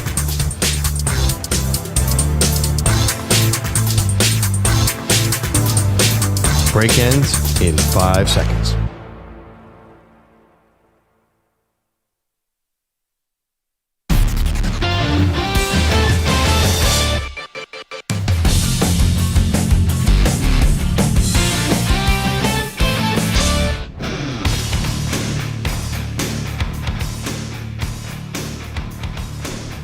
Welcome back. Maggie Gray, Andrew Perloff, Maggie and Perloff on CBS Sports Radio. Covered a lot of ground today, including your phone calls and your nominations for the best athlete cameo in a movie or television show. That was our great debate series today. And it was gangbusters. Everyone came through big time. I feel like we're barely scratching the surface. There's so many cameos. We learned Muhammad Ali was on Different Strokes. All these, I mean, it does happen a lot through the years. Yeah, I actually now want to go back and watch all these movies. Definitely. And you can always weigh in, Maggie and Pearl, on Twitter, on Instagram. The youtube.com/CBS Sports Radio is where a lot of our show clips live. Go back, relive that. Very, very fun stuff. Before we get to the shot of the day, just very quickly, want to say congratulations to our colleague Tiki Barber, who was named a semifinalist for the Pro Football Hall of Fame. Long overdue. First time on the ballot. Tiki has been fantastic to both you and I and held down this spot for a long time. Little torn because he is a New York Giant, so I can't really root for him to get in. But he was, before running backs were receiving weapons, he was the original. I mean, look at his numbers. I don't quite understand why he's on the Hall of Fame yet. He has the numbers. And retired, still when he was in his prime. So congratulations to Tiki, and hopefully only more good news after that. Let's get to our shot of the day. He shoots! He scores! And the shot of the day is brought to you by Casamigos Tequila. Casamigos Tequila is brought to you by those who drink it. Well, today's shot of the day comes from Perloff. Not sure. Is it the red mailbox or the blue mailbox? The swinger thing is like the pineapple over the door or something? Or upside down pineapple? And now I think it's either a blue mailbox or a red mailbox means you're a swinger. And you better get that right. You better get that. And you know what the number one city in the country for swingers? Perloff has both. Just in case. Why not two mailboxes? Yeah, just open for business. Got a rainbow mail. The door's just open at this point. Can you guys guess the number one city in the country for swinging? Pensacola. I was going to say it's Las a big Vegas. It's Philadelphia. Denver, Colorado. That America. makes sense to There's you, lots Pete? of red mailbags. Weed is big over there, right? Whoa, what are you blaming weed on this for? Yeah. Easy. Blame the weed. Yeah, a Because couple they're just tokes high and all and of a forgetting who sudden- they're married to? I don't think you know any of this works, Just Pete. groping around in the dark. Still don't quite understand it. But Denver, Colorado. How do you know that, by the way? You will. The way I know it is so funny. My buddy Case Keenum was the Broncos quarterback. We were driving around. He said, "Oh, you see that mailbox? That person's probably a swinger." I'm like, Wait a minute. Case is a happily married, but he got to Denver. religious person. No, he's quite. And he got to Denver, and everyone's like, "This is kind of a crazy town." And Case is like, "What's going on here?" And then there was free weed everywhere, and there was red mailboxes, and and who knows who and what knows what. Now, you have a lawn in New Jersey. Do you have any of these signs? Do you have garden gnomes? Do you have pineapples? Is there any white landscaping rocks I'm seeing as a big thing? We are just barren in front of our house just to make sure we don't even give off the wrong impression. If you have multiple Adirondack chairs in your front yard, that means you're down to go. But red Adirondack chairs, I've heard, is the thing. Because when I used to take the train in another city, there was always one house that had like 10 red Adirondack chairs in the back. I'm like, overkill, guys. Like, they get it. Wink, wink. Oh, if you have flamingos. This is pretty much anything you put in a front yard means you're a swinger. Someone's going to knock on the door late at night. Thank you, DJ Stewart. Thank you to Peapolati. Thank you to Andrew Bogusch, Andrew Kaplan, the Weedos, the coffee drinkers, callers. You guys were fantastic. Remember, big show announcement this Saturday, 4 p.m. Eastern time. We're going to do a watch party for the SEC Championship game. YouTube.com/CBS Sports Radio, Twitch.tv/CBS Sports Radio. We'll see you there.